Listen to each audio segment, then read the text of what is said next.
One heart-pounding match. One unforgettable thrill.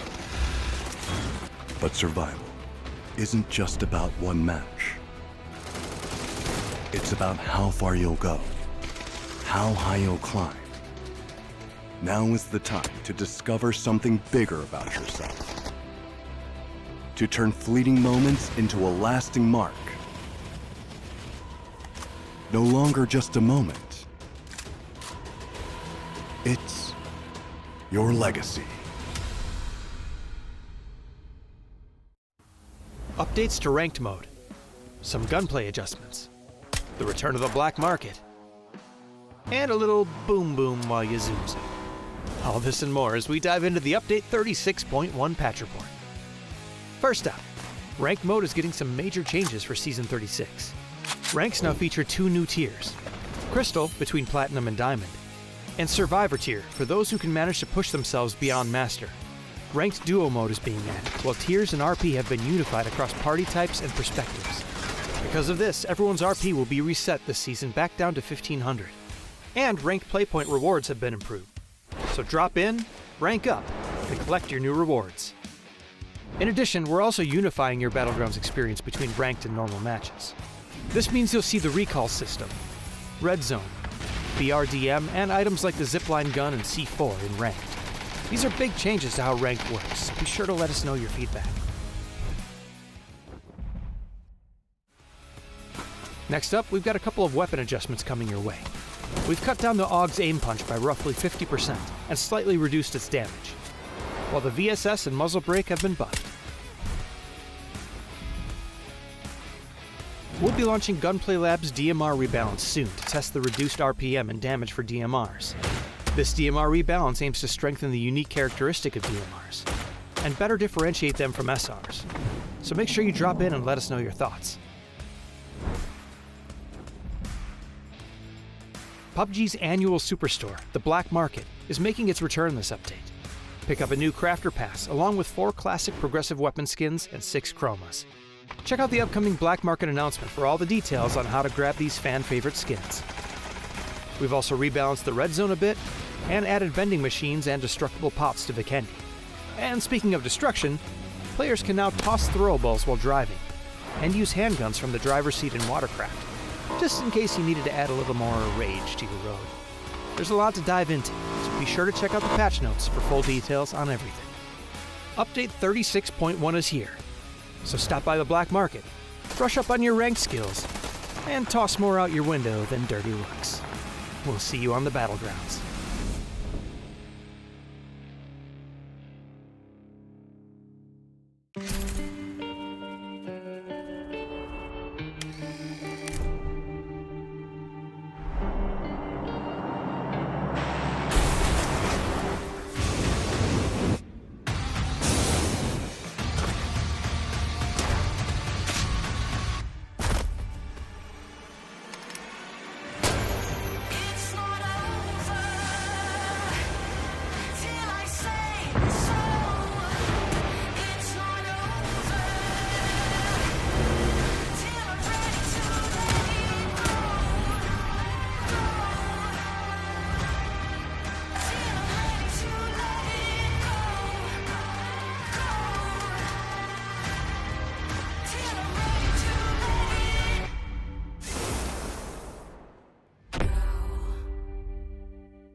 Every survivor lives for that electrifying moment.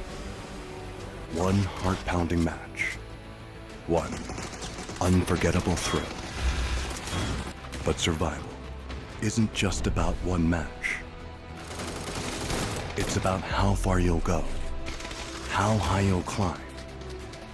Now is the time to discover something bigger about yourself. To turn fleeting moments into a lasting mark.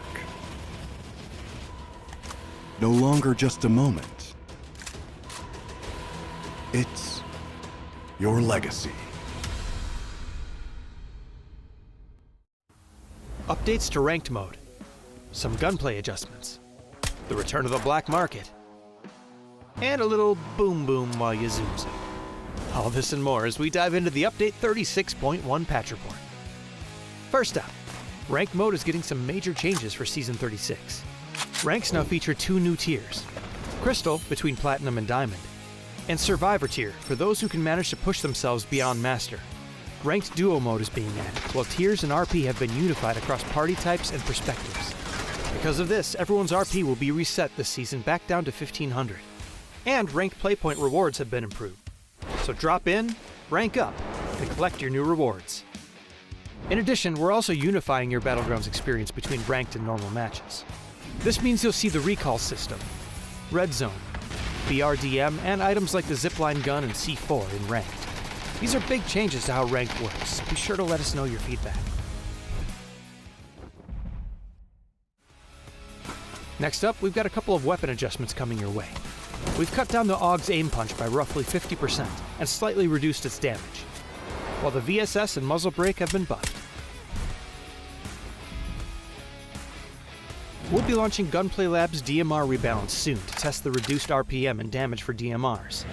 This DMR rebalance aims to strengthen the unique characteristic of DMRs and better differentiate them from SRs. So make sure you drop in and let us know your thoughts. PUBG's annual superstore, the Black Market, is making its return this update. Pick up a new Crafter Pass along with 4 classic progressive weapon skins and 6 chromas. Check out the upcoming Black Market announcement for all the details on how to grab these fan-favorite skins. We've also rebalanced the red zone a bit and added vending machines and destructible pots to Vikendi. And speaking of destruction, players can now toss throwables while driving and use handguns from the driver's seat in Watercraft, just in case you needed to add a little more rage to your road. There's a lot to dive into, so be sure to check out the patch notes for full details on everything. Update 36.1 is here, so stop by the Black Market, brush up on your ranked skills, and toss more out your window than dirty looks. We'll see you on the battlegrounds.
Every survivor lives for that electrifying moment. One heart-pounding match. One unforgettable thrill. But survival isn't just about one match. It's about how far you'll go, how high you'll climb. Now is the time to discover something bigger about yourself. To turn fleeting moments into a lasting mark. No longer just a moment. It's your legacy. Updates to ranked mode, some gunplay adjustments, the return of the black market, and a little boom boom while you zoom zoom. All this and more as we dive into the update 36.1 patch report. First up, ranked mode is getting some major changes for Season 36. Ranks now feature 2 new tiers: Crystal between Platinum and Diamond, and Survivor tier for those who can manage to push themselves beyond Master. Ranked Duo mode is being added, while tiers and RP have been unified across party types and perspectives. Because of this, everyone's RP will be reset this season back down to 1500. And ranked playpoint rewards have been improved. So drop in, rank up, and collect your new rewards. In addition, we're also unifying your Battlegrounds experience between ranked and normal matches. This means you'll see the recall system, Red Zone, BRDM, and items like the zipline gun and C4 in ranked. These are big changes to how ranked works. Be sure to let us know your feedback. Next up, we've got a couple of weapon adjustments coming your way. We've cut down the AUG's aim punch by roughly 50% and slightly reduced its damage, while the VSS and muzzle brake have been buffed. We'll be launching Gunplay Lab's DMR rebalance soon to test the reduced RPM and damage for DMRs. This DMR rebalance aims to strengthen the unique characteristic of DMRs and better differentiate them from SRs. So make sure you drop in and let us know your thoughts. PUBG's annual superstore, the Black Market, is making its return this update. Pick up a new Crafter Pass, along with 4 classic progressive weapon skins and 6 chromas. Check out the upcoming Black Market announcement for all the details on how to grab these fan-favorite skins. We've also rebalanced the red zone a bit, and added vending machines and destructible pops to Vikendi. And speaking of destruction, players can now toss throwables while driving, and use handguns from the driver's seat in Watercraft, just in case you needed to add a little more rage to your road. There's a lot to dive into, so be sure to check out the patch notes for full details on everything. Update 36.1 is here, so stop by the Black Market, brush up on your ranked skills, and toss more out your window than dirty looks. We'll see you on the battlegrounds.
Every survivor lives for that electrifying moment.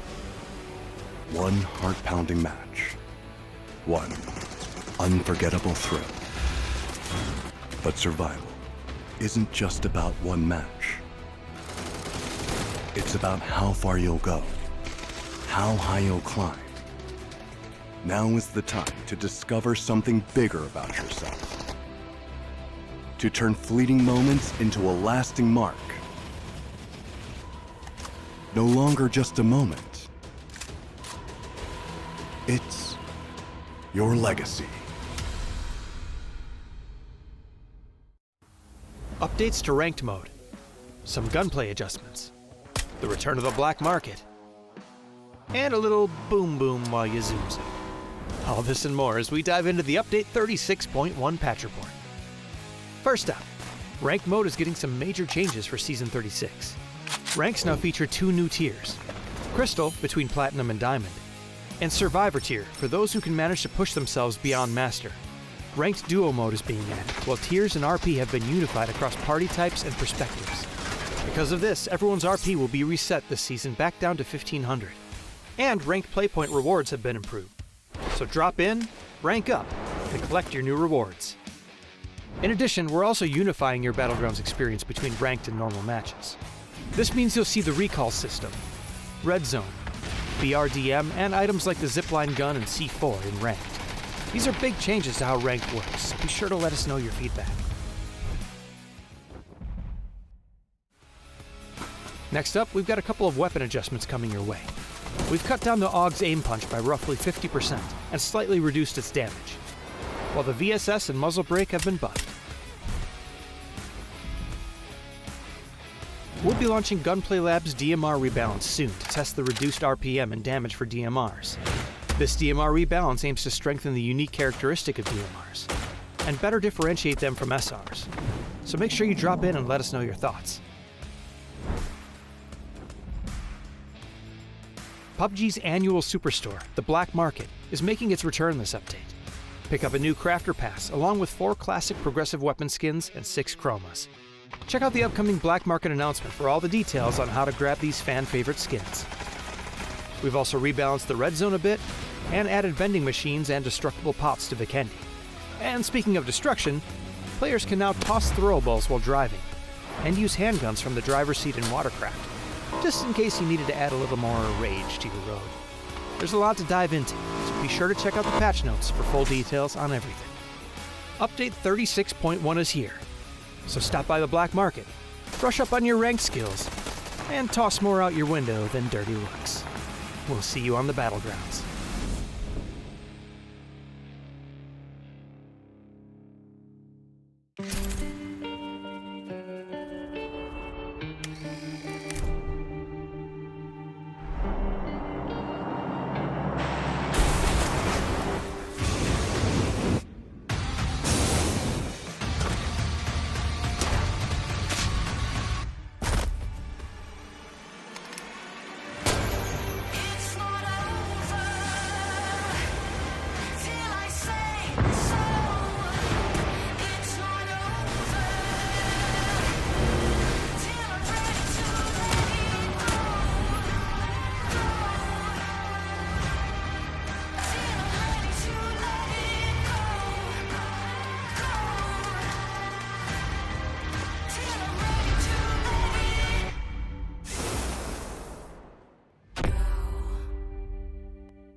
Every survivor lives for that electrifying moment.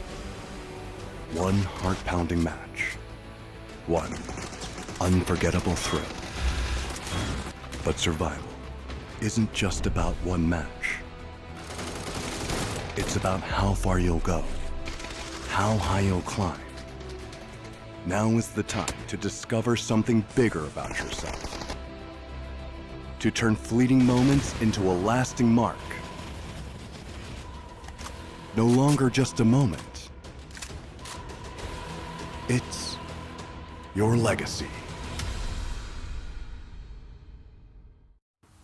Updates to ranked mode, some gunplay adjustments, the return of the Black Market, and welcome, survivors, to day 2 of the road to EWC PUBG Esports for the APAC Online Qualifiers 2025. We're in the group stage for these teams to qualify through this play-in round, and now the intensity is building up. My name's Contra. Joining alongside me is Yo-Yo Loli, and we've already witnessed greatness out of the teams out of Group B, but today they'll be taking a break because today we will get Group C involved in the mix as well. So, Yoli, how do you actually feel about all the action from yesterday? Actually, I've been feeling pretty great as well. And let's be honest, it's not the first time for a lot of these teams. Okay, probably some of the newer teams that came to the qualifier may be their first time in this kind of rodeo, but the ones that has been here for quite a while, this is not their first few times in this kind of group stage, in this kind of stake.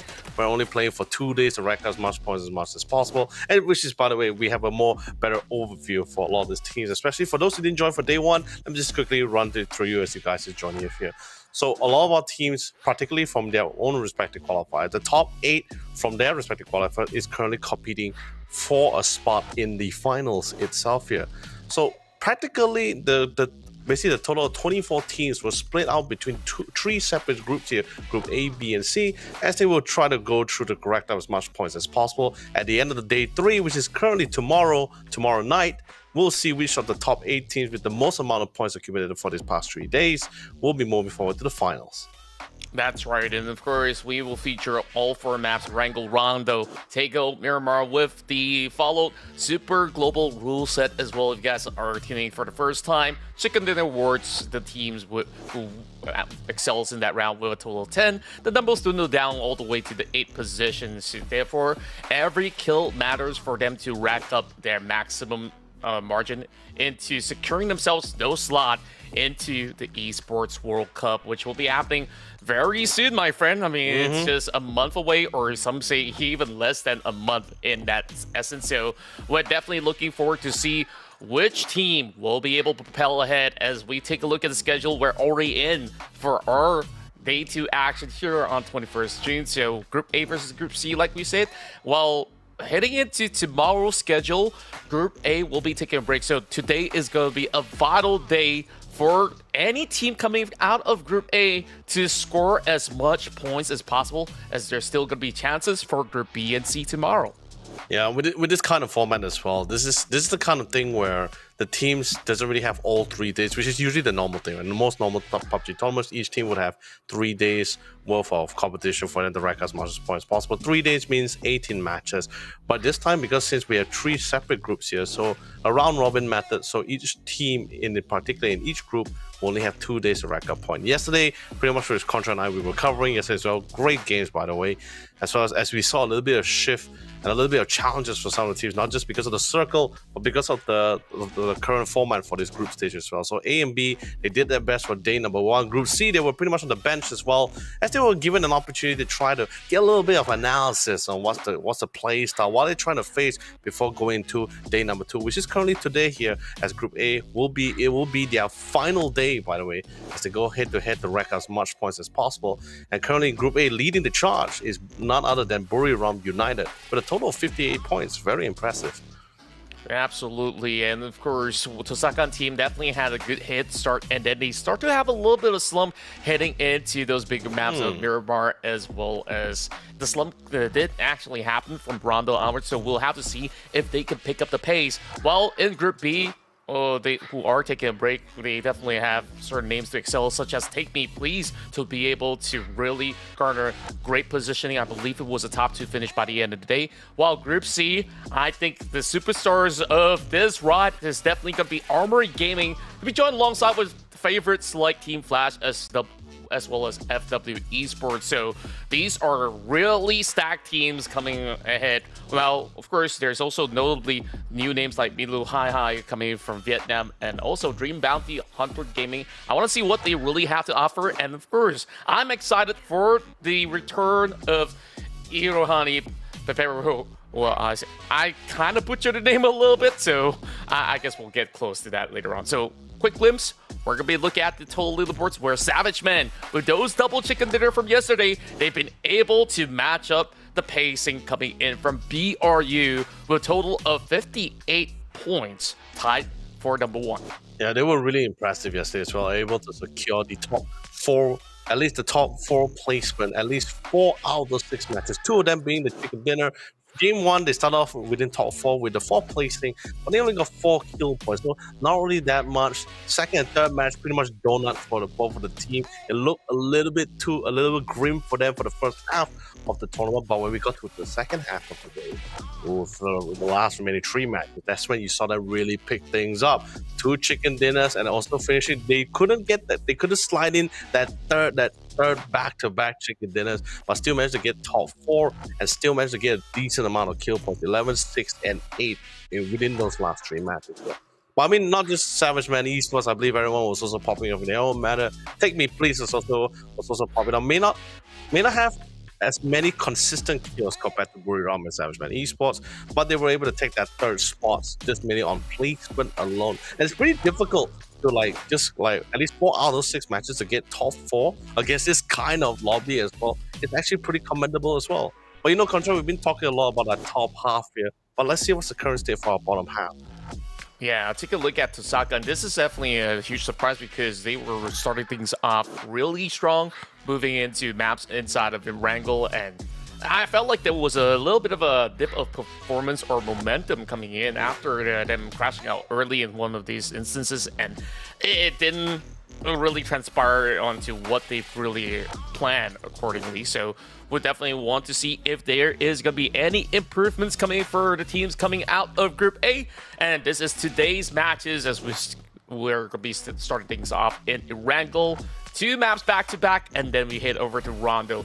Right after the third match, we'll go to all these huge terrains such as Takeo as well as Miramar. So it will be pretty much the same for tomorrow's schedule as well, when we have some of the players coming in from Group B as well as Group C to fend off each other. So that being said, though, I think there's definitely a whole lot to talk about when we look into Group C in particular, because when we take a look at some of all these notable names, AG, these are the players that have played globally before, and I absolutely expect them to thrive alongside with the members of FW Esports, which have definitely garnered a whole lot of attention coming into so many different APAC qualifier runs. So they're definitely going to be somewhere up there on the list. So I really do wonder, how does Group A keep up to this? Which I'm not too concerned. Which I believe this is something we will talk about it as well. When we talk about the safety net line, I believe we were talking about it as well. Like the teams that was able to, especially for both Group A and Group B, if you're able to end your day one with like 30 points and above, I mean, ideally, if you really want to really put yourself in a more comfortable spot, naturally it will be 40 points and above. But from our leaderboard that we saw, I believe our top 10 teams had about around like 30 plus points. Actually, no, maybe not. Yeah, about top 9. Sorry. Top 9 team had around like 30 plus points. The rest is not too far apart. I am a little bit concerned regarding our bottom 3, which is regarding Obla and Happy Squad and Attackers Clan. Yeah, and speaking of which, I mean, these teams, they kind of need to find a certain average marker for them to achieve round per round, right? So, in essence, if you have 6 matches per day, you kind of want to at least around the margins of 35 points. Of course, we tabulate maybe some placement points, right, as well as some of all these eliminations that they do secure. So, ideally, for those who are playing in Group A, for them to sustain in the top 8, they kind of need to touch the margins of 80 points, 85 points and above. I'm just putting at least what the skill's looking like at the moment. As much as you saw what was being said by the big victors coming out of yesterday, Savage Men, 2 chicken dinners, and they've been able to play it super consistently. They definitely are looking rather comfortable right now, but if they do slip up, I will be concerned for them, because they did secure themselves a total of 58 points to be exact. That goes pretty much the same as Brum United. So if you're on a good note, you kind of want to reach that triple digit of 100 points, then you'll be absolutely safe to play in the finals. So that being said, of course, we're looking for 8 teams only, and then we also do have another 8 seeded teams to be joining us for the grand finals happening next week. So make sure you guys subscribe and not miss any form of a bit, because we got a whole lot of PUBG esports to offer to you guys back at home. So Yoli, I believe that you and I are eager to jump into game 1. So what are your expectations right now? Because I'm looking at Group C with a lot of strong names out there. So I don't think this is going to be an easy day out for some of these guys out of Group A. As much as they've already got themselves warmed up coming in from yesterday, it might just be their first appearance for Group C. I mean, Group B in general. So we definitely want to see what do they offer right now, because they get a day off to just study their opponents through those VOD reviews, and perhaps this could be pretty significant in terms of advantage. Yeah, I mean, just giving it just a little bit more of a head start, right? Because these teams currently don't have that kind of luxury where they can use day one just to get a feel of the teams before going to day two. Usually, in a more normal PUBG event where we usually have the 3 days for all these teams, right? Usually, day ones we do see a little bit which team is able to get out of the block, who's able to get a rough idea. Then day two, that's when we see teams get a little bit more accustomed to the opponents they're currently facing as well. But it's going to be a little bit of a different story since these teams don't really have that chance. Group A in particular, I would have loved to say they have an opportunity to get used to their team, to the opponents that they're facing, but it's only to the teams that's currently in their group. Group C is an entirely new group. A completely new set of 8 teams joining into the lobby itself here. So whatever playbook you had probably on Group B is currently thrown out the window because you're not facing them anymore. It's Group C's turn here. But of course, if you're asking me what's the tension like, sure, the same tension is probably going to be applied for Group C, as since the name of the game is just to try to rack as much points as possible from tonight's and tomorrow night as they go against Group B. But I think a lot more pressure is going to be placed upon Group A, as tonight is practically their last night. This is practically day 3 for them here. So naturally, Buriram is in a good place, 58 points. As long as they've been, at least if they manage to balance out both their placing points and kill points, I'm not too worried about it because they were the only team that walked out with 47 kill points. Sure, placing points not that much, 17 points, yeah, but they managed to bracket up with 47 kills. That's a lot. If they manage to find that nice balance, then they will be able to somewhat solidify as top 8.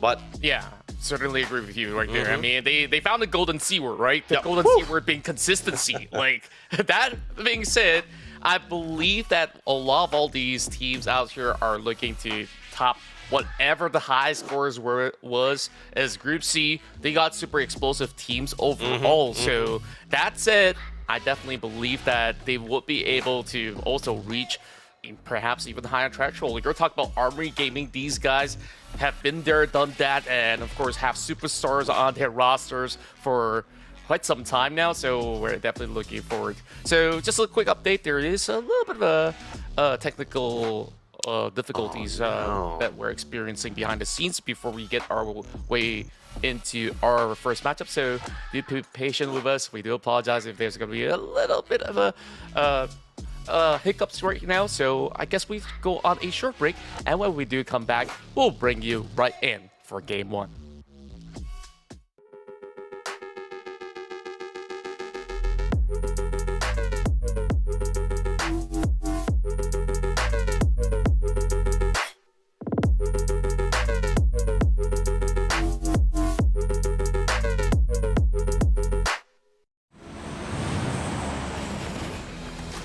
Every survivor lives for that electrifying moment.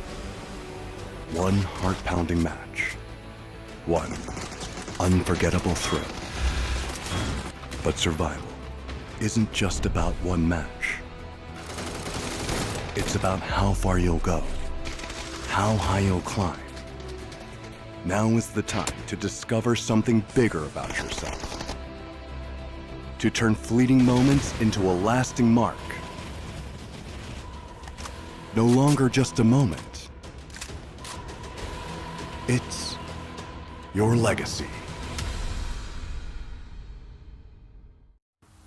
Updates to ranked mode, some gunplay adjustments, the return of the black market, and a little boom boom while you zoom zoom. All this and more as we dive into the update 36.1 patch report. First up, ranked mode is getting some major changes for Season 36. Ranks now feature 2 new tiers, Crystal between Platinum and Diamond, and Survivor tier for those who can manage to push themselves beyond Master. Ranked Duo mode is being added, while tiers and RP have been unified across party types and perspectives. Because of this, everyone's RP will be reset this season back down to 1500. And ranked playpoint rewards have been improved. So drop in, rank up, and collect your new rewards. In addition, we're also unifying your Battlegrounds experience between ranked and normal matches. This means you'll see the recall system, red zone, BRDM, and items like the zipline gun and C4 in ranked. These are big changes to how ranked works, so be sure to let us know your feedback. Next up, we've got a couple of weapon adjustments coming your way. We've cut down the AUG's aim punch by roughly 50% and slightly reduced its damage. while the VSS and muzzle brake have been buffed. We'll be launching Gunplay Lab's DMR rebalance soon to test the reduced RPM and damage for DMRs. This DMR rebalance aims to strengthen the unique characteristic of DMRs and better differentiate them from SRs. So make sure you drop in and let us know your thoughts. Updates to ranked mode, some gunplay adjustments, the return of the black market, and a little boom boom while you zoom zoom. All this and more as we dive into the update 36.1 patch report. First up, ranked mode is getting some major changes for Season 36. Ranks now feature 2 new tiers, Crystal between Platinum and Diamond, and Survivor tier for those who can manage to push themselves beyond Master. Ranked Duo mode is being added, while tiers and RP have been unified across party types and perspectives. Because of this, everyone's RP will be reset this season back down to 1500. And ranked playpoint rewards have been improved. So drop in, rank up, and collect your new rewards. In addition, we're also unifying your Battlegrounds experience between ranked and normal matches. This means you'll see the recall system, Red Zone, BRDM, and items like the Zipline gun and C4 in ranked. These are big changes to how ranked works, so be sure to let us know your feedback. Next up, we've got a couple of weapon adjustments coming your way. We've cut down the AUG's aim punch by roughly 50% and slightly reduced its damage, while the VSS and muzzle brake have been buffed. We'll be launching Gunplay Lab's DMR rebalance soon to test the reduced RPM and damage for DMRs. This DMR rebalance aims to strengthen the unique characteristic of DMRs and better differentiate them from SRs. So make sure you drop in and let us know your thoughts. PUBG's annual superstore, the Black Market, is making its return this update. Pick up a new Crafter Pass along with 4 classic progressive weapon skins and 6 chromas. Check out the upcoming Black Market announcement for all the details on how to grab these fan-favorite skins. We've also rebalanced the red zone a bit and added vending machines and destructible pots to Vikendi. And speaking of destruction, players can now toss throwables while driving and use handguns from the driver's seat in Watercraft, just in case you needed to add a little more rage to your road. There's a lot to dive into, so be sure to check out the patch notes for full details on everything. Update 36.1 is here, so stop by the Black Market, brush up on your ranked skills, and toss more out your window than dirty looks. We'll see you on the battlegrounds.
Every survivor lives for that electrifying moment.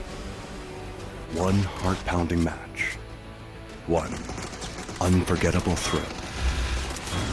But survival isn't just about one match. It's about how far you'll go, how high you'll climb. Welcome back once again to the road to EWC, as the teams from across Asia will be competing right now through the play-in rounds, as there will be another 8 teams waiting for them next week for the grand finals. Once again, joining alongside me is Leonard YOLO Lee. I still prefer YOLO Lee in that sense.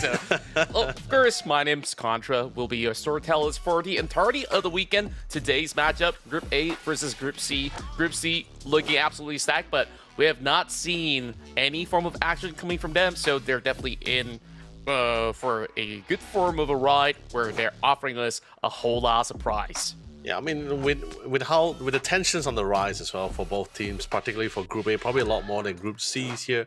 As you know, Group C, this is going to be their day one to try to rack up points. For Group A, it's going to be the last day, the last night, by the way. Then after that, there'll be the first group to actually, or at least the first group of 8 teams to actually just tucked into bed for the weekend. That's all they had to do for now, and is have to pray to the lords and everything just to see whether they can actually, with the points that they have, accumulate one, can keep them in for that top 8. And that's not going to be easy as well, since Group C and Group B, they're not done just yet. They still have another additional day tomorrow.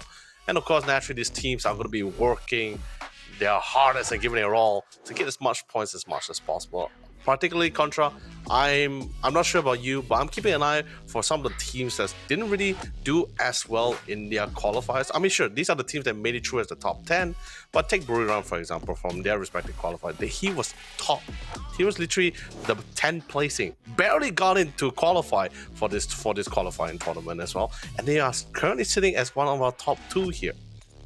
Well, I honestly isn't all too surprised about Buriram's performance because if you take a look at how they actually pace themselves, you gotta also imagine that how grueling of a ride this will be for all these professional players or, of course, aspiring pros that's been able to qualify, right? Yep. When you go through the gauntlet of the qualifying stage, and then right now you still need to seek that position into the top 8, and then in the grand finals you gotta win it all as well in order to secure your slot. So you kind of don't want to have any form of kind of consistency. I mean, any form of performance that is going to be showing all the cards to your enemies, right? So if that's going to be the case, I mean, it is definitely hard for them to maintain a certain form of momentum because you gotta build it week after week. So I believe that Buriram United during those qualifying stages, they were looking for a little bit of that rhythm, and right now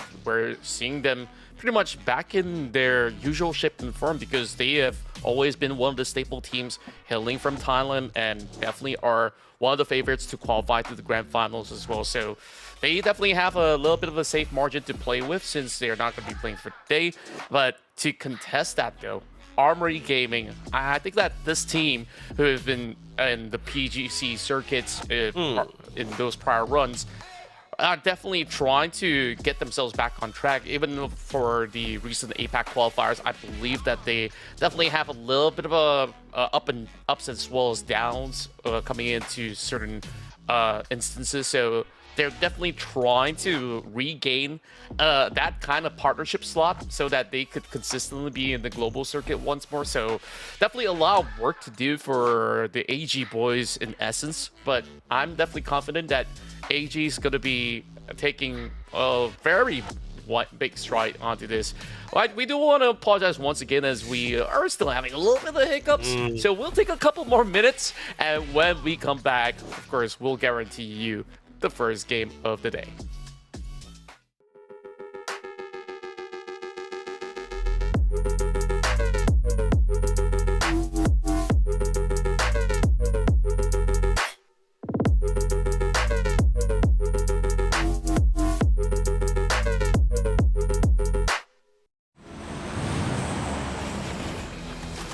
Every survivor lives for that electrifying moment.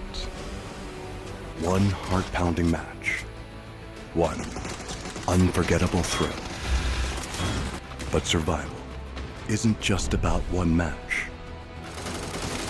It's about how far you'll go, how high you'll climb. Now is the time to discover something bigger about yourself. To turn fleeting moments into a lasting mark. No longer just a moment. It's your legacy.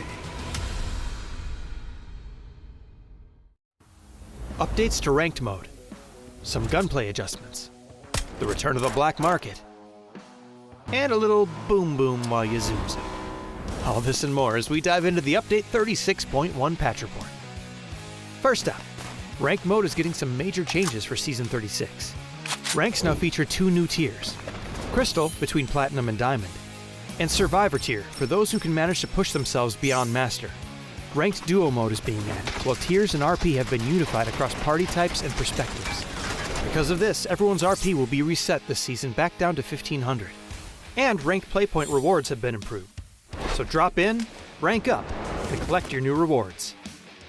In addition, we're also unifying your Battlegrounds experience between ranked and normal matches. This means you'll see the recall system, Red Zone, BRDM, and items like the Zipline gun and C4 in ranked. These are big changes to how ranked works, so be sure to let us know your feedback. Next up, we've got a couple of weapon adjustments coming your way.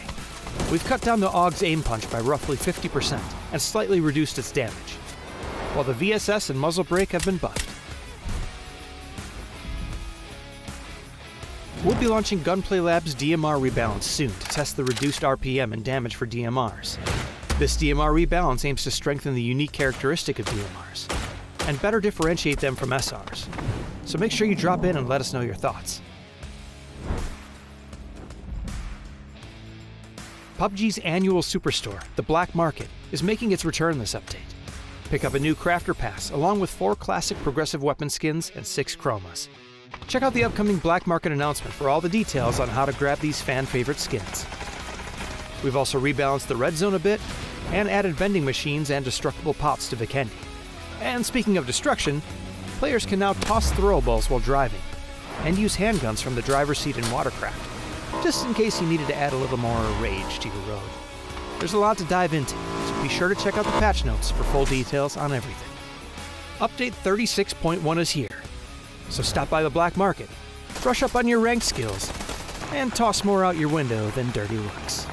We'll see you on the battlegrounds.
Every survivor lives for that electrifying moment. One heart-pounding match. One unforgettable thrill. But survival isn't just about one match. It's about how far you'll go, how high you'll climb. Now is the time to discover something bigger about yourself. To turn fleeting moments into a lasting mark. No longer just a moment. It's your legacy. Updates to ranked mode, some gunplay adjustments, the return of the Black Market, and a little boom boom while you zoom zoom. All this and more as we dive into the Update 36.1 patch report. First up, ranked mode is getting some major changes for Season 36.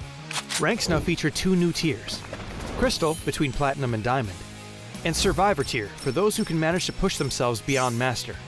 Ranked Duo mode is being added, while tiers and RP have been unified across party types and perspectives. Because of this, everyone's RP will be reset this season back down to 1500. And ranked play point rewards have been improved. So drop in, rank up, and collect your new rewards. In addition, we're also unifying your Battlegrounds experience between ranked and normal matches. This means you'll see the recall system, red zone, BRDM, and items like the zipline gun and C4 in ranked. These are big changes to how ranked works. Be sure to let us know your feedback. Next up, we've got a couple of weapon adjustments coming your way. We've cut down the AUG's aim punch by roughly 50% and slightly reduced its damage, while the VSS and muzzle brake have been buffed. We'll be launching Gunplay Lab's DMR rebalance soon to test the reduced RPM and damage for DMRs. This DMR rebalance aims to strengthen the unique characteristic of DMRs and better differentiate them from SRs. So make sure you drop in and let us know your thoughts. PUBG's annual superstore, the Black Market, is making its return this update. Pick up a new Crafter Pass, along with 4 classic progressive weapon skins and 6 chromas. Check out the upcoming Black Market announcement for all the details on how to grab these fan-favorite skins. We've also rebalanced the red zone a bit, and added vending machines and destructible pops to Vikendi. And speaking of destruction, players can now toss throwables while driving, and use handguns from the driver's seat in Watercraft, just in case you needed to add a little more rage to your road. There's a lot to dive into, so be sure to check out the patch notes for full details on everything. Update 36.1 is here, so stop by the Black Market, brush up on your ranked skills, and toss more out your window than dirty looks. We'll see you on the battlegrounds.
Every survivor lives for that electrifying moment. One heart-pounding match. One unforgettable thrill. But survival isn't just about one match. It's about how far you'll go, how high you'll climb. Now is the time to discover something bigger about yourself. To turn fleeting moments into a lasting mark. No longer just a moment. It's your legacy. Updates to ranked mode, some gunplay adjustments, the return of the Black Market, and a little boom boom while you zoom zoom. All this and more as we dive into the update 36.1 patch report. First up, ranked mode is getting some major changes for Season 36. Ranks now feature 2 new tiers, Crystal between Platinum and Diamond, and Survivor tier for those who can manage to push themselves beyond Master. Ranked Duo mode is being added, while tiers and RP have been unified across party types and perspectives. Because of this, everyone's RP will be reset this season back down to 1500. And ranked play point rewards have been improved. So drop in, rank up, and collect your new rewards. In addition, we're also unifying your Battlegrounds experience between ranked and normal matches. This means you'll see the recall system, red zone, BRDM, and items like the zipline gun and C4 in ranked. These are big changes to how ranked works. Be sure to let us know your feedback. And here we go on to our first matchup between Group A versus Group C, as this is the road to EWC in the PUBG division, of course. And you're watching some of the best across Asia duke it all out. It's a very interesting thing, right? Because it's like, if you think about it as well, it is the first day for Group C, but it's also the final for Group A as well here. So pretty much a lot of things, tension is definitely on around high here. Group C definitely had a day, or can be considered a day of a head start here, Contra, as they had an opportunity to revise on how a lot of these teams are playing head to head with each other. Naturally, of course, Group B, those analysis will be put to use for them tomorrow. But for today, let's see what they took from their take from yesterday's game about Group A, and how have they prepared to play or revolving around them. Sure enough, and of course, when we take a look at the current scenario as well, we're going to be having BRU right over on to the top of the charts, looking to extend their lead at the moment with a total of 68 points. So we'll have to see how far will they take this, as they will be starting things off inside Pachinki. Yesterday, they were taking a different location instead, so this time it's left uncontested without the presence of some of all these visitors coming into the Group B mix-up. So that being said, it's actually great to see even names like JFT to be in the equation as well. Speaking of which, I do see a couple of attacks over onto the members of Team Flash, as that was just a quick start to go in to secure themselves a couple of vehicles by the corner of Fair Pier. And take a look at the current zone. It's going to have all the teams to be taking a long straight winding road into the North Point. So shooting range absolutely up for grabs, while there is already a road rage incident with DBH taking down UNQ. So one member of Armor Gaming already down and out so early on in this match. Yeah, it was a little bit unfortunate, but I think this is just one of the few takes with the flight path that we have as well, right? Teams will necessarily try to contest with a certain amount of vehicles. I think one of them thought they could get, I mean, it's one of the norms, right? You know, they thought they could hopefully get to the vehicle before the other player does. But sadly, the one who won out the trade is going to be Xiaofei. And interestingly enough, the team that we're currently on the screen right now is our Dream Bounty Hunter Gaming. Three of their rosters are actually ex-members from Nirvana Rebirth Gaming as well here. So although Pangster was the only original member that still stayed behind in their respective team, but it was a little bit of a sibling rivalry back in the rest of APAC Qualifier, which was of course naturally just as competitive and just as fun to watch for sure.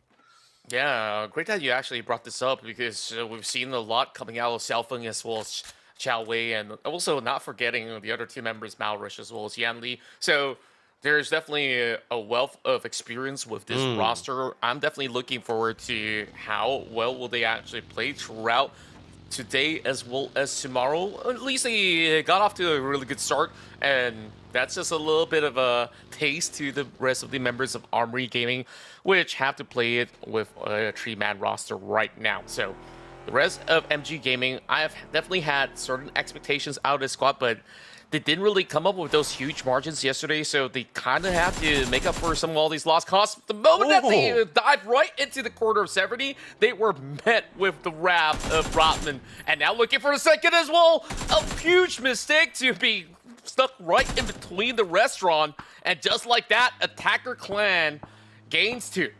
All right, that's great. Really living up to the name as well, especially since they are currently in 16th place from yesterday's group stage matchup between Group A and Group B. They're pretty much the 16th place, 15 points. That's not a lot of points for them to work with as well, since this is their finally to rack as much points as possible. So really happy to see that they really stepped things up. Although it was a little bit fortuitous, as two teams actually crashed into their compound, and to make matters worse, the vehicle got stuck between two respective buildings as well. So that was going to take multiple 3-point turns, or maybe more than point turns, to get out of there.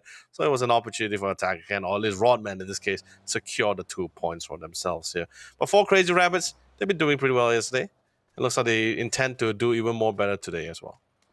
Sure enough, they managed to secure themselves the high ground. Lambao definitely was the key to their success coming from yesterday's run, where they've been able to do a whole lot of damage throughout the field. And to the rest of the members of 4 Crazy Rabbits really have been able to gain so much out of that Rondo matchup, where they've been able to close it out and, of course, secure themselves a chicken dinner to really solidify their position overall.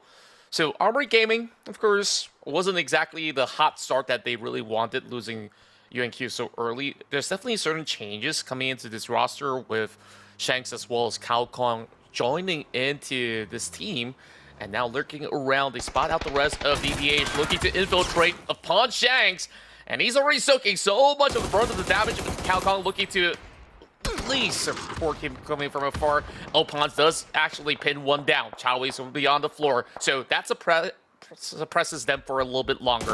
DBH, though, they're currently being circumvented right now. Cao Kong with a Molotov, absolutely negating their tracks, but cell phone pushes true. He still finds it. Now down to only Malrush. This might just be a 1v1 brawl right now upon Opans. He does connect a couple of attacks, bringing down 48, and here comes the flank coming from Shanks as well. Now this is a real 1v1. And just like that, it's gonna be the demise of one of these teams so early to this matchup, but they are still holding firm. And it is gonna be a push coming out of Opans. He manages to get out, a couple of attacks, but he's on the troubles. Not enough time for him to respond, so Armory Gaming having Opans to salvage whatever that was. And sadly, as I would love to analyze that last fight as well, but it looks like it's going to hold on the phone for now, because we do see a little bit of not a fully committed crash here. Well, it looks like the crash has to be intended right now, as they did have a couple of members did get knocked down, and they did try to go for the save. Thankfully enough, it wasn't a full squad of NRG. It's going to be Larry, who's going to be, I think from yesterday's game as well, has been the team that has been preferably liking for this really long team splits, right? Sure, you're covering a lot more ground, you're getting a lot of intel as well, but in the rare scenario where you're alone, you get crashed upon another team as well, it's pretty difficult to hold off your own. If you get knocked down, you're probably going to be cannon fodder for the rest of the squad and remove relatively early. But you know that last fight, right? It was really fantastic coming from AG, right, with the positioning. Although really well thought out play coming from DBH, able to hold out the ground, really came down to that last 1v1. But still, other than that, fantastic gunplay. It was like, what, 3v4 scenario? Since AG did lose a member relatively early?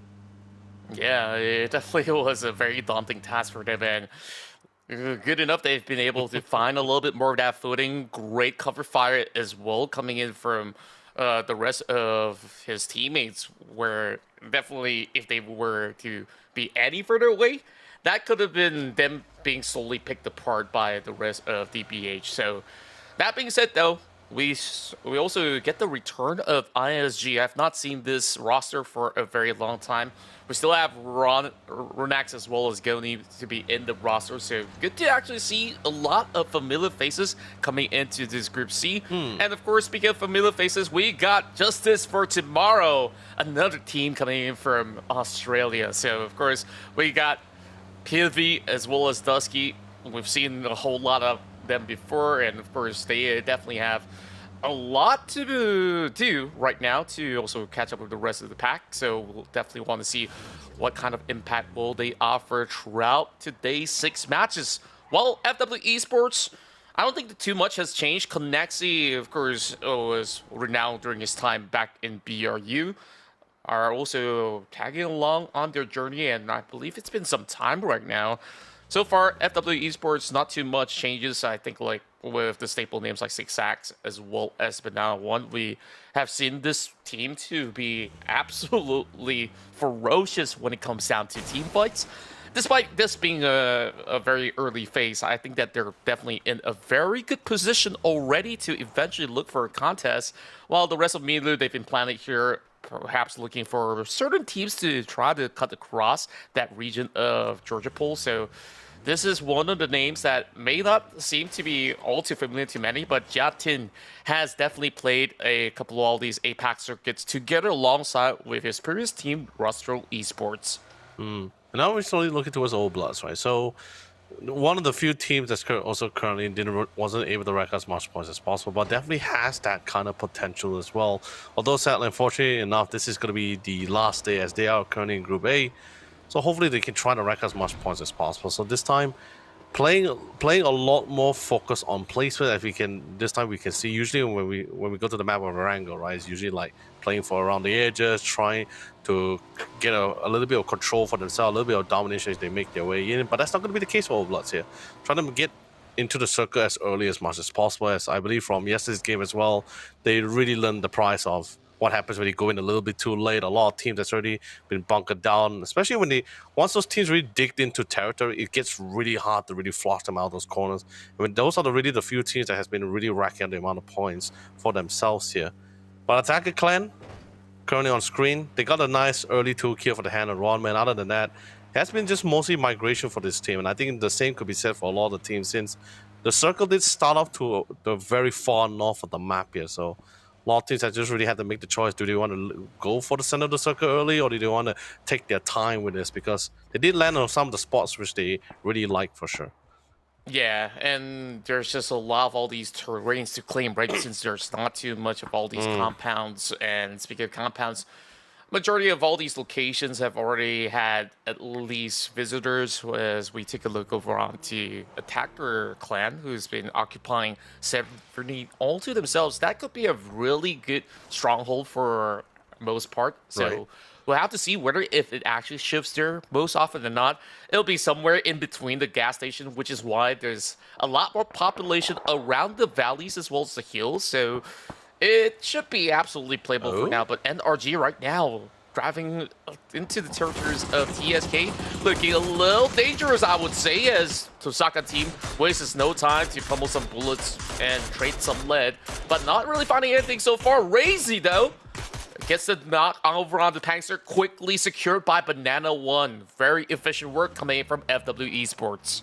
That was not really on the game plan here. It's really pretty rough. They lost Larry relatively early since they did this massive team split. Now they're losing members one by one, all the way dwindling down to the last remaining member of NRG. I mean, MGG is also pretty much in a similar spot. 2 members, AG as well. But you know, at least look at the bright side. The fact that at least they were able to get some kill points from themselves. But I wouldn't really call it like a limelight kind of thing as well, since you have your final 6 matches here. You're not really like out of the woods just yet, because currently we're looking at the top 8. By the way, fantastic job coming in from our broadcast team as well for handling all the graphics to literally show us like what was the current points for what Group A was able to obtain for themselves yesterday. This is not combined with Group B, so at this case it seems like they're currently the top 8. But if you count in Group B, that's not currently the positioning of NRG, so not really out of the clear. Hopefully they can try to recover for the following few rounds. Yeah, I guess you could base it off of that rank number over on the far left. So we will continue to talk on that a little bit more once we conclude this matchup in particular. Milu has started to be joining along the ranks of many to be on the convoy. Try to look for a shack or somewhere to hunt right now. Moving towards the location of the warehouse, and right now caught in between. What's going to be the big decision right now, because there is barely any cover from this hillside. They're looking for the shacks, and they know that it's occupied by Tosaka team, and just like that, shredded out. Sam Mass doing a massive duty, and that withers him down just about enough for Tanawa to secure it with Hatsawa at the very same time. Oh no! These two guys, a little bit of brothers in arms, while Shizuke is now limping right behind that US. This is just going to be a rough spot. I mean, where could he possibly hide? I mean, Jatin is now all alone. Milu, that dive bomb into the zone did not pay off. Man, it's just so unfortunate as well, right? Because they just took a call. The circles, and of course, naturally, the circles get the more closer the circle gets towards inland as well, getting more smaller. It's more tighter formation here. So you're going to be running. You're going to be, as you're doing your rotations, right? Especially coming from Milo, they know for a fact that they're going to be running into a lot of teams a lot more closer as well. And these kind of pro players in this scene, you give an opportunity, just the lines of sight, they'll definitely land those shots perfectly. And that's a very clear example. Crazy Dog able to find Ganja and remove another team. That's going to be the second team eliminated from our first match here today. And Crazy Dog, and literally living up to the name, even from yesterday's game as well, really good at, despite being the sole player, really good at least racking up as much points as possible here.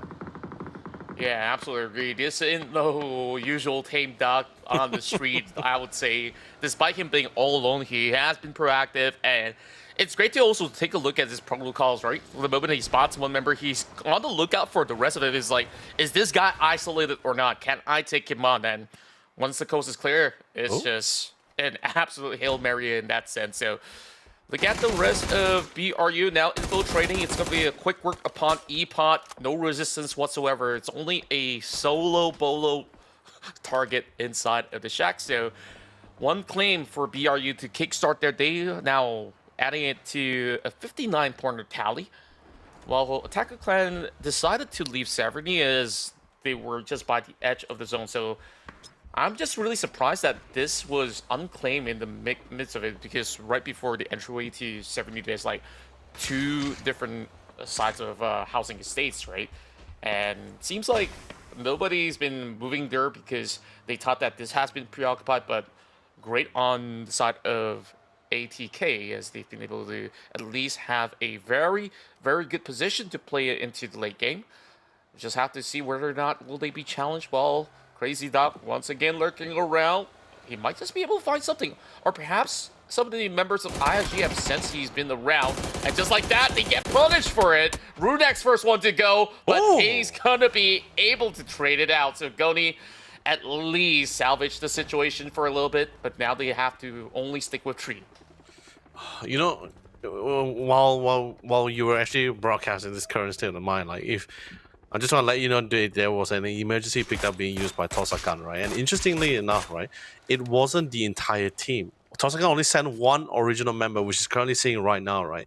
They sent one member to scout things out because they already know for a fact it's going to be open territory, it's going to be flatlands and hills. There's not going to be a lot of cover since a lot of teams is still surviving in this phase of the circle here. So send one in, scout things out, give them a good view from a vantage point from the skies. You're going to ask for more aerial information here. That's going to allow the rest of the team to come in and know exactly which the path they want to go for and bring the vehicle for the cover. But unfortunately, as well, as I mentioned before, these are amazing players from their respective regions here.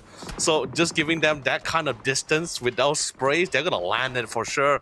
And unfortunately enough, they also was able to get a knock on one of the members here. Wow, that's actually a crazy genius play overall. And looking for another bunker, LFT is the one holding it strongly, while Leons tries to squeeze for a little bit of cover right behind that Dacia. It's just a tough hurdle for the rest of Zoo team, as the rest of his teammates of Logi has already been taken off the list. And what a hole it has been for the rest of LFT to be able to just solidify their ground and rack up a couple of points on that hustle. And back towards what you said, great spot on catch over onto what Tosaka team was up to. And I would say that was absolutely genius when they were actually just sending one member to scout out around and immediately dive right into that secret passage in that sense. So they will be able to at least play from the center ground and really call it a day from here. Ooh, JFT seems they were able, not really within the safety of the compound just yet. At this point, right, especially at this state of the for day number 2 or day number 1 for these guys here, trying to get those points. So they're not really going straight into the circle as well. They're playing this by fundamentals and the playbook alone as they try to gain control of the edges. And I think the same could be said for a lot of these teams as well. They saw the map, they know how the circle is going to be alike as well. There's not a lot of compounds or a lot. Actually, there's barely any compounds. I think there's just like 1 or 2, probably a shack here and there. It looks like Cherry's going to be crashing to AG, and this might just get messy here, Contra. Very messy. Opon's lucky to avoid that dangerous crash with the CA blocking it. And upon arrival, the rest of JFT full sending it, and just like that, crashes out the rest of RB Gaming, and now they will form a bunker of vehicles of their own. Team Flash just wrapping around the edges, needing to fend off some of all these other players of BRU, who's currently taking a deeper dive right into the center, while there's nades after nades being sent right through the depths of LFT. FW Esports starting to activate.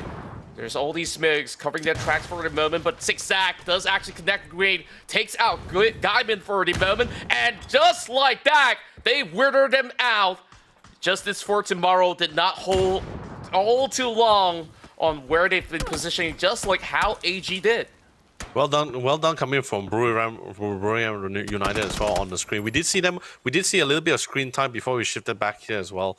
Someone understood, like, okay, we want to take our best towards the center part of the circle, and it looks like it paid in full dividends as well, because not only did they manage to clear out the remaining members of JFT, they full sended, they got into a shack, not the best of covers, but they got to work with what they got, and now it's pretty much paid in full with full aces here for them as well. Not really going to be giving them the full clear just yet here. However, with all the teams contesting for the edges here, they might just be able to bank on the fact that a lot of these teams may not prioritize them first, as they want to try to gain control of the edges here. Perfect lob coming out of Lombao. And now they managed to spot the rest of Team Flash, forcing them to run the other way around. And another one gets tagged, this time by Ruse, as he's got all these great angles coming from the foothill instead. And BRU is currently in the best spot possible. They have a compound, they have a 360 view of where everybody's currently at. Of course, there's a little bit of dip over onto the gas station, which they won't be able to peek all too much, but it is definitely a firm hold for them for most part. Whereas a lot of all these teams over the southern side is going to have a very rough time, especially Team Flash right now, needing to go on an altercation up against the Crazy Rabbits. And now on a contact, Humbo Dish managing to get the first drop. It'll be an exchange, and now it's only down to Humbo D. It's not going to be all too much left for them, while FW Esports trample upon the rest of the field, and they're looking for even more up against the rest of OBS. Just by the edge of the zone, there's barely any playable area for them to take cover from. Irohani, the next one to falter, and FW Esports is just pressuring on Bless and forcing them to play right behind a tiny cover of a tree. Oh man, it's like you're stuck right out in the open as well. You don't really have a lot of controls of your angles as well, but somewhat to be expected as well, right? Most of these teams, they're going to be playing a lot more closely here. There's too many teams that currently still alive and surviving barely as they can. We do see Team FW here at the current moment here. They're relatively comfortable, at least Team Flash here. Relatively comfortable. They're getting as much control of their respective part of the zone as much as possible here. But looks like APAC Clan was just going to be able to find one of the roaming members of MG here. 2K last man standing here. Needs to try to hold on the line. There's no one else contesting for the north side here. So if 2K could pull out the win here, now it's a 1v1 by the way here. So if we can pull out the win here, he just might be able to turn the odds back in their favor here, but gonna play the safe card. We'll go for the revive, and now it's a classic 1v2. Yeah, great save. TSK, they've been hiding right inside of the tunnel, and that blue zone grenade is gonna clip onto every one of them. Sam Mass, can he heal up in time? I think he barely hangs on. The rest of his teammates will not follow suit. Only Haas of what? Actually survived the brunt of the damage, and here comes another name. FW Esports making it rain, and right now looking to trade right back. Another blue zone grenade. He looks to tank it up to secure the entire ordeal. And just like that, FW Esports comes up huge on the numbers, but that is just a little bit too tough, as there will be a little bit more of a splatter over on the cross section. 2 members left for the side of FW Esports. They kind of tanked a little bit of their own blue zone damage in essence, just to make space, but the rest of OBS, they tried to push through FW Esports member, but could not really find the angles, and the next team to crash out together alongside with MG Gaming. It's just pure chaos when we're looking at names appearing all across our screens, and now down to only 4 teams available. Yeah, the fight towards FD, although we didn't really get to see any screen time regarding FW Esports fight between OBS, but I guess I could somewhat get a little bit of a picture, right? Because OBS didn't really have any proper grounding. It was just a trees and 2 cars. There's not a lot of covers and flatlands as well, right? And FW Esports, they were there prior before OBS as well, so they had a more better setup. Even though it's not the best of cover, but they really digged into territory, and they were pretty much ready to greet any team that were to come their way. Buriram United, on the other hand, they've been pretty comfortable. And how are you letting these shots, Riz? And this is not with a marksman rifle as well. Full on spray. Well done. This is the guy with both game sense and spray.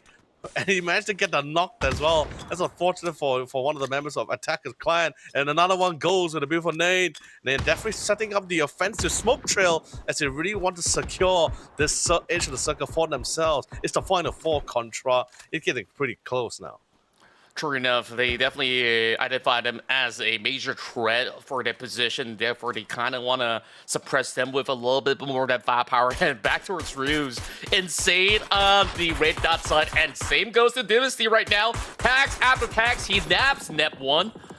And now down to Minvo. Forced to prone on his belly for the moment and quickly gets tagged up alongside. It is going to be the pressure coming in from the rest of FW members to be also looking to chime in to steal away some points as they are flooding over onto the top portion of the hillside.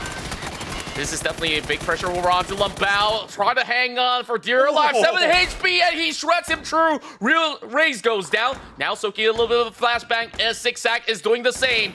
Bring him down to close, and he's getting flashed, and he goes all the way, point blank, to get the job done. That was cutting it real close as well. If we had more HP, that fight, we wouldn't know what's going to be the conclusion of that fight. Just unfortunately, last member standing for 4 Crazy Rabbit, he got tagged too low at this point here. So just a simple would have probably be the end of the daylight here. But sadly, it's also going to be the end for the attacker client. It's a beautiful marksmanship comes in, of course, courtesy of Khan from Buriram United also joining in the fray here. Actually, I believe he also managed to steal one of the knockdown kills away for themselves. 7 kill points here. Now fighting for the final placement here. But FW Esports, look at the kill points they're racking up for their first game for this weekend here as well. Very commendable. 15. I think that's the most kills I ever seen, at least so far. Actually, no, I think 17 was the most from yesterday's, but 15, if they add on with the additional 3, probably will break up the record entirely. But can't see what a tag coming in. But Diamond Steel also will be joining in the fray. Yeah, Kanaxi's on a really tough position. They're looking for the ex-teammate Dynasty. Kind of knows his old brother in that sense. Zigzag, though, coming into the zone, a little bit of a tight squeeze. I believe the rest of the crosshairs of BRU is pointed all the way up the hillside. So BRU, they definitely have an edge to have a say on this final hour. No way. Just like that, Khan gets the job done and only down to Zigzag right now. There's barely any space. Zigzag might actually look to deny it, but this has been a super massive debut coming in for FW Esports nonetheless. They may even walk away with more points than BRU by the tail end of it if they could secure maybe a couple more eliminations or perhaps even some of all the odds in essence. Khan now on the push as BRU is just slowly taking their time. Khan now spotted out, and that gives away his position, looking to secure the point, but not quite yet.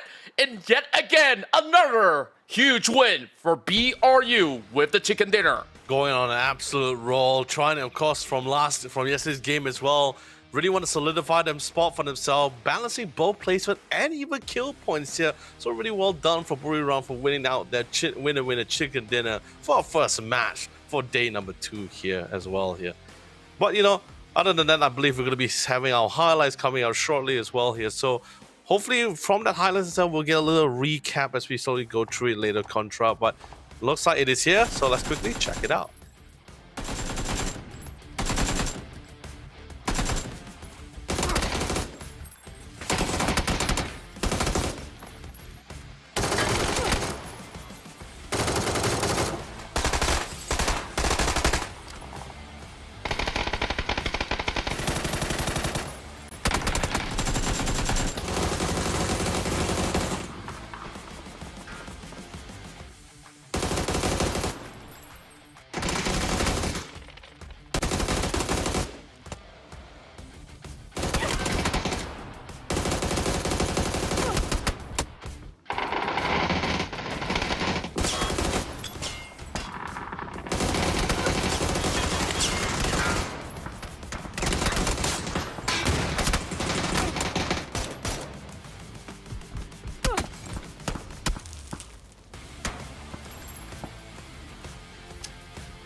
And that, my friend, was a massive brawl to kickstart our Day 2 action. And wow, BRU as well as FW Esports was on that tight race to the finish line, but BRU definitely have an edge when it comes down to their position. You saw how FW Esports have been able to find a funnel through the south, racking up those huge 15 eliminations coming into this matchup. I think that they're definitely looking for another hoorah moving into the next one. So why not we take a quick break, and then when we come back, we'll toss it to game 2.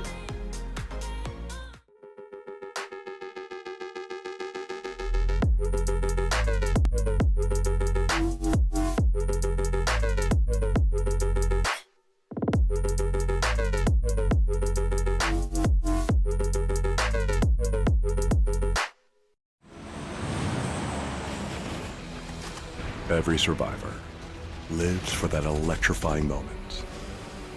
One heart-pounding match. One unforgettable thrill.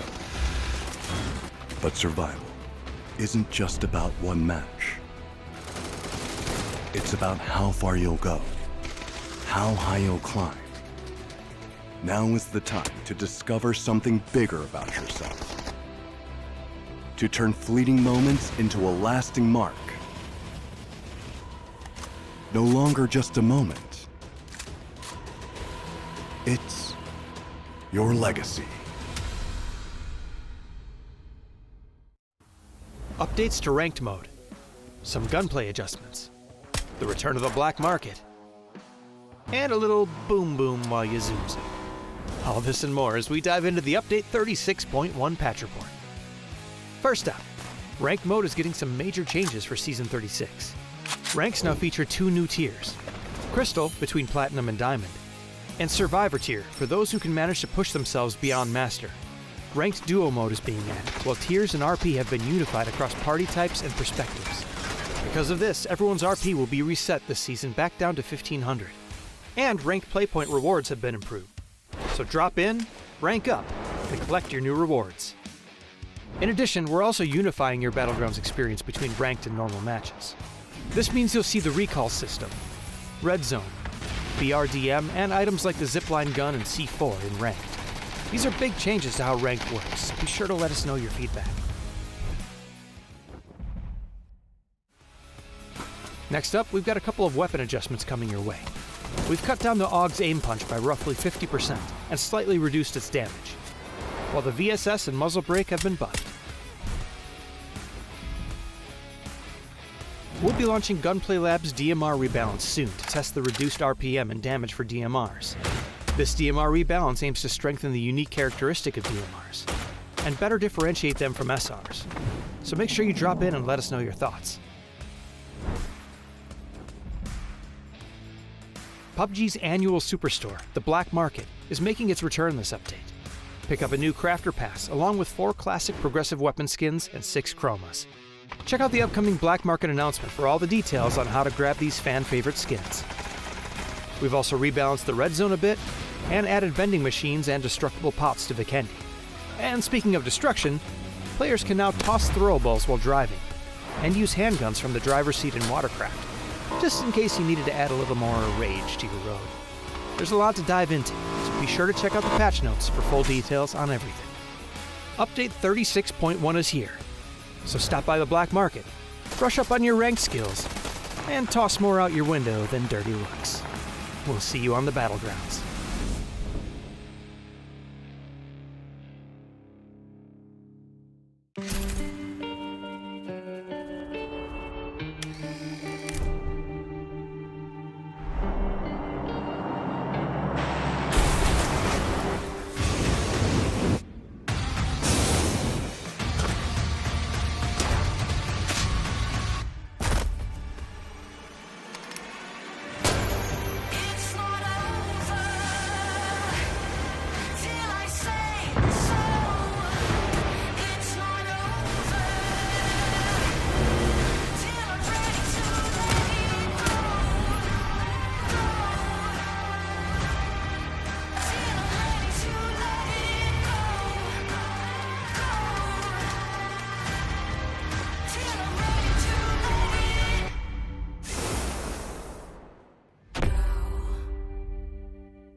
Ladies and gentlemen, welcome back for more PUBG action here for this wonderful weekend as well. I'm Leonard Leos, and you're only gracing us at the Castle Desk once more. It'll be Contra as we bring you guys a full weekend of PUBG extravaganza. Let's be honest, Contra, we have PUBG like past weekends. We even have more PUBGs coming up for the next following weekend as well as we slowly make towards the end of the year. I'm excited, but of course, let's go back to the presents as we need to try to crown our next top 8 team to go towards the finals. Yeah, as much as we have weeks and weeks of action, we can't really say the same for some of these teams who are fighting for these positions to stay afloat, to be on top of the game, or else it'll be a little bit of an off season for EWC to conclude before we start another APAC circuit in essence, or you could even argue for the rest of the world as well. So that being said, though, I mean, it's been absolutely a blessing for all these teams to be able to, really prove themselves out here as they're hoping to prove that they are worthy to be crowned as the very best in the Esports World Cup and beyond. So now looking into what went on from the past game, I mean, what a hot start that was for FW Esports. 15 whopping kills out there. Those volumes are absolutely nasty to be able to match up to some of all these numbers coming from yesterday. And just like that, within the span of one round, they've secured more than 20 over points. So they're definitely catching up to the pacing of some of these guys coming from Group A. But of course, with BRU securing another chicken dinner, they're definitely ahead from the rest of the pack. I mean, definitely for sure. I mean, it's not just Buriram United as well, right? Even 4 Crazy Rabbit, who's currently sitting in the top 4 at the moment. But of course, this is naturally if you're combining with the points from Group B as well, right? So they're also able to get to the top 4 with a decent amount of kill points on themselves. They got 6 kill points, so now they have a total of 10 points as they make their way forward towards the end of day number 2 here. But particularly, it's like you mentioned, everyone is making waves. Massive, of course, naturally, massive improvements coming in naturally from Buriram and 4 Crazy Rabbits as they're already making their first match with a very massive message where they're like, we want to earn a lot more points. This is our last day. We want to end it on a massive bang here. But FW Esports, of course, started things with a strong start as well, intending to see if they can really try to catch up on the ladder. But of course, with that being said, ladies and gentlemen, we're jumping to match number 2 here. Another beautiful map of Erangel, and this is going to be the last Erangel map for the night. That's right, and this is fair for all with an even spread from across the corners of Build to Power. Hit it directly into Georgia Pool, so I believe the majority of all these teams will not be involved in all these early game shenanigans like we last saw in the past round, where teams were fighting for vehicles, some of them got themselves into certain casualties, so this time a little bit more straightforward as compared to what we last seen. So Zoo is going to occupy the entirety of Gatka. There's only going to be 2 teams inside the island. Over onto these corners is JFT, and I do believe that is also Irohani to be inside of the military base as well. Army Gaming this time, UNQ gets a little bit more airtime, where last round he kind of got trampled over from those trades of vehicles. So that being said, a little bit of a split 60-40, I would argue, but majority of all these teams will be looking to secure spaces like the Quarry or even Ferry Pier to be some hot spots in this location. For the rest of the field, who might even consider the islands, I guess ISG as well as JFT might be looking for a little bit of jostle control coming into that far end over onto the southwestern plains of Sanaska. So this is kind of iffy to me on how certain teams could maybe even squeeze tight into some of all these areas, because if you did not want to cut over onto that territory, you just have 1/4 map to be played out, so it's gonna be a little tight. So these guys got to be very quick on those rotations. Yeah, I mean, like, we also never got a chance to talk about the circle, right? Phase 1, relatively different from our last match as well, right? Where it started off for the far north, this time it's heading to the far south. And we're not talking about like south of the mainland. No, we're talking about all the way straight into the ocean area once more here. As you start seeing teams a little bit prioritizing a little bit more towards the inland here. But here's the massive problem here. all the teams naturally, like I talked about yesterday before, 9 out of 10 times, that circle is of course naturally going to be coming back to the mainland. But that 1 out of 10 chance, right, where it goes straight, it goes straight further south again. That's going to further implicate teams even further because there's just barely any lands for Lost Teams to play with here. And what a well done spray. Sadly couldn't really convert to a kill for themselves here, but looks like 4 Crazy Rabbits will be able to secure the first blood of the round, and naturally should be able to get the revive for one of his teammates as well. But good spot on from Nab. What a game sense of this man had. What a game sense coming in from them to really spot out from the horizon as well. Definitely felt like this guy wasn't too far from the rest of his team. I mean, yeah, it's still relatively far. It's a massive team split here, but still checked the horizon, still did his due diligence, ensured that no one's going to give her any free pickets, and naturally caught it spot on. Well done. Yeah, I really do love the setup coming from the side of FCR in general. Like, setting up that choke point so early on, expecting certain teams to pass, kind of give them a little bit of an edge to secure themselves the first blood of this matchup, and this being the last game in Erangel for the teams coming in from Group A. They got to make the best out of it. I think we've said this a couple of times already. I mean, they only got about a total of 5 maps to play out, including this one. So BRU, I think safe to say that they should be in the right trajectory to close the night, to still be within the top 8 by the end of the entire circuit, unless if they just stagnate, right? I mean, if you're not really getting all these average of, let's just put it at 4 points per round, then it would have been actually big trouble for BRU in that essence. If you take a look at the rest of the field, even certain teams that have played for 2 days in a row, I mean, they're sitting around an average of the 30 over point margin. So it is still not all too clear for these guys out there. So safe, they really have to fight their way out up against these hungry guys coming in out of Group C, and we've already tasted a little bit of what FW Esports have to offer. It's not going to be an easy task. Yeah, but look at the bright side, right? So at least about 60% of the teams from Group A yesterday, right? They were just looking from the points that they actually, from the leaderboard points that they got from last round, right? At least 60% of them, they were able to get at least around 4 points, whether it's a kill points or placement points. They were able to get a substantial something for themselves here. So sure, 20 points, 30 points doesn't really mean you're out of the woods just yet, but at least you're slowly working towards an idea where, or at least a situation where, okay, we're not getting donuts each round. We're slowly building up our revenue until where we get that 1 or 2 good games, which was what happened to Savage Man, right? Savage Man Esports yesterday, I believe, like first 3 games, except for the first round where they got top 4 by only 4 kills, they were like what, 10 placing, 10, 9 placing. It didn't really work out too much for them, but they got a couple of kills each round, except for the second and third match, which is pretty much donuts.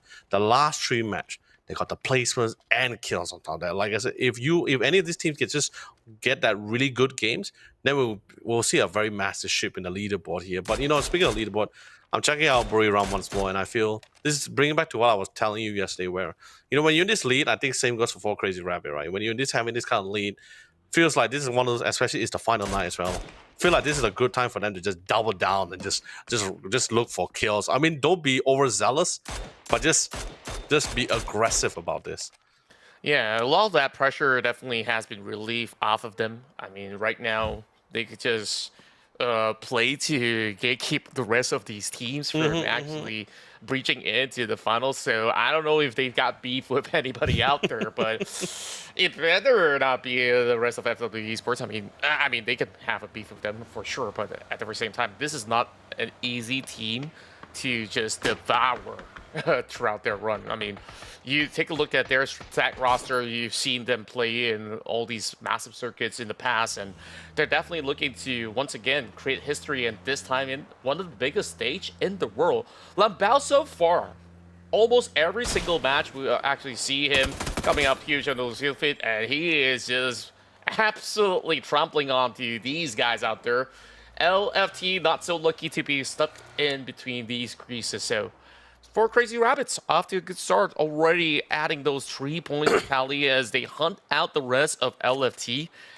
And it just seemed like a really rough start for the rest of LFT. So hopefully when we change over onto Other maps, they would have a little bit more reprieve. And looking at an RG, they're up to no good this time, up against the rest of Zoo Team. AUG recently had a little bit of rework on it, just on the aim punch and the damage output. So still a very reliable weapon overall with its firing rate, and we still absolutely love spraying with it. So that being said, though, Crazy Dog, again, it's always been this guy who's been so cheeky on his movement, so elusive, and now he is about to pounce. I don't think that Zen knows any details. Oh, I think he heard this with steps. Okay, he got him in check, and he got the angles right straight to the dome. And Zen had no chance in that exchange. Yeah, definitely no chance. Crazy Dog was too alert and too focused about it, right? Like, and the problem, and the make things even better for him as well, he was very relaxed about it. He knew his team is pretty much covering his southwestern side as well. So all he had to do was just focus on the target that was currently in front of him as well. So he's very comfortable taking that shot, and I think it's to be expected as well. I think also Larry coming in late with the vehicle also caught off the remaining member, the lone member off guard as well, because hearing vehicles naturally, game sense, makes you just, divert your attention somewhere else to it for a time being. Attacking Clan actually did a pretty good job for last round, so racked out a decent amount of points on themselves. Sure, yesterday's game they weren't able to accumulate as much for themselves, but starting for day 2 here, looks pretty good so far. Let's see whether they can try to be consistent about this as much as possible, because I believe, Contra, from your experience as well in the PUBG scenes, we see many teams like from day 1, they burst out of the floodgates like strongly and amazingly as well. But when you get to that day 2, then you start seeing them get a little bit more shaky compared to their day 1 performance. Yeah, understandably so. When you have this kind of format where you kind of want to at least guarantee a little bit more of that safety net, and then whatever you add towards day 2 can be a bonus. And this is pretty much the similar approach. Oh, but shows no sign of stopping. But this is still a 50-50 split. As much as I say 50-50 with the esports mode, you limit the water terrains, it could mostly end up in very pure. But I'll be damned if they were to put it all the way down south, because JFT is going to be really having the bigger edge against everybody else. And who knows if they will be able to survive the onslaught against them, if that happens to be the case. So more likely than not, JFT is looking to cut across, and we're definitely looking at the rest of the field to be flocking over onto the corners of the pier, whether they dock over onto the shorelines, take the far corner of the beach, somewhere on the outskirts of Quarry. It could still be very playable in essence, but looking at very pure, there's not too much of a real estate that can actually field too many teams at the same time. So you are expecting explosive brawls in between. So Armory Gaming preparing for the calm before the storm, as they're definitely making firm decisions. They're wrapping around the edges, not really fully committing into the zone, as this would be a little bit more of a safer approach, because last we saw inside Fair Pure, there's about 5 teams somewhere across the forest areas up the north, as well as a couple more inside over on the city itself. So right now, trades coming about. Leon's absolutely zoned out, nowhere to go, including with a BZ grenade dropped right at him. So easy picking for Hongvodi. I mean, it's the worst part about it is the circle itself, right? Is everyone thought that, okay, probably phase 2 circle, it'll shift towards the north side, back to the mainland, because like I said before, right, 9 out of the 10 times it does feel like it shifted that way. But by the way, a beautiful positioning coming from Connor C. Stealth responding with Glee is able to get some really nice easy picking as well. They were here digging down into territory as well initially as well, so they got a nice vantage point. This is going to force JFT to relocate themselves, although they were within the building area as well, but they didn't really want to take any chances. For Crazy Rabbit also was able to find AG, and because naturally this is one of the few teams making their rotation down south, mainly because of the circle. They were banking on the fact that circle keep just maintained towards the north side, but they keep going to the centralized part of the circle, which means it shifted down south, implicating a lot of teams on the north side to move down, forcing teams like AG and everyone else to move out back into the open fields and force them to crash into compounds, which mostly has teams, such as this one. Yeah, and going back to AG, I mean, wrapping around the field side definitely was very dangerous with the presence of FCR, who's already got some massive setups around those vicinity. And just like that, they got obliterated again. Only accruing a total of 6 points is not akin to what we last saw out of Armory Gaming from the previous records that they had on these past tournaments. Definitely, they are much better than this. So it's been a rough game. 2 in a row in Wrangle, not really securing those double digits well. FW Esports having a widespread angle, and now 6 sacks at it again. Tagging out Horseshoe and Cherry on top as well. With great connection, and now it's only down to Pivy. He's just going to settle into that compound as long as he can, because there's no way he could get past that quarter to retrieve his teammates in essence. So Pivy, at least looking for a little bit of trade. He noticed the presence of the rest of Team Flash, and Razy looking to take claim as well. There might just be some tight angles, and just like that, he squeezes past the trees, and he's tracing perfectly, getting one knock, and now calling for a little bit of cover, and he's already by the corner of the fences. Raze, he's got bullet for days with the M249. PV now going for the reload. PV so far, massive on the exchange. Here comes the toss of the Molotov. Good enough to set a decoy, but now the one coming in from the off angle will secure it.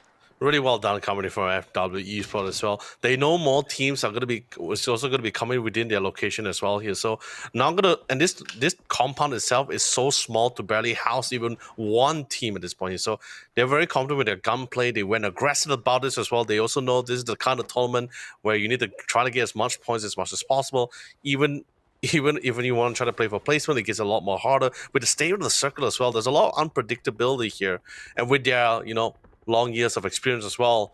And do take into account, this is the team that also went toe-to-toe with the likes of Sharper Esports, Forest Natural Gaming, E-Arena as well. So naturally, they took a page from their playbook, went for the aggression, and now they got full control of the fair repair. But of course, naturally, NRG will be the new neighbors coming in. Now they have the vantage point of the hills, but they're still playing around the edges, and you can see an FW Esports, they notice it as they slowly make all the way down to the eastern side. The E pickup comes in, that's going to be Attacker Clan. They made a little bit of a bold drop there, so but you don't really have much of a choice, right? They were like if I last saw them from positioning, they were like on the western side in the blue zone. They had to take an E-drop. They don't have a vehicle, and even they do take a vehicle, you get close enough to any of these teams, they're just gonna spray you down. Look at it, this guy's getting tags with marksman from quite the long distance shots as well here. So can't really doubt them out anytime soon. FCR, they took a long time setting out over onto the open fields of Gakko. Right now crashing into the farmhouse once again. Zamass on duty, gets two on the floor. Just like that, the rest of FCR getting pulverized. Only down to Nep and one other member. Tosakan slowly clearing every single angle. Epot, what's he gonna do right now? Stuck behind that container, and Tanawa is already on duty. Slowly flushing out with that grenade. He's got no space. Where do you go, my friend? And, well, he's just got to settle for that placement of 13. For Crazy Rabbit, it's been a big hustle up against those players like Armory Gaming as well as LFT, but their journey in Wrangle ends here. Yeah, that's rough. But, thankfully, the circle as well, it didn't go further down south. I mean, the chance of it going there is a lot unlikely as well. So at least this time, it's still maintained to the north side. So a lot of teams still be able to play within the safety of their compound. But the battle for that north edge, this is a lot of teams that are still sticking around. Sure, we lost 5 teams relatively early, but that's because of the state of the circle, right? During phase 2 and phase 3 transitioning. But now we're phase 4, most likely going to phase 5 soon within a couple of few seconds as well. And we still have all these teams stuck for control, battling around the edges here. They're trying to play with the fundamentals. And by the way, all teams has very strong, solid fundamentals as well. It's just a matter of which team is going to have a better opportunity, being the third party in this equation here, because they do not want to be the one that's going to be going 1v1 with another squad first. They want to be the third party. That's why you're seeing teams, they're doing dry peaks here, not trying to be over-aggressive or overzealous about this, but they are trying to lure another team to contest with another in hopes to be the third party. Yeah, going back to the foundations, right? Mm-hmm. Look at the rest of Buram United, they definitely have a very solid space to work with. As much as they're by the edge of the zone, they're zoning out DBH, making it really tough for them to run right through. Just like that, Ruse got the angles right, and now with the nades prime right through. There's barely enough space for the rest of DBH to work with. Also dealt with another card coming in from Team Flash. The nades are being sent towards Chao Wei. A little far lob over onto the wide angles. We'll still have a couple of chances for them to try to brawl it out, and now they gotta pick a poison up against the rest of Team Flash. A fall to the hands of BRU. There's no easy way to go around this. So Team Flash, whatever numbers that they can secure right now will be great for them. I'm not too sure with they're currently poised over onto this position. BRU might also look to collapse upon the rest of Team Flash as well. And right now, at least they're safe enough of spacing in between. They're hiding inside of the dip. And Team Flash says, you know what? Let's move deeper into the zone. We don't really want to get too caught up, and got themselves into the cabin over onto the corners, as they at least have a pretty decent angle to be closest to the center at this current point of time. So great movement. Team Flash, they kind of have a little bit more of a space to play out for that late game. Not the same for the rest of the field, though. I mean, MG Gaming, they just dock over on the corner of the shore, and they just gotta slowly squeeze their way through. FW Esports, as much as they had those big brawls inside of Very Pure, this is just cutting into the edges of it, so they can still afford to hold certain sections of Very Pure for the moment to deny any space coming from NRG, and any further they go, they will have to face off against Attacker Clan now. One member of Z being stuck, and that's Hong Nam. Where is he gonna go? Dino already locking him in position. Still trying to figure out as well, but Dinosaurus, you could sniff them out. He's an extinct animal, but his absolute hunting senses are still online. There's to spot him out. But the other side, it looks like Tosagan was going to be able to find a nice free pickup on Bless. That's going to be an unfortunate one as well here, to lose another member, especially as we're slowly going to the later stage of the circle. I think the north side, I don't think we're going to be seeing like much changes until that circle really hits upon them as well. But in terms of compound control, Team Flash, they're absolutely loving this circle. It's been favoring them quite a bit. Team FW Esports still had a little bit of time to play around until phase 6. I think the same goes for the rest of the squad that's currently playing on the south side. Irohani, Popetto, Samurai, they're barely playing. The circle is currently the edge of the circle on that eastern side.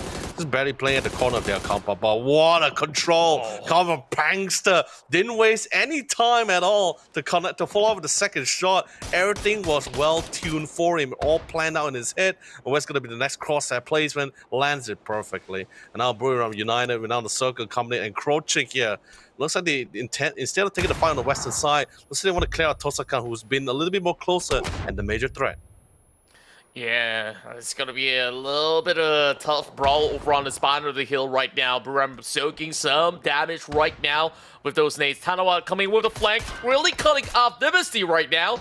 Now the brawl between two Titans of Thailand is going to be a huge, massive fight between the two. Khan so far finding the angles, and now Tanawa's got no space. He's outside of the blue. Tosakan team absolutely got wiped out, but they definitely done some damage to the rest of BRU. While in Very Pure, MG Gaming tries to crash right through, finding a little bit of that space just by the far edges of the zone. And the rest of these members of ATK is still going to be over onto this section, just looking around. So MG doesn't really have much to work with, while ISG is going to have that tower for them to at least hold on for the meantime. Rotman catches over onto Feven. Rohani, Pepetto, Samurai Gaming, a mouthful, but these guys definitely have a lot to offer than just long words out there. Muck, just like I said, drops another massive grenade onto VK. MG Gaming, surprisingly enough, I mean, they've had that great tenacity and now needs to find the targets right. And just like that, by the top of the roof, Muck goes in for the jump and he gets a little glimpse. He knows he's somewhere in the smoke. He's trying to sift right through it. I mean, he couldn't really spot him out, but the rest of these members have been able to cover the track. So there it goes, MG Gaming. And the journey continues for the rest of the field, but over the south side, it's been a big scramble for that space. Old Bloods right now looking to capitalize. And these teams are just struggling by the edges right now. That nade almost connecting onto Goni, chunks away a little bit of the health for his Old Bloods. Now having contacting upon moshing, so he's trying to look where exactly it's coming from. And right now, sets this side over on the con, looking for that prone angle, but he is pretty much wide out in the open. Easy takings for Speedy. And the thing is, the Bloods in the water and the Sharks are coming in. It's drawing the attention from some of the members of Team Flash, who's playing around with the compound area as well. And especially since how close the fight is, naturally they want to come in. They want to get a couple of 3 points on the cell. And what a nade coming in from Gonale. There's 3 parties. Could make that 4 here. It's literally quite the fight between the 4 teams here for battle of control. Naturally, Team Flash, the one being a little bit more comfortable here since they're currently in the zone itself here. But we see a 2-man setup here as 2 teams will be pushing forward from Team Flash to try to flush some of the remaining men. Buri Ram, barely any cover and barely any option to play with here as Team Flash is slowly encroaching them. And of course, naturally, Irohani Popet to Samurais is also keeping them in check from the southern side. Dynasty needs to make the call. I know he also knows that the spot they're in is not really that viable here. He might just go out swinging here, gun blazing here, try to get as many kills as possible here. But of course, Miko, as the lines are set up, is tanking out the zone. Tanked a little bit, thankfully, courtesy of the shots comes in, but the damage isn't significant enough, and Dynasty will be succumbing to the zone. Yeah, Team Flash extending their wings, just really cutting off any form of entry point coming for the rest of the squad, and that nade was sublime. And that will be the rest of Irohani Papato Samurais. Down and out. No a full way. send, a Hail Mary coming out of the side of NRG, barely finding that space, and that nade from Banana One. Insane, I tell you that. They never had a chance. They were just driving in. The first 2 knocks was detrimental. The crash was pretty much the ending of that story here. But what a spray control coming from FW Esports as well. But of course, this is one of the few teams that's gone head-to-head with the best of the best so far in APAC as well. So I'm not too surprised. 8 kills. They even from match number 1, they ended the round with 15 kills and even second placement as well. They're coming on really strong compared to some of the teams that we saw from yesterday. Sashman ended the day on a strong note. FW Esports starting off with a banger. FW Esports showing us primetime gaming right now. And they kind of make it look all too easy on how they are just securing points left, right, and center. As much as I say that, Team Flash is looking to challenge that statement. Hung Vodish, perfect tap onto the head of Zigzag. Kind of suppressed their firepower for a little bit. So with that reset going on, they spot out Banana One. Great off angle coming in from the side of Hung Vodish in order to get a little bit of a glimpse to know the whereabouts of FW Esports. So FW Esports, as much as they have the zone, Team Flash, now with that information, they can kind of look for those big setups. So far, none of these teams are all too concerned of ATK at the moment. They have not really had their presence felt for the most part, but I dare say that this has been one of the biggest improvements coming from ATK's run yesterday. They had a dismal performance starting things off, and then they start to pick up the pace, and now looking for a top 3 finish, and who knows, maybe a chicken dinner as well. Great tags coming out of Kanaxi once again. This guy is a master when it comes down to those DMRs, and so far, looking super solid on every single time that he holds a Mark 12 or even the Mini 14. So, speaking of Mini 14, Hung Vodish has one for his own. Going for a couple of all these tags from the Dragunov is we absolutely love all these exchanges coming from these teams. It is so tactical between both Team Flash as well as FW, but when exactly does ATK want to start being involved? Because they could potentially backstab FW Esports, especially right now is the best time with Team Flash sending 2 members forward.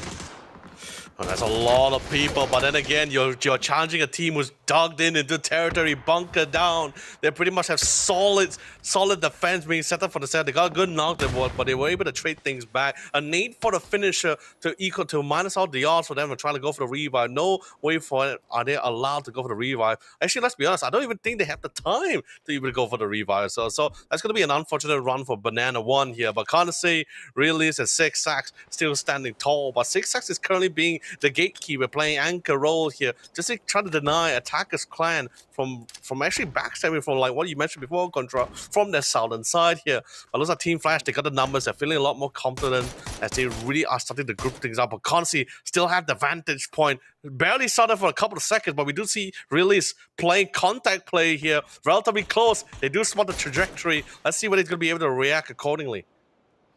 Yeah, so far, Konaxi super pivotal in this position. He has to spot out Hongvodish as well. They're kind of funnel into this tight area as he's giving a little bit more cover for Raze at the moment. The moment that they try to pop their heads out, that's where they do get punished. And right now, dealing with the situation very cautiously, Hams now finds a little bit more of that wiggle room, and he's currently trolling upon Zigzags as well. So I guess this is perfect timing. ATK, they could opt to also take a little bit more of that space over on the far east if they want to, while these two has been on and on with those couple of tags being sent at each other. So it's been stalemate at the moment. 3v for ATK. They do have the numbers advantage. Konaxi this time brings out the P90. Looking absolutely lethal on this one. And he's got bullets for days. Quickly secures it before the rest of ATK tries to ambush him once again. And this tower, so far, is left unchallenged. The rest of Team Flash finding it really, really hard to even get by the circumference of the circle right now. And the rest of ATK, what's the next big bet right now? Because they got to find one of all these picks. 5 points, not enough to settle for that top position to end the round for the night in Erangel. 6 already for Team Flash. And of course, FW Esports once again, another double-digit kill volume, moving into only their second match of this evening. And they're definitely already setting a high score of records. Now, finding a little bit of a glimpse right behind the Dacia. 2 members barely having any cover. And looks like Konaxi is looking to close in. He is done with those angles coming from the tower. And he's definitely looking for that full swing with the rest of FW Esports. And this might actually be advantages for the rest of ATK because right now, these two are fully going at each other. Razy now clip out a grenade. Konaxi finds the grenade! This is grand opportunity to close it up against Team Flash. The nades now flow right through. Still couldn't really seek out the position coming from Hongvodish. Elusive through these grasses and finally spotting out some couple of tosses. Konaxi brought down! And just like that, they turn the tides around. Here comes Mark 1. Attack Clan. They might actually close this with the first chicken dinner of their own. Yeah, this is going to be Attacker Clans now. They have the number, they're not got the number advantage. They're not hurt at any point of time within this engagement as well here. But we do see Team FW Esports trying to recover, to try to go for the revives. We did see one of them being picked up. The third, I think Connors is a little bit too far. Zigzags gets spotted out, trying to attempt to push forward here. And also gets knocked down in the process once more. One member of FW Esports stands. Team Flash fully removed from play here, courtesy of Dinosaurus. And now it's a classic 1v3. Unfortunately, there's just too many angles, too open field, barely any cover for the hole let out here. Attacker Clan played it nice and silent, despite the name here, creeped their way in for find a better opportunity as a third party for the win here. Well done from Attacker Clan. Yeah, great tactical play to really seize this chicken dinner, and it's absolutely necessary for Attack the Clan as they have definitely had some rough hurdles throughout day 1, but day 2, they get to celebrate. So let's catch all the action in this last match of Wrangle.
What a match that was, behold, for us to see. And it's match, by the way, Control, it's match number 2. And guess what? Not only do we see great improvement, great performances for some of the teams from Group A from day number 1, but check out FW Esports. Back to back, like high position, high kills, and now they're making it all the way to top 4. And this is combining with Group's A points as well. It's just crazy, and we still have 4 more matches to go. So I'm excited to actually see what else is there left in the tank, because this guy show no signs of stopping. So we'll take a couple of minutes off, and we'll be coming back for even more, as we still got Tego as well as Rondo underway.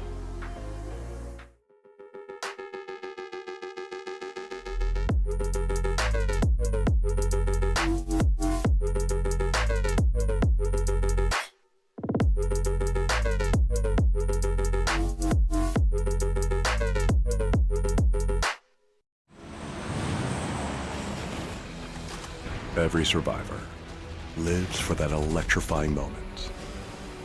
One heart-pounding match. One unforgettable thrill. But survival isn't just about one match. It's about how far you'll go, how high you'll climb.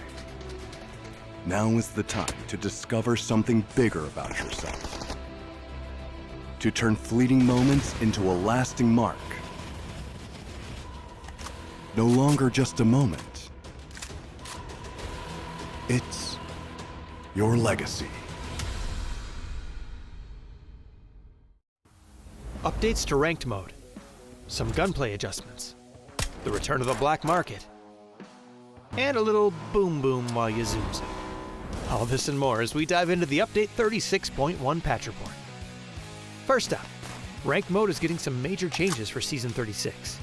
Ranks now feature 2 new tiers: Crystal between Platinum and Diamond, and Survivor tier for those who can manage to push themselves beyond Master. Ranked Duo mode is being added, while tiers and RP have been unified across party types and perspectives. Because of this, everyone's RP will be reset this season back down to 1500. And ranked playpoint rewards have been improved. So drop in, rank up, and collect your new rewards. In addition, we're also unifying your Battlegrounds experience between ranked and normal matches. This means you'll see the recall system, red zone, BRDM, and items like the zipline gun and C4 in ranked. These are big changes to how ranked works, so be sure to let us know your feedback. Next up, we've got a couple of weapon adjustments coming your way. We've cut down the AUG's aim punch by roughly 50% and slightly reduced its damage, while the VSS and muzzle brake have been buffed. We'll be launching Gunplay Lab's DMR rebalance soon to test the reduced RPM and damage for DMRs. This DMR rebalance aims to strengthen the unique characteristic of DMRs and better differentiate them from SRs. So make sure you drop in and let us know your thoughts. PUBG's annual superstore, the Black Market, is making its return this update. Pick up a new Crafter Pass along with 4 classic progressive weapon skins and 6 chromas. Check out the upcoming Black Market announcement for all the details on how to grab these fan-favorite skins. We've also rebalanced the red zone a bit and added vending machines and destructible pops to Vikendi. And speaking of destruction, players can now toss throwables while driving and use handguns from the driver's seat in Watercraft, just in case you needed to add a little more rage to your road. There's a lot to dive into, so be sure to check out the patch notes for full details on everything. Update 36.1 is here. So stop by the Black Market, brush up on your ranked skills, and toss more out your window than dirty looks. We'll see you on the battlegrounds.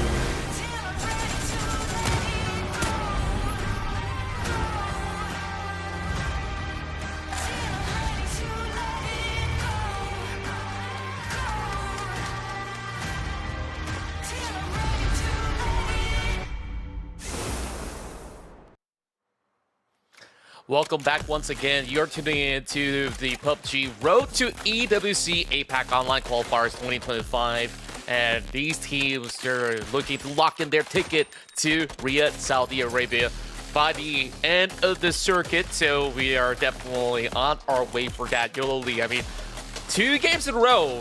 These Thai teams are absolutely popping up. Brim United has been able to secure 1 chicken dinner. And last we saw, it was Attacker Clan seizing their opportunity, claiming 1 for themselves. But the biggest victor right now are not the ones who actually take the chicken dinner. It's, as a matter of fact, FW Esports. I mean, these guys, they're built so different, looking for those high kill volumes and have been able to secure top 2 and top 3 finish. It's really crazy to me as well. Like even how they engage and how they interacted with the game as well, right? Even when they were someone solidifying themselves with a sort of compound in one of our, at least during our mid phases of the game, they didn't really just bunker down, keep their heads down. No, when they saw an opportunity, they were very confident with their gunplay as well. Especially when they were going toe to toe with NRG and the teams that's nearby, they were saying you know what? Why are we keeping our head down? We need to farm points, and we got the confidence, got the confidence. Let's keep doing at it. Every stage of those rounds was just practically, if there's a chance for them, if it's a moment to be aggressive, then they'll be aggressive. They weren't really overzealous, but they know when to attack and when not to do it. So, which allows them to rack up quite a decent amount of kill points for these past 2 matches here. And don't get me started on placement here. Sure, couldn't get the winner chicken dinner, but getting 2nd place twice back-to-back is or at least top 4 back-to-back, it's pretty insane to me when you balance out both the placement and kill points. And this enables them to be currently our top 4, 37 points, and this is the total amount of points which some of our Group A teams and Group B teams have worked relatively hard to get that amount of points, and that's after 6 matches, 2 matches in, and they already were able to circumvent a lot of teams at this point for that top 8. Yeah, I give a lot of credit to Canaxi because he's the one getting all these contact plays. Insane. Yeah. And he just needs to feed all these intel, and his tags are absolutely lethal at the very same time. So he's really pulling off a lot of all these heavy-duty work for the team in order to really secure a lot of all these connections in that sense. So other than that, of course, when we take a look at the list of teams, I'm not too surprised that FW Esports will be at least thriving in the circuit. But at this rate, this is absolutely tremendous news. I mean, this could really be a really hot run for them to move into the finals. But the biggest surprise to me is Armory Gaming. They didn't really get to play 2 rounds back-to-back. You saw that rotation getting caught up by the 4 Crazy Rabbits. They could have even settled in for that position, but of course, I can't really say too much or really scrutinize some of all these players because that space over onto the far south was already as difficult as it is. So sometimes certain teams, they want to go in with those white wraps, but it's just unfortunate that they end up over onto the flock territory if they actually go through. For Crazy Rabbits, we also had the Battle of the RU by the hillside, and I think that Team Flash last round definitely played a really smart, intelligent game overall because initially they could actually settle to brawl against the rest of the field over onto the top end of the Spider Hill, right? Of Cross Quarry.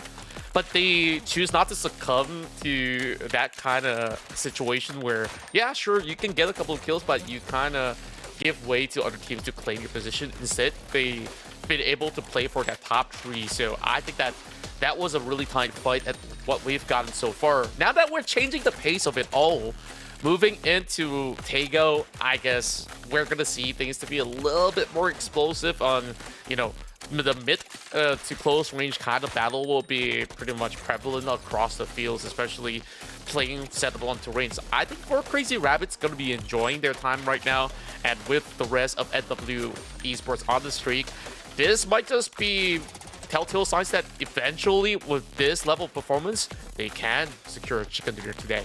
Yeah, I mean, that's going to be the name of the game for a lot of these teams here, right? So far, of course, clearly we do see some of the teams standing out more than compared to other teams and stuff. But it's also like what you mentioned before, right? Or like what we were talking about yesterday, where there's just some matches where you get some teams. It's just probably one of those days where you get some good matches and sometimes you get really bad ones as well. And not necessarily means that their fundamentals or their choices of engagement was wrong. It's just maybe because sometimes you just get this kind of circles and then and then you're put in the similar spot where, okay, wait, there's a lot of teams, we're not in a good spot. First match was like heading north side. The second match was heading to the southern side of Erangel here. But you know what? At least these teams don't have to worry too much about the water area anymore. Because when we go to the map of Rondo and Tago here, you got a lot. It's a very massive map. You got a lot more land area. Sure, maybe eventually if you go towards the north side of Tago, or was it Tago, then there will at least be some bridges. But other than that, still massive areas here. So I don't think team, depending on how the circles shift, I don't think it's going to be implicating any of these teams in any way. Unless, you know, it shifts into, unless we get to that final circle, right? Like phase 6, phase 8, that's when we start seeing like very small differences where, like, you know, if the circle shifts to a particular team, then, oh great, the circle's favoring you and you have a high ground, that's great. Or maybe if the circle shifts away from them, they have to descend the hill, then that's just an unfortunate situation. But you know, those are the kind of things where it's like final circle, no one really cares about that. But when we have those kind of circles like we were witnessing in match 1 and match 2, where it has massive water areas and unideal spots, very little land area so early into the game, it really puts a little bit of a struggle for a lot of these teams. But you know, other than that, I think it's been so far a great game for some of these teams as well. Some still struggling to gather some points along the way, but some also really stepped up, like Attackers Clan. Really glad to see that they're really popping off since day one wasn't really their best run. Yeah, overall, when we take a look at all these teams, they're definitely looking for a redemption arc of their own. So it's actually great to see Attack Clan really pulling whatever strides that they have, and they played it safe, cool, where there were multiple opportunities for them to also, you know, bombard certain teams around the edges. And for an instance, I think the whole time they could have actually have a few members to backstab some members of FWE Esports, right? Because they were just so fixated onto the members of Team Flash to the point that they're really full sending, right? So the rest of Attacker Clan, they kind of let them go at it, which is the safer play and the right call, so that they did not get into the mix-up where the rest of Team Flash could also go for the exchange. So let's take a look at the leaderboards again, just in case if you guys are hearing us yapping for a long time, I have no clue what's going on. FW Esports today have been the best performing team, 37 points in total, with their top 2 finishes back-to-back in Wrangle, alongside with those high volume of kills, 25 so far. And even on the Attacker Clan side, they've been performing up to the rate of Grub United, a chicken dinner of their own, only 1 point shy out of the kills, but they definitely have a little bit more priority based on their positioning for today, securing 15 points of eliminations, placement points. And when we take a look at the rest of the field, Nirvana Rebirth Soldiers are still getting themselves pretty much afloat with a hefty amount of score. That's an average of 6 points per round, which is a very good margin if you were to try to maintain a little bit of a safety net for an advantage. Yeah, no, but of course, do take the count, ladies and gentlemen. This is not the total leaderboard. This is just for the today's leaderboard in particular. So at least that way you don't really get mixed up on why suddenly we, like, especially for some of the fans or some of the teams. Yeah, this is the total. So if you guys are noticing, like, hey, how come suddenly Blue Ram is like only 30 points? I thought they had like 86 plus. Yo, this is the one here. And by the way, if you guys are noticing from the screen, like, why the top 8 is highlighted in gold, well, like what we've been talking about since day number 1. If you guys just joined in, I'm just going to bring you guys up to speed, as this is currently somewhat of the APAC Qualifier Play-In. It's a form of a group stage qualifier where we're only trying to look for our top 8. Then only the top 8 will move forward to the finals. That's when we got to crown our top 4 teams who's going to qualify to represent APAC in the Esports World Cup. But you know, with that being said, let's quickly move on to match number 3 here. A very beautiful flight path as well. Teams should be able to go wherever they need to be. And like I said before, Contra, it's very large land areas as well here. So until we get to that phase 6 of phase 5 or 6 circle, that's the only time where we'll see teams start to struggling in the terms of whether did they come to the circle, inside the circle late, or did they come in nicely early. Yeah, and most often than not, you will look at teams trying to secure a little bit of that area in between Joughton as well as Neox Factory, where there's a little bit of that elevation, and somewhere in the mix as well, that spot where NRG is holding is usually a prime location where a lot of teams will be traversing upon. So you will expect a lot of all these teams to go in for some choke point setups. Right. So start things off, it's going to be looking very clean.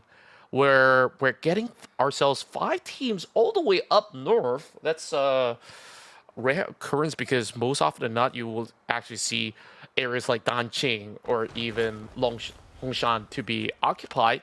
And I did mention Jiaotin though. So we're looking at MG as well as the members of OBS trying to occupy that space. There's a little bit of separation with Jeff on the outskirts. So I am not going to be all too surprised if OBS is not looking to go in for that full brawl, not having the full squad strength. But once Jeff is going to be tagging along after looting up, then they can actually surprise them with a flank coming through. So we'll have to see if they're going to have a little bit more of a stronger establishment inside of Jiaotin.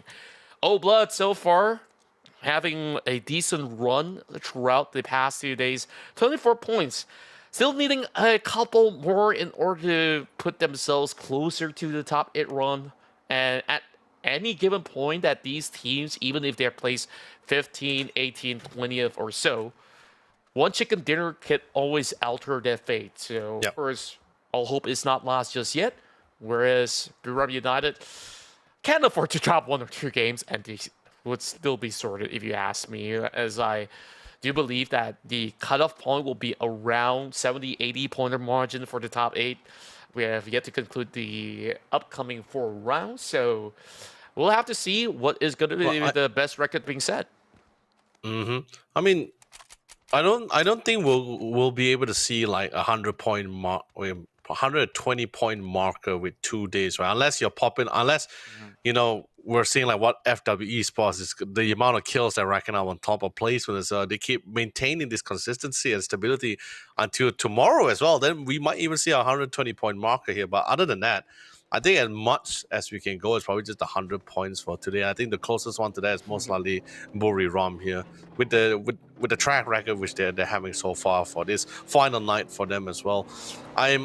I don't really like to be that guy, Contra, but I think I just have to be a little bit blunt at the fact that, especially since this is the final night for Group A, and we are talking about, we're currently in our 3rd match. We're pretty much halfway through the final night for them as well here. So I'm not too sure whether Old Blood or some of the team that's currently at the bottom for Group A would have enough points to really maintain a top 8 here. But of course, like you said, if they can get the chicken in and they really play their cards right, they might have a little bit of a fighting chance, but no form of security or assurance at all here.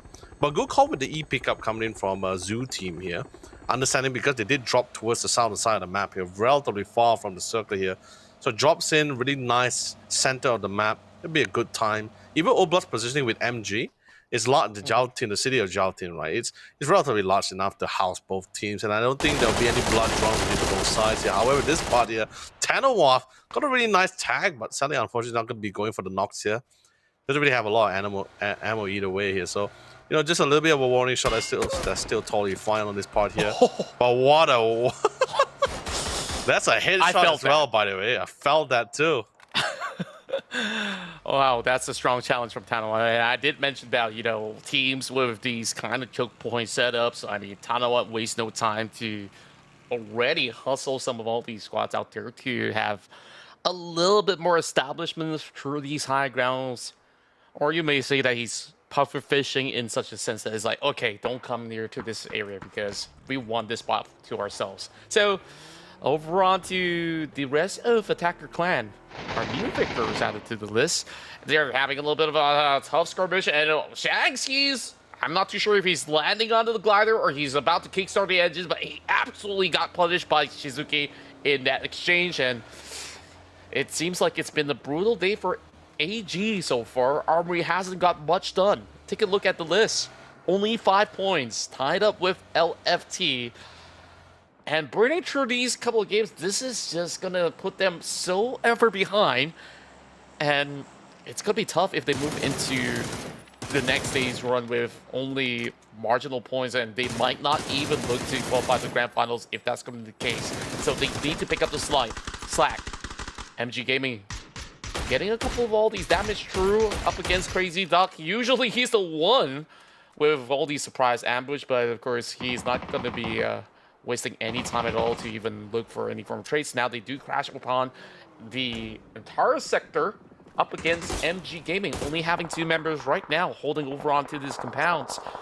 Gotta look for some areas to cover for himself. So 5657 falls all the way back. Vicky trying to scour around. He's gonna be the first contact. While Panksker, last game we saw some massive work coming in from this guy who's an absolute mat lad. Really tries to flush the position. Vicky right now stuck over onto the washroom. I mean, he's definitely looking to take a shower, but there's just flames all across that bathroom overall, so he won't be able to get out there. 5657 at least gets the job done, suppressing one down. So it's going to be a 1-for-1 with MG Gaming. So far, not settling for 2. They still want to do more damage towards the rest of these guys out there. NRG so far looking sublime as there's not too much of that space, but they get the job done yet again. 5657, what the heck was that? Wow. What a fantastic hole. And I think mostly because of the current situation that we're currently witnessing for MGG as well, because courtesy of TD too. He played a very crucial role to try to divert the attention. That's pretty much why I allow NRG to really just bombard the house. So I try to force out the lone member of MGG here. But sadly, the damage has been done. NRG, Pang says the last man standing. He got a shotgun in hand. Makes it reminds you why shotgun is superior in close quarter combat here. But the blood's been drawn, the shots is coming in. The Gunplay has been drawing the attention for a particular team here. It's going to be all bloods. They see an opportunity. They're seeing a team that's currently contesting with each other here.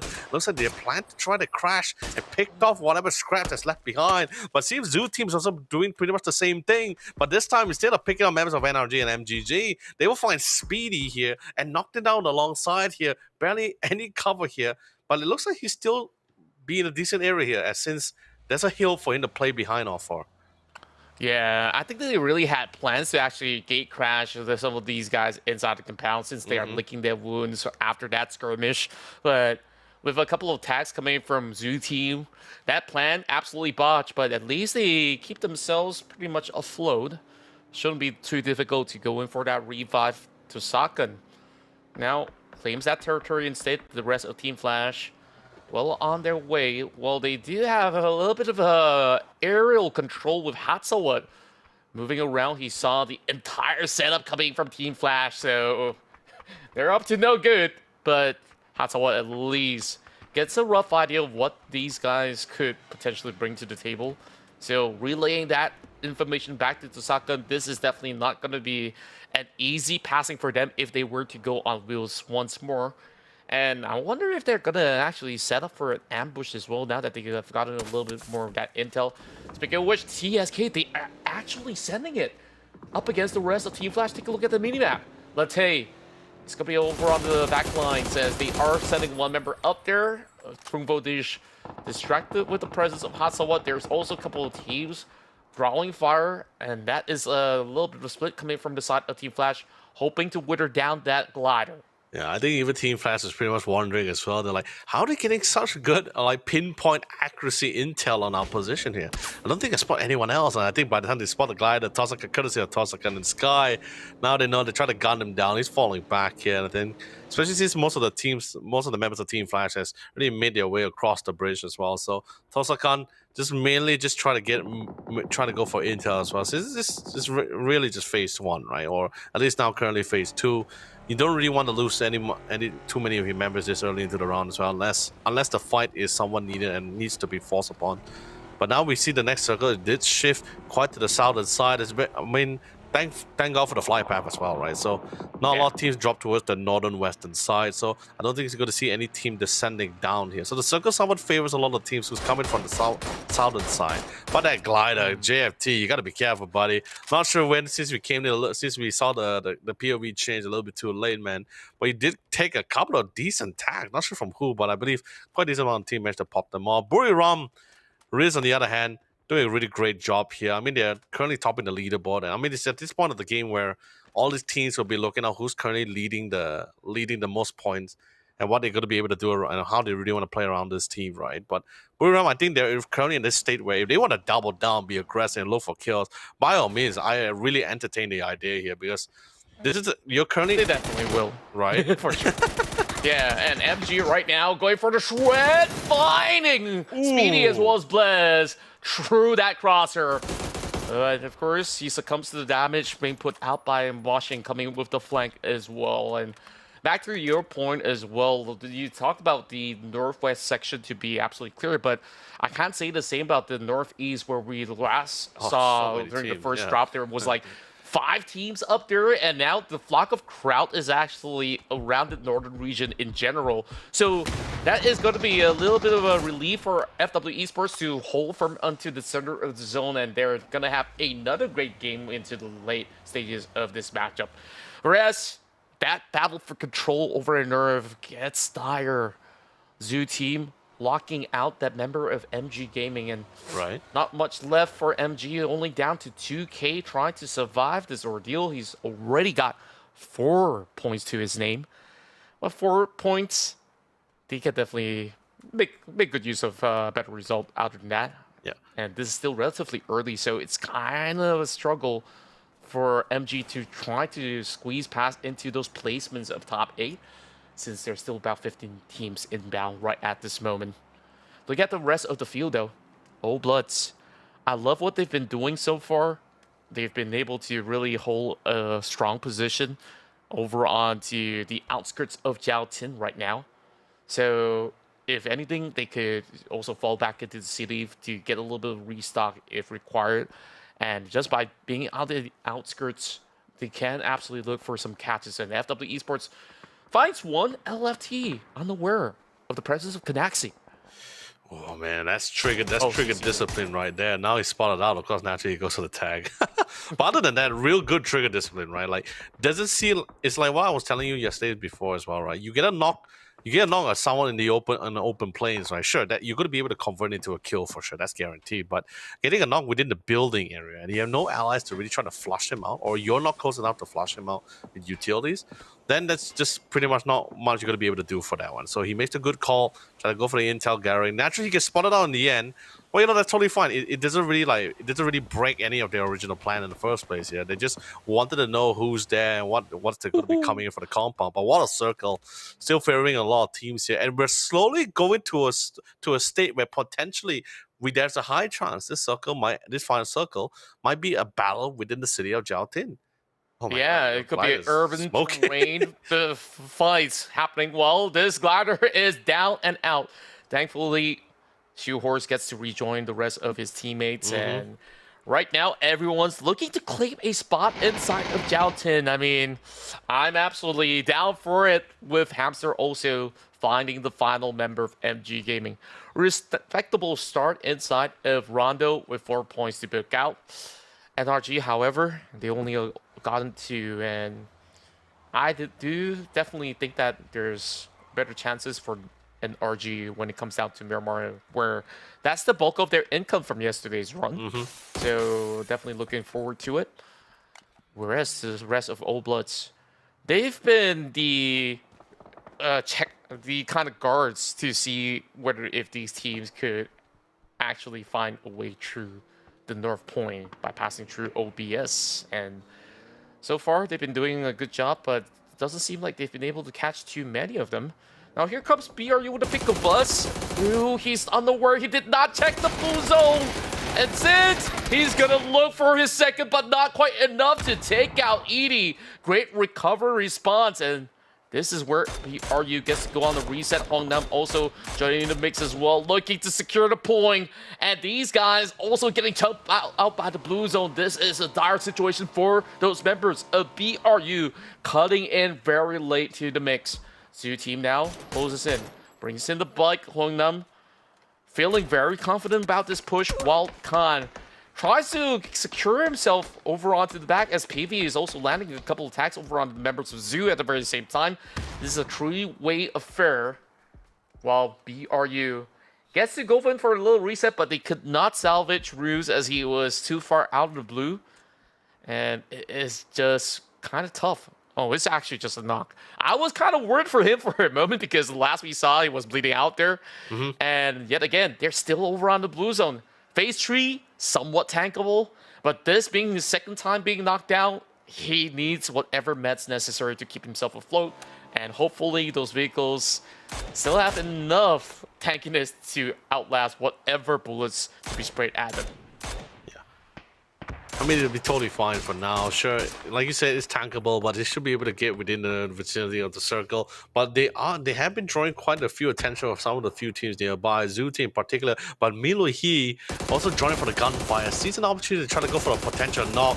That's gonna be the ending of the story for Hong Nam here, as the bullet is gonna be hitting from the back of his head here. Circle finally moves forward through, won't go straight into the dead center of Jiao Tin. It centralizes itself here, but there's still some part of the city compound for some of the team that's currently stationed in Jiao Tin to play with here.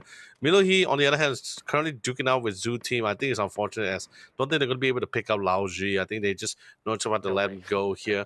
But Buriram United, I think it's not just Buriram United. I think a lot of the team that's currently here still in this tournament as well, they understand the ramification of performing well, right? Like, especially if you really want to try to rack as much points as possible. You can definitely see them like really proliferating as throughout the entire match as well. So it's really great to see how they really do it as well. And do take the count, it's not like Mirama, right? So you're really, the way you see this team playing around the edges as they're just roaming around, sure, you do see some teams being more passive than usual, but at the same time, you still see them being proactive as well. Teams like 4 Crazy Rabbits as well, with a beautiful spray, by the way, on Gonil. I think that's going to be the first, might even be the last time we see a glider kill like that. Finally, we get the activation of UNQ, getting a shred upon Ruse. They just arrive into the entire compound of Armory Gaming. And this is a battle of the Titans of the Thailand region. And Dynasty gets the pick off. UNQ only good for 1. So far, Dynasty's really taking charge in all these battles from long range all the way down to the close quarters, now down to Calcom. Oh, Nate's now sent right through. Nate's are good. Forcing it now. It's a little bit of an unfortunate situation, but I guess also fortunate for the side for Buriram here. As one of the members of AG, he tried to jump out of the window earlier, but he got stuck for a second there. Buriram decided, all right, probably sitting on high ground may not be great, may not be safe. As they backtrack, AG decides to drop down, and Edie was just like, oh, great. So Christmas came relatively early for me here, so they did lose, unfortunately, they did lose 2 of their members relatively as they made their way into the circle here, but at least they were able to replace 2 of their members with 2 kills in the process. There's a mortar inbound. Where exactly is it going to land? Not too sure. And closely connecting over on the corners where Lambao's at. Definitely shaken, not sure just at the moment. But FCR, they're already in deep trouble right now. Canaxi's looking for another 2 tubes to be sent over to that direction. Is he going to find another one? Here comes the double pump. Blasting right through onto Lambao! This guy, with that homing charge, really putting a dent onto the members of 4 Crazy Rabbits. And now giving a chance to Irohani Perpetuo to do something in return. He spots one out over the outskirts, but not quite enough to draw blood. It's Banana 1 to be able to find the off angles instead. That first mortar didn't do him justice at all. Felt like it could have been a knock, but he did the damage enough. But sadly, I thought he didn't really do him enough justice because it felt like it could have been a knock. But he got close enough. He was relatively low, right, Lambao. The second one, on the other hand, finally did connect. But, it's within the building area, so that third mortar didn't really connect to go for the finisher. But, it's fine. You're wasting... At this point of the game, right, if you're able to get knocks, you can't go for the kills. That's unfortunate, but it's not a really massive loss, right? You're forcing teams to burn more resources, right? You're getting more meds in, you're forcing more utilities to be defensive as well. Yeah. Depending on where they're being knocked out, right? If it's in a building, sure, probably you wouldn't have to use too many utilities, but you're knocked out like out in the fields, right? The team just has no choice but to react upon it, which is why sometimes I believe we do see teams, right, especially during mid-rotation, mid-migration, we see when we see a particular teammate get knocked down on the open fields, especially during the rotation-wise as well, we do see teams just completely just have no choice but to abandon that teammate because they stop by. It's going to be even worse later on. Yeah, in essence, like you saw how many teams were scrambling out of that area of Jiaotin because of this new direction that they have to now move over onto the outskirts. And FW Esports so far have been poised in position. And that kind of leaves all these teams to be moving out on the open fields, which, yeah, it allows all the other teams with better setups to be able to catch right through. And speaking of which, it's going to be Old Bloods to be able to fend off up against the rest of BRU, catching them off one after another. And BRU, that late wrap, they could not garner more from this round, unfortunately. Beliando now holding down the line, being very sneaky in this position while we move over onto LFT. Massive nades coming in from Jane. Connects up against Tana1. Brings him down. And that vehicle's already in flames! Oh, unfortunate! Absolutely unfortunate. He was almost landing over onto the corners, but Team Flash, just like that, only down to Miko. And he does not have enough time to save every member right now out in the open.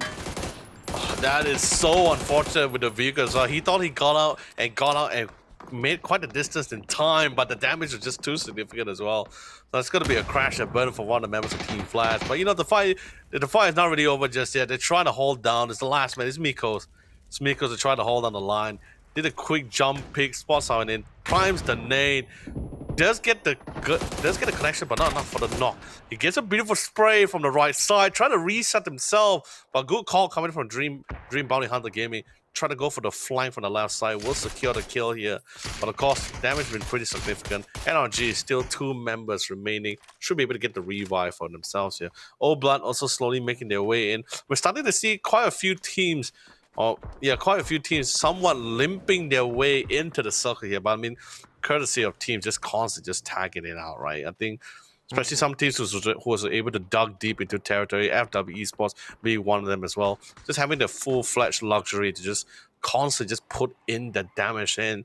And to make matters even worse for the rest of the team as well, the circle has been somewhat favoring them as well here. So they didn't really have to make much movements either way, especially for the past 2 phases as well here. So they've been having a really good time with this.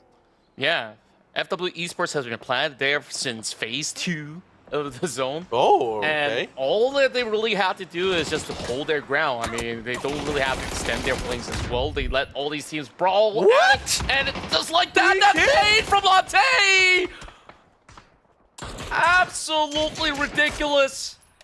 Denies any form of exchange, and Tosakan holds their ground. Latte, an absolute MVP performance with that toss.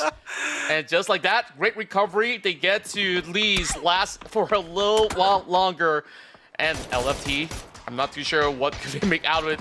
Losing 3 members just like that, James now have to find a little bit of that space. Not too much for the last member of Old Bloods. 7th plays. Great work over on to OBSN in order to secure themselves 5 kills in total to end this round. And now Tosakan looking for the midsection, and it doesn't seem like it's going to be safe from the crosshairs of FW Esports. James looking for the exchange. He tacks over on Latte, and that's all that she wrote. LFT still crumbled in defeat. It was Tosakan with that full flurry, and he was just angry at Latte. He's like, yeah, if there's anyone to take out, it's this guy, right? Who shredded my entire team. But speaking of which, here comes the rest of 4 Crazy Rabbits. Oh, the stars really aligned for them, since I believe they all came in a singular vehicle as well. So naturally, the nade just landed perfectly to get the 3K. I never expected to see the kill feed popped out that fast from a single nade. But you know, with that being said, we finally see the team finally crashing out into the compound against FW Esports, and it's going to be Dream Bounty Hunter Gaming. They know they don't really have much to lose as well. 2 members remaining. Masa just go out of a full gung-ho here to try to farm as much kill points as much as possible, as this is going to be their final night. Didn't really want to try to play it safe here, try to do the damage. Can he try to convert it? Unfortunately not, as the buddy system coming from FW Esports has been absolutely solid. But you know, this is not just a fight between the 2 teams. We do see a little bit of Vulture sniping away some of his kills from the back line here. The one team that's taking full advantage of this is 4 Crazy Rabbits with the vantage point that they have here. Yeah, I was slightly concerned for FW Esports. We saw that Connexi goes in for that big swing, and he kind of took those bullets on behalf of that one. And for a moment, I thought that if he's going to be able to just really full send it by unleashing the full clip, he might just get that perfect angle to clip upon two, and that will be the demise of FW Esports. So right now, at this moment, another consistent run for the side of FW. They've been able to hold firm to their ground in order to make this top tree cut. Now battles on Attacker Clan once again. Goes into the top tree. Now being blinded off. Lapao goes down. I thought he will be able to convert it, but apparently not. Mark 1 now, holding on to that nade and looking to coke up a storm right now. Rodman popping off, looking for even more up against Neb. Right across the corner, Mark this time cannot hold still. And this is the perfect pixel spot on tag. Right to the dome. Neb 1 saves the day. Attacker Clan, can they go in for a pickup to make it an even fight? 2 versus 2 up against FW Esports, just like how they did in Wrangle. And just like that, Rotman, he does it again! I can't believe it. 1v1, Attacker Clan. Yesterday, day 1, underperforming. Day 2, absolutely popping here. Well done, coming to the mix. I'm actually surprised at what happened to 4 Crazy Rabbit, right? 3 members, they had the most amount of members still remaining in the game. They had the ground as well, but of course, individual skill play coming in courtesy of Rodman really pulled through here. Ended up becoming a detrimental player to the entire lineup of FCR for that last round. Can't believe they actually bailed this early. We do see FW Esports, they went for a very bold engagement forward here because they know for the fact that, okay, this is our time to third party. This is the time to move in. But after that first knock, then they realize, okay, it seems like their fight with FCR was ended, and it seems like they really want to take this fight pretty seriously as well. So went for the safer call, get the revive, and remember, they're in the zone. They got the compound here, so no need for them to push any more forward aggressively for that 1v1 here. Didn't really want to risk it for the biscuit here. Well, played safe with the compound. They got the high ground, but same goes for Attacker Clan as well. Yeah, but they're running out of space. That's going to be a big problem for the rest of Attacker Clan. Smart maneuvers coming from FW Esports to also fall back into the same hut that they've been hiding for the longest of time. And this is definitely the onus on Attacker Clan. Can they actually find the angles? This is going to be tough, especially with Banana 1 on that AWM. 5 bullets. 2 is all it takes right now to remove their enemies right across the fields. Rotman kind of gives away a little bit of a tinge of his position with that smoke, but he's got no other choice. He got to make a run for a little bit more of that cover. We see a couple of rocks for them to at least wiggle their way out. Other than that, I mean, Banana 1 playing through these rooftops. He's just going to be getting a little bit of pressure, and right now, getting that contact over onto Rotman. Needs to also look for that position up against Mark 1. Nates are now lopped right in, and they're looking for a big swing as Mark 1 moves into a deeper position, and this could be within the grenade range, but now 1 looks to lop 1 towards that direction, and almost connecting the dots. Oh, that was good. This is where a couple of all these dire situations of this Nates exchange could prove devastating on either side of the party, but now 1 brought down to the 40%. Retreats back over our lower ground. Well, the bamboo shoots are even dropping one after another. This is a very tactical play from both ends. Oh, the nade just thankfully it's a very large rock here, so it's not allowing those nades to really connect directly on Mark 1. But that last nade looks pretty good for as it is here. And I think with the whole grenade bombardment ending, I believe Attacking Clan, yes, exactly, just ran out of nades at this current point in time. They got flashes, a couple of mollies, but FW East was still relatively fresh here. But they know about a bit of a knock here. Oh no, the zone actually was the one that got Rodman here. It wasn't the tags coming in. It's phase 8 here. That blue zone hurts like a truck. And now with a 1v2, Condensy and the rest of the squad of FW Esports can solely focus on bombarding the man here, and they will find great success. FW Esports, after getting second place in 2 rounds in a row, they finally secured the chicken dinner they were looking for. Well, you know what they say, third time's the charm. FW Esports looking absolutely lethal in every map played, looking like the hot favorites to really take it home. by the end of this weekend. So let's check out the highlights.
If there's one word to describe Rondo in that altercation, it is the word explosive. You saw all the grand grenades tossed across corner, and there's even massive waters being flown right in to really get the job done. And of course, kudos to FW Esports. They finally got themselves a chicken dinner.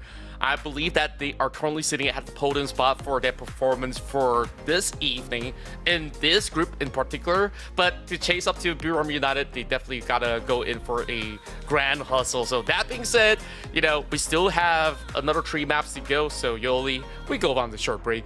We'll be coming right back for more PUBG Esports action and more chicken dinners to go.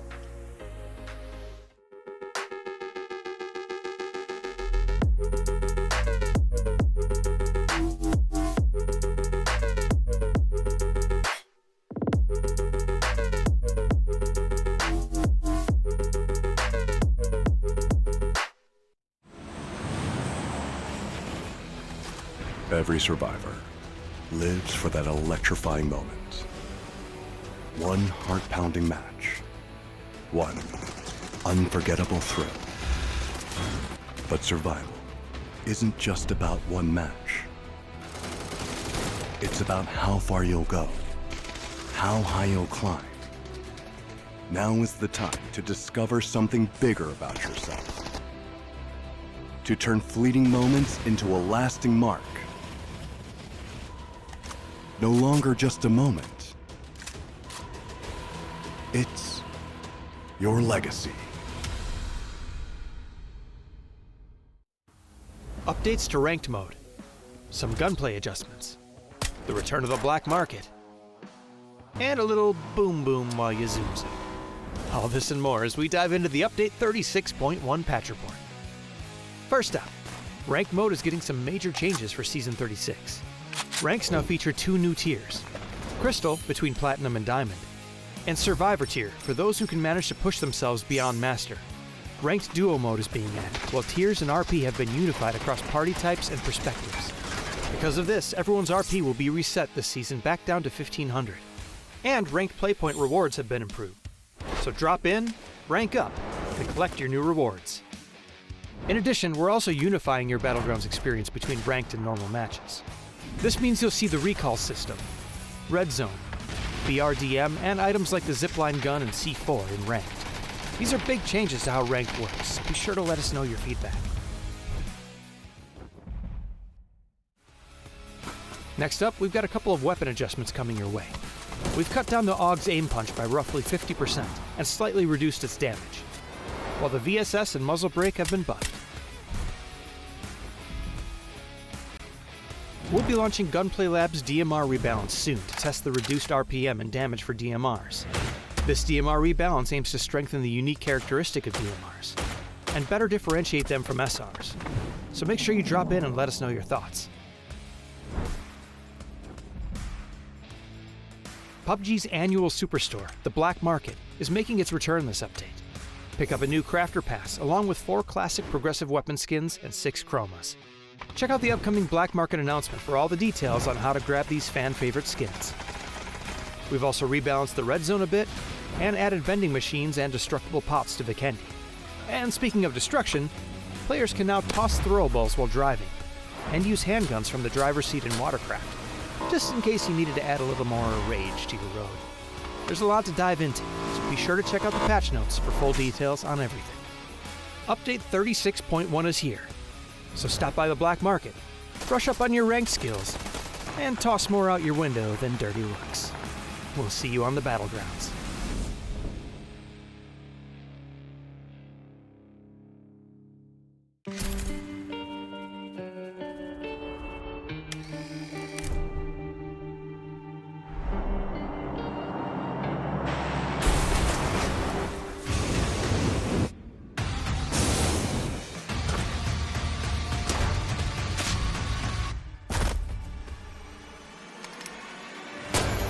It's not over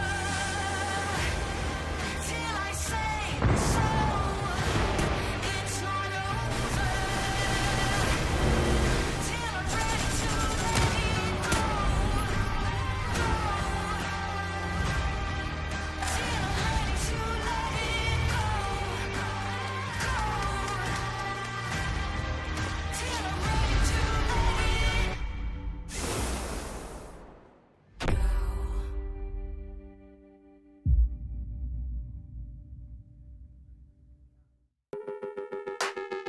let it Every survivor lives for that electrifying moment. One heart-pounding match. One unforgettable thrill. But survival isn't just about one match. It's about how far you'll go, how high you'll climb. Now is the time to discover something bigger about yourself. To turn fleeting moments into a lasting mark. No longer just a moment. It's your legacy. Updates to ranked mode, some gunplay adjustments, the return of the Black Market, and a little boom boom while you zoom zoom. All this and more as we dive into the Update 36.1 patch report. First up, ranked mode is getting some major changes for Season 36. Ranks now feature 2 new tiers, Crystal between Platinum and Diamond, and Survivor tier for those who can manage to push themselves beyond Master. Ranked Duo mode is being added, while tiers and RP have been unified across party types and perspectives. Because of this, everyone's RP will be reset this season back down to 1500. And ranked playpoint rewards have been improved. So drop in, rank up, and collect your new rewards. In addition, we're also unifying your Battlegrounds experience between ranked and normal matches. This means you'll see the recall system, red zone, BRDM, and items like the zipline gun and C4 in ranked. These are big changes to how ranked works, so be sure to let us know your feedback. Next up, we've got a couple of weapon adjustments coming your way. We've cut down the AUG's aim punch by roughly 50% and slightly reduced its damage, while the VSS and muzzle brake have been buffed. We'll be launching Gunplay Lab's DMR rebalance soon to test the reduced RPM and damage for DMRs. This DMR rebalance aims to strengthen the unique characteristic of DMRs and better differentiate them from SRs. So make sure you drop in and let us know your thoughts. PUBG's annual superstore, the Black Market, is making its return this update. Pick up a new Crafter Pass along with 4 classic progressive weapon skins and 6 chromas. Check out the upcoming Black Market announcement for all the details on how to grab these fan-favorite skins. We've also rebalanced the red zone a bit and added vending machines and destructible pots to Vikendi. And speaking of destruction, players can now toss throwables while driving and use handguns from the driver's seat in Watercraft, just in case you needed to add a little more rage to your road. There's a lot to dive into, so be sure to check out the patch notes for full details on everything. Update 36.1 is here, so stop by the black market, brush up on your ranked skills, and toss more out your window than dirty looks. We'll see you on the battlegrounds.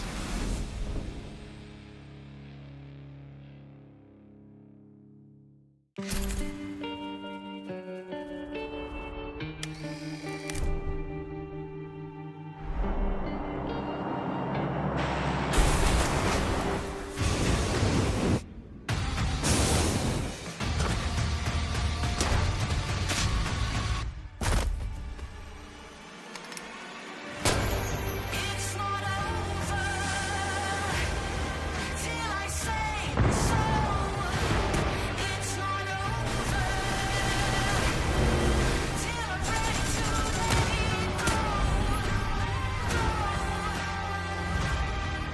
ready to let it go.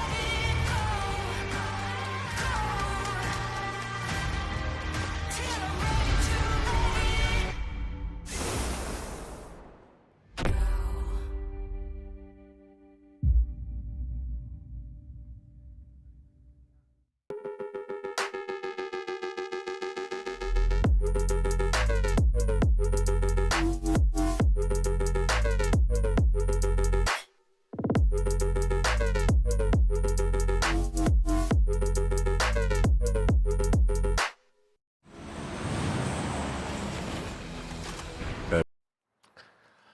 Welcome back, ladies and gents, as we're already at the halfway mark of this weekend's run of the PUBG Esports Road to EWC and the rest of APAC's Online Qualifier 2025.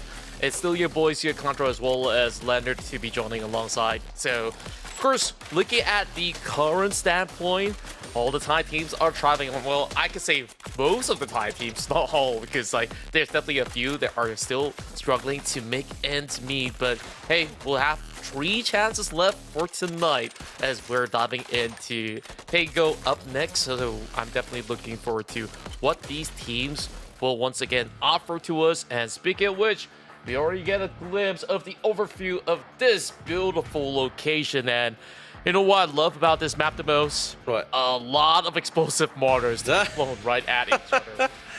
Well, I mean, could be also we might even see more explosive gameplay, especially from what we saw, such an explosive finishing coming from FW Esports from the last match as well to secure the chicken dinner, right? But you know, I was just going through our whole like leaderboard sheet, right, for both the matches and overall matches, right? So far, I can say with full confidence the 2 teams that really is popping off, right? You know, besides, of course, naturally one of the 2 teams is FW Esports. It's going to be Attackers Clan. This was a team that finished 16th place from yesterday game. 16th place with 15 points. Last place, by the way. And now suddenly out of the blue from just today's game, 3 matches alone, now they're climbing up the ladder. They're no longer 16th place. They're rising up the ranks pretty quickly as well. In total, I believe right now their total points is 41 points just from today. Just today. I haven't really combined it with yesterday's point, but it's today's points is 41 points. That puts them in a really good spot, and I don't really blame them as well, right? Because this is statistically looking at this, right? Ooh, Look at this. hot Oh, stuff. sorry to cut you off. No, there, I'm but also I also had to stop because I'm like, whoa, how close This is hot to drop? landing?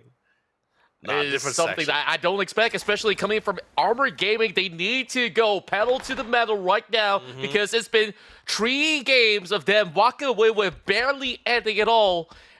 AG, they gotta hustle for this one.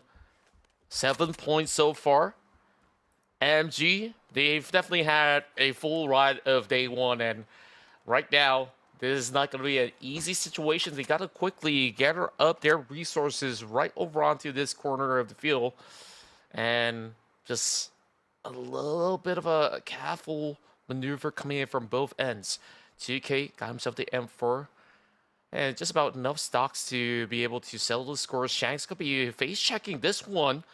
Hopefully he'll be able to check this corner of the staircase, because that is typically one spot that players like to hide for most part. So he's being very, very careful on his steps as the rest of AG is going to follow suit later on. An even split, but if anything at all, I believe that his members will be able to try to find something in return. But Opons is the one initiating, dropping a huge nade, and quickly covered by Cao Kong. Yeah, it's quite a stinker for Team MG as well here, since one of the members I think dropped a little bit too close to the side of AG here. So that's and the worst part, to make matters worse, one of the members was trying to relocate himself closer to the member that was quite close to AG to set up for this 2-2-2 split here. Ends up being caught up during the rotation midway here, and that ended up sounding the alarm bells on the members of MGG here. And it seems like most likely they just might have to abandon it, and 2K just have to find some kind of salvation to get out of that spot in time. Whereas on the other side of the map, we do see Team Flash and Old Bloods contesting for the very same compound within the vicinity, which is very interesting to me because this is a very large map, right? And the chances of you running so close with another team at this stage or this phase of the circle is very interesting to me. So looks like the Old Blood decides to take a little bit of a safer call, decides to fall back here, really relocate himself to a more safer compound. And it's a sound judgment. It's totally fine for me. But you know, it's their last game of the night as well. So they really want to make sure they have all the advantages on their end. Last 3 games for sure, but look at the situation. A lot of teams flocking towards this area because it's the red bit center, and even Logi gets tagged out. Perfect catches coming from Chaowei on this mini 14, and he is gotta make them all heard even more. But at least a respectable distance for the moment. Billy as well, since right now being flooded with those members of Team Flash. This is not going to be an easy situation with 2 of their members down for the count already. Long X now looking around the corners. Billion sends a grenade right across. Don't believe that it will do much of a damage, but it does chip some health bar instead. Hong Vodi needs to give a little bit of a backing up against Lung in order to really secure it. He just pops a little bit of a smoke or a little decoy nade, and he heard those footsteps. Quickly storm right into the corners, and just like that, Team Flash looking for that final member of Zoo Team, but Sis is still getting the tags done. Can he clutch it up? Looking for a little bit more, but he is being hustled from all directions. Oh, that was such an unexpected turnaround. I thought Zins would have actually had that knock dead to rights for sure, but apparently the spray didn't fully connect through for him, so that's not going to be a free knock for him. But you know, it's still fine. The team is most likely we'll just going to be able to get a nice free kill point for themselves and just go for a nice quick heal. Other than that, it looks like AG on the other hand and MGG looks like they're going to be able to find their own respective piece here, but we do see AGG slowly make their way into the zone here. On the other hand, we do see Tosaka this time running toe-to-toe with DBH. This is the team that actually got the 2 knocks on two members of Zoo teams as well. We do see Xiao Fang with the Panzerfaust and getting ready to land his Sing anytime. Yeah, he knows that somebody's pretty close on these quarters. He's trying to flush them out with the grenade. And once they try to storm right into his compound, you know what's coming for them. That big old Panzer. Well, Sam has very perfect angles up against Yan Li. Catches him off guard. They cannot afford to step out. I mean, look at all these other teams over on the hillside. Just like as I mentioned, Selfing already getting tagged up, soaking so much of that damage coming through. Chaowei so far, impeccable on his mini 14. Well, DBH looking to hold out up against the rest of Tosakan, storming their way through. The significant damage being put across the field, while Milu is just waiting for the right moment before he butts in to be the third party in the skirmish. But Xiaofeng, he's cooking. He's waiting for it. Hotspot might just be a big casualty if he sets foot forward, but thankfully, they're well disciplined enough to not succumb to some of all these shenanigans. And look at Chaowei. He's stuck in the middle of nowhere. Stuck out within the woods here with no form of assistance as well. You got then Yanli is also knocked down too, right? So he's the guy that was supposed to play anchor guard on the far reach of the south, at the outside of the compound, right? Hopefully to give a little bit of a more convincing angle, but the fact that he got knocked down, this puts us on DBH a little bit of a pinch in to see how they can try to recover from this. But back to AG and MGG here, not much things coming back. Oh, okay, we're back to DBH once more. This time, Xiao Wei is going to be the one that gets knocked down this time. So it's a 2v4 here. Tosakan feeling absolutely good about this. They know the knocks are here. They know they can take their time with this as well. But naturally, you just want to push for this, right? Yeah, both sides are happy enough to play defensive for now, just for the fact that there's just so many teams on the outskirts. So whoever fumbles with another knock is absolutely going to soak in the full brunt of the damage. Yan Li getting knocked down by Sam Mans yet again. Tosakan on the aggression, looking real good right now. So far, Ooh! sending the Panzer, and that Close. is almost close enough to drop out Hatzawa. Unfortunately, I believe he ran out of grenades, or else this could be a really strong chance for Selfing to really make an impact play. But that's the problem, smokes. right? I mean, that's the problem, right? Since these two teams, they dropped relatively early, they didn't really get to, like, loot down multiple compounds before coming into this situation as well here. So I think it's the same situation with Dream Bounty Hunter Gaming, right? Where no other utility around for them to play with. Just need to see if anyone is bloodthirsty enough to just push out aggressively, I guess. Yeah, it seems like the wait is over. Balrush already at it. Catches out Hatzawa. When exactly is it going to be go time? I believe now's the right time to rush right through. Just like what his name entails right now. As Latte is going to be holding an off angle. I believe he saw a pixel of his head. So he decides, you know what, there is going to be an angle that is going to be hard to cover. So he's going for that quick restock at this moment. Somebody's got to be a little bit more decisive. I mean, they are getting a bunch of knocks, but not really having the full cover. I understand it because DPH is only down to 2 members because Xiao Wei was kind of left out to bite the dust in the open fields. But as for Tosaka, I'm just kind of surprised that they did not actually have get one member to also try to cause a little bit more master. And I guess there is no point in doing so because there's a lot more to play for, and you don't want to run the risk of losing too much of your members. And then if another team flocks in over, they're still going to be down and out. There's a lot. Oh, yeah, sorry. No, sorry. Yeah. Go ahead. No, I was just saying, I was just trying to follow up with you. Just say there's a lot of factors that also comes into the mix besides that, right? Like, especially since, so do take into account, Tosakan, they're from Group A. So this is their last 3 matches here, right? They already, like, pretty much lost 1 member. They almost lost their 2nd member in the process there as well. So I think the nerves is slowly creeping on upon them as well, too. Definitely so. BRU always getting a little bit of the air control, sending Khan to be scouting all around. And it seems like the Hosan prison is going to be absolutely clear. I mean, they have their members already planted there, so they could just actually hold firm over onto these cores. And I believe Phase 3 might actually shift a little closer to the center very often than not. And that still covers some grounds over around the corners of Hosan. So BRU, they're not willing to really leave their vicinity just yet. Whereas, we're starting to see a little bit more activity coming in from the rest of Armory Gaming to be joining into the centerfold. And just like that, another member being taken off the list. It's going to be a knockover onto the wall in the setup with Raze. Immediately getting spotted out. And just like that, AG Global knows what's up. Getting the attack over onto Connexi with the drive-by. Beautiful work coming from UNQ. And the floodgates are pretty much wide open for the rest to try to snack them over onto the blue zone. The rest of these members of FW Esports barely licking their wounds. They're might just looking to cut some of these losses. But no, 6ax, he's looking to recommit. He sees this to be a grand opportunity to fully shut off the rest of Armory Gaming, but Opon says, nope, you're not going to get that save. Nexi down and out, and this is one pivotal member that is off the list for FW Esports.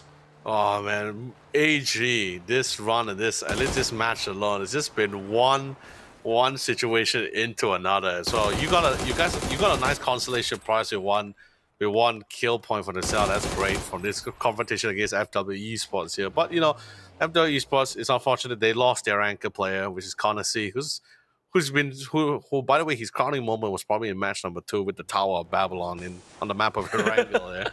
But But other than that, it's like what, which is what I wanted to bring back just now, right? Which what I was talking about regarding the amount of points for these teams.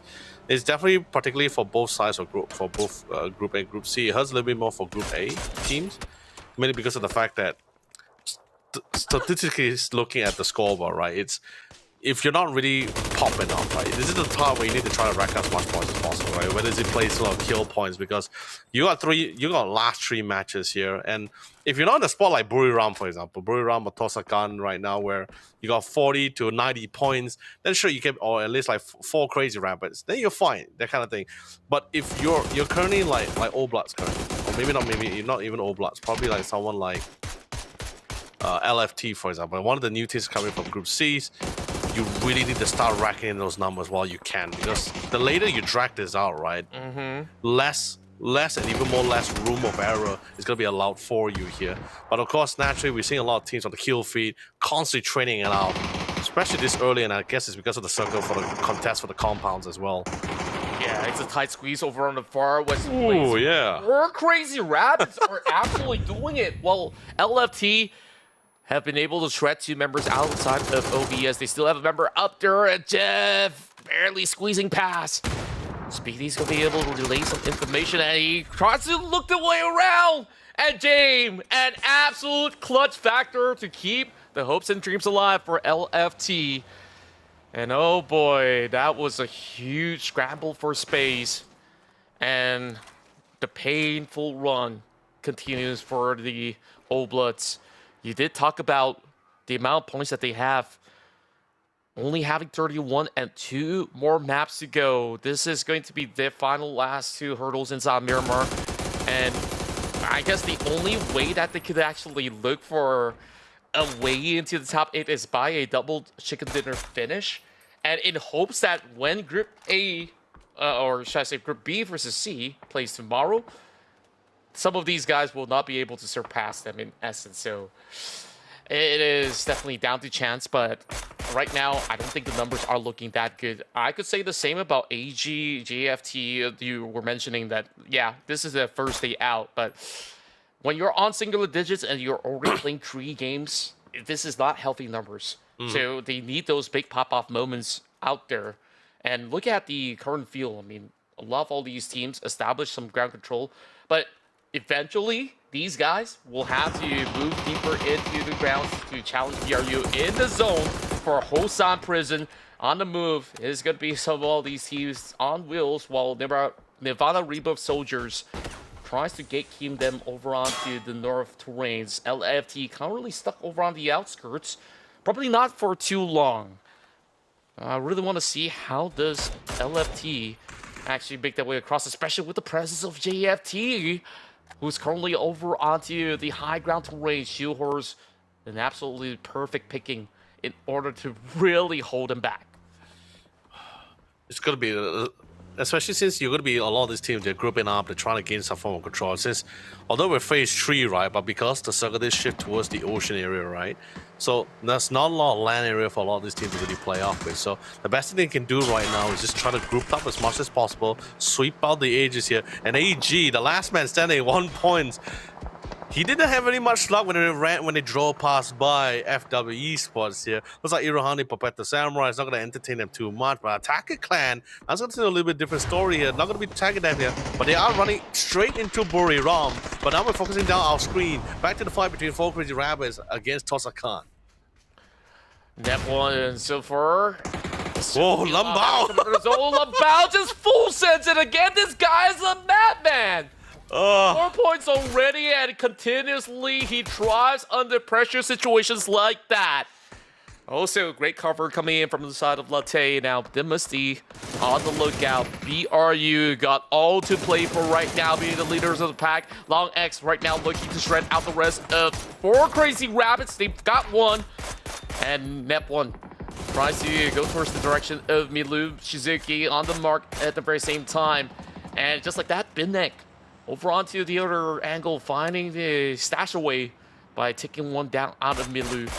And they're on these open grounds. They have to move deeper in the fields. They look for the cover of the trees, but not quite there just yet. Binnek now Preamps a little bit of a grenade, drop towards the side of Hamster, and now down to the 1v1 duel between these two gentlemen right there. But there's going to be 3 more members, or 2 others, to join alongside Binnick. Far too wide on that toss. Blue zone grenade now connecting over on the Hamster. Can he tank the brunt of the damage? Apparently not. Zigzag actually gets attacked with his B14. Here comes the flag from Long X at the very same time. Team Flash making a wonderful attack over onto these courts of the corner up against Milo. Now onto 7, potentially 8 for the count if they can take down Jatin. Yeah, Team Flash not being as flashy with their gunplay here, but just sticking to the fundamentals, clearing one obstacle, taking this one step at a time here. Benak unfortunately had to go for the reel, not able to fully commit that full spray. Attempts for it, secures it. Actually, no, it was courtesy of On Pons here. Wait, hold on, let me see the feed one. Yeah, it was courtesy of On Pons here. Oh no, Benak actually got the shot there. I'm sorry. Really well done. It gets confusing, my man. I mean, the kill feed is running wild. Yeah, across the entire field here, a lot of these things contesting for each other, and naturally, of course, we do see some team also taking advantage of the situation, and they're stealing kills here. Not primarily focused on knocks, but just, and like NRG, for example, just been stealing some of these kills from this current fight. But Eddie, this is a nice chance. We talked about this before. A knocked in the planes, you convert it to a kill. But thank God for the reinforcement, the retaliation coming from Attacker Clan. Or actually could have been, or Irohani Puppet the Samurai that was the one that actually kept Eddie at bay here. But other than that, LRA is going to get a nice additional kill on one of the members of JFT here. 3 members strong. They lost Crazy Dog relatively early, but JFT definitely looking to settle the score, and the prize is in blood here. NRG split apart. JFT having Dusky and Shoe Horrors to do exactly the same. Lurking all around, he's just gonna take a chance upon the back of the rocks and seeks him out perfectly. NRG now finds the chance. Into the top 8 they go for those placement points. BRU, they've been really zoning out a lot of all these teams by the coastal shorelines. And so far, only racking up 2 in the process. Looking at the rest of the field, LFT, 1 member hiding in between. As much as they do have the zone, I mean, NRG could easily find a little bit more of that spacing. FW is going to also do the same coming from the southern terrains, while LFT is having a little bit of a rough spot for Jamie.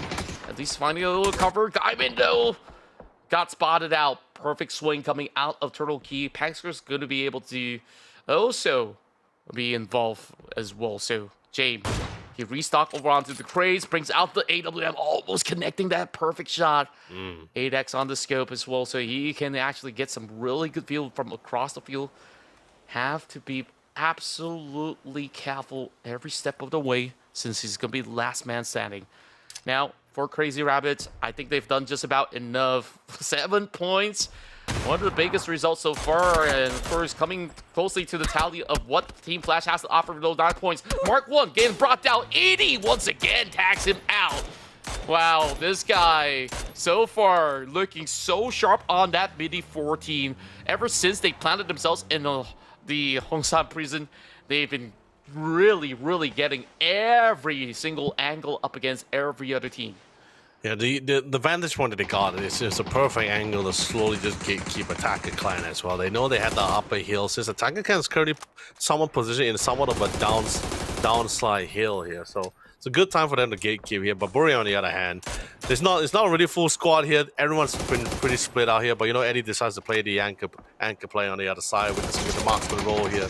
And Riz, on the other hand, doing a phenomenal job to get those 2 kills, to get all those kills, all those sprays. And Clan will be eliminated from the round here. But you know, Eddie says, you know what? That's enough for, okay, Attacker Clan's out of the picture. Let's focus on the next prey here. It looks like it's gonna be Orohane Puppet the Samurai, and now they're pretty much stuck between the rock and a hard place. A long axe. That's unfortunate as well. You try to move forward, easily got caught up by Jamie LFT, who's playing within the smokes with the ghillie suit in hand. He's a well-oiled machine. AWM P90. This guy is a sentry by himself. So good luck facing up against him, despite him being a one-man army right now. Love the fact that BRU are having a divide and conquer strategy. They have ED planted over onto the far end of the hill to kind of put a hole towards those guys coming in from the south. JB this time getting spotted out. It's going to be a little long tags. Once again, ED.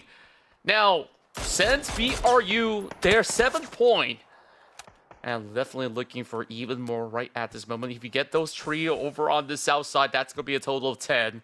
I mean, look at this guy, hard at work. Ryu so far is the one that actually converted a lot of all these damage output into 4 points in total for himself, usually being the first contact, and right now, he's getting flushed out of position. So ED, I think he's done just about enough. This is not an angle that they could actually hold out with him being all alone over south, but he's just buying enough time so that these guys get depleted by the zone. Banana One goes in for a change, finding Binek, and great angles. Banana One definitely sees a whole lot more coming out of Team Flash. So that's going to be that one final member right over onto the very far corner up north. And now Zigzag spotted. So Team Flash, they got themselves some really good hole over on the covers. Yeah, holding the line, especially since we're down to the final 4. I think everyone has a rough idea where most of the teams are at as well. And do take the count, there's a lot. There's hills and flatlands, right? So there's not really a lot of angles that most of the teams really need to focus down on. They just really need to try to keep track of where the teams are, and just really need to focus on. If anyone wants to try to full send it, it most likely is going to be in the form of a vehicle here. You know what? Flatlands in the vehicle to the central part of the map. Well, you're basically trying to attract a lot of attention from the rest of the team. It looks like Hirohane prepared the Samurai. Not gonna full send to the south to the center of the circle. Most likely still gonna play around the edges where at least you can still play around with the cliff plays here. But they will be contesting alongside with FW Esports. Technically, Hirohane prepared the Samurai. They're stuck between 2 squads, the top 2 teams, by the way, in this current lobby at this current moment of time. Not the kind of spot you really want to be in at this current point of time. And look at all the utility players got no choice. Absolutely perfect. And just like that, those nades just massacred them. And like you said, they got really no space to work with going up against these 2 monsters in the field. Team Flash somehow squeezes into the top 3. And we even saw them really putting on an onslaught of their own, denying that spacing for whoever comes over onto that north point. So right now, BRU definitely having a lot more leverage as compared to the other 2 squads because of the amount of space that they've garnered throughout the area that they've started off from the far west. So BRU looking to extend even deeper, choking out that spacing for FW Esports, and FW Esports looking rather satisfied with their position. They are firmly planted, but now with a shift of the zone, it's going to be a little bit of a tight squeeze. FW Esports, they swear they spotted one member of Team Flash for sure, which is why you see Zigzag has been locking onto those tight little angles, but he kind of missed out on where exactly he shifted towards. So, of course, best of luck to the Lone Ranger of Team Flash right now. And take a look at the top 3. 8 points for BRU, 9 points each for FW Esports. These guys devoured half of the lobbies to each of the names. I mean, it's crazy, right? Yeah, I know, it's insane, man. It's absolute mayhem as well with how the state of the circle has been as well. And just looking at the terrain too, so a lot of these teams just had a really tough time just trying to secure those edges for themselves. To make matters worse, there's just not a lot of compound or a lot of cover for them to play with as well. So it's a lot of just really kissing the dirt here and just once in a while just popping out the head like rabbit holes here to see if anyone is trying to make any aggressive, greedy runs through here so far. But Team Flash, even though being the last man standing, they got 9 kills. And the best about it, you know, you being the solo player, you might as well just try to play for placements, maybe steal a couple of kills. You find an opportunity to hopefully have drag this fight out into a 1v1, where in hopes that FW Esports does enough damage to Buri Ram where you can make it a more compatible situation, then that could be a chance. But, you know, history tells that Buri Ram, with the abilities that they have and the man advantage as well, I can't see a time where Buriram actually loses out this fight. But at the same time, this is FW Esports as well. Sure, 2 members short, but this is the team that has been getting top 3 back-to-back so far. Our first 3 matches as well. 66 points. Ooh. That Vico, slide a little bit Almost longer. getting They could've crushed been right there. Yeah. I mean, look at this time scramble as well. BRU, they're definitely going to be able to choke them out, especially with all the supplies that they've gotten from the care packages.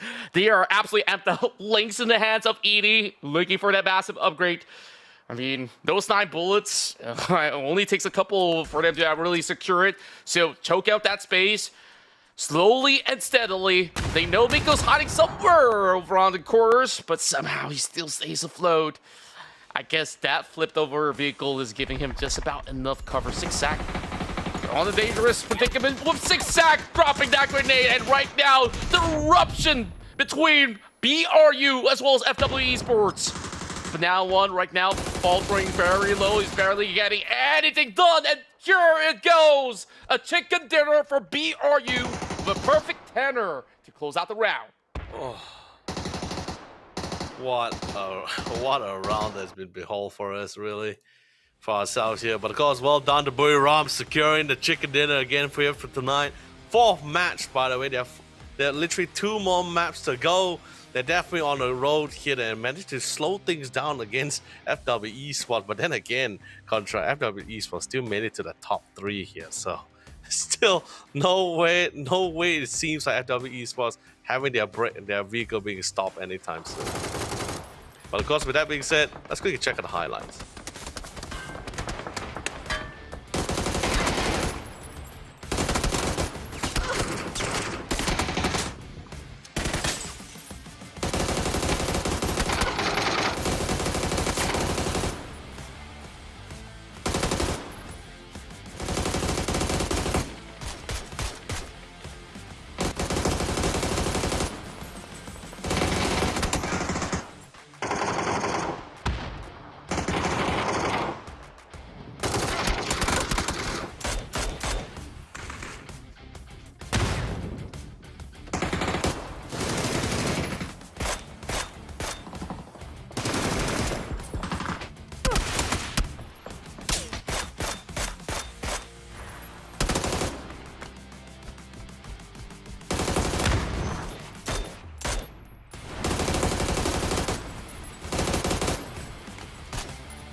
Beautiful stuff coming out of BRU. You saw that they've secured themselves that steady start over onto the corners of the prison grounds, and they know that there is no challengers coming from the back, so they can just focus on what's ahead of them for the most part, and slowly and steadily they withered down all the teams across the field, and by the end of it, they were fully confident to really close up that matchup. And of course, that being said, we still got 2 more maps to go, and when we come back, it's going to be back-to-back action in Miramar.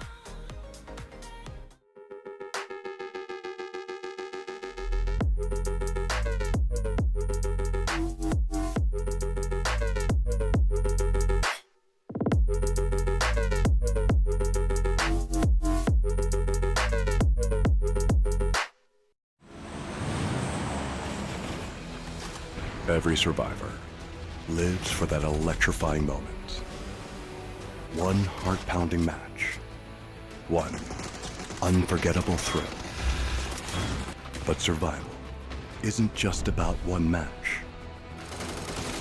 It's about how far you'll go, how high you'll climb. Now is the time to discover something bigger about yourself. To turn fleeting moments into a lasting mark. No longer just a moment. It's your legacy. Updates to ranked mode, some gunplay adjustments, the return of the black market, and a little boom boom while you zoom zoom. All this and more as we dive into the update 36.1 patch report. First up, ranked mode is getting some major changes for Season 36. Ranks now feature 2 new tiers, Crystal between Platinum and Diamond, and Survivor tier for those who can manage to push themselves beyond Master. Ranked Duo mode is being added, while tiers and RP have been unified across party types and perspectives. Because of this, everyone's RP will be reset this season back down to 1500. And ranked playpoint rewards have been improved. So drop in, rank up, and collect your new rewards. In addition, we're also unifying your Battlegrounds experience between ranked and normal matches. This means you'll see the recall system, Red Zone, BRDM, and items like the Zipline gun and C4 in ranked. These are big changes to how ranked works. Be sure to let us know your feedback. Next up, we've got a couple of weapon adjustments coming your way. We've cut down the AUG's aim punch by roughly 50% and slightly reduced its damage, while the VSS and muzzle brake have been buffed. We'll be launching Gunplay Lab's DMR rebalance soon to test the reduced RPM and damage for DMRs. This DMR rebalance aims to strengthen the unique characteristic of DMRs and better differentiate them from SRs. So make sure you drop in and let us know your thoughts. PUBG's annual superstore, the Black Market, is making its return this update. Pick up a new Crafter Pass along with 4 classic progressive weapon skins and 6 chromas. Check out the upcoming Black Market announcement for all the details on how to grab these fan-favorite skins. We've also rebalanced the red zone a bit and added vending machines and destructible pots to Vikendi. And speaking of destruction, players can now toss throwables while driving and use handguns from the driver's seat in Watercraft, just in case you needed to add a little more rage to your road. There's a lot to dive into, so be sure to check out the patch notes for full details on everything. Update 36.1 is here, so stop by the Black Market, brush up on your ranked skills, and toss more out your window than dirty looks. We'll see you on the battlegrounds.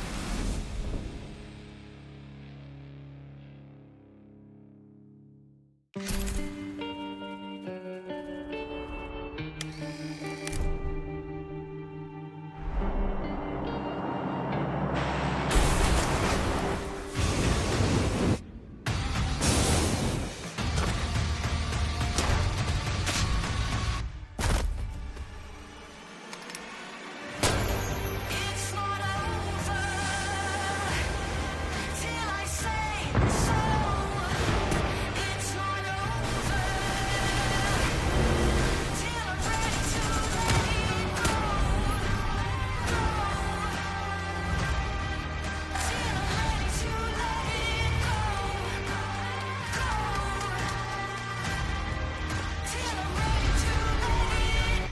let it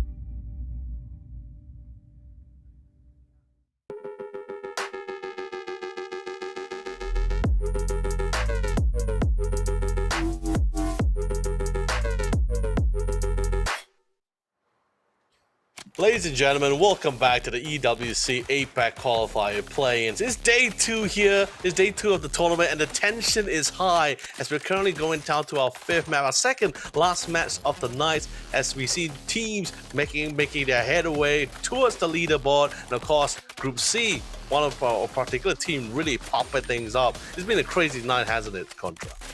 It definitely has been, and overall, looking at Group C, really thriving with the presence of FW Esports, and of course, VRU are looking to be the titans of their respective groups so far, really making statement plays all across the field, and this one definitely stamps their ground for the grand finals. I do believe this is the amount of points that we've already garnered for BRU from today itself, with 52 points, so that's definitely a massive progress moving into the fields of Miramar.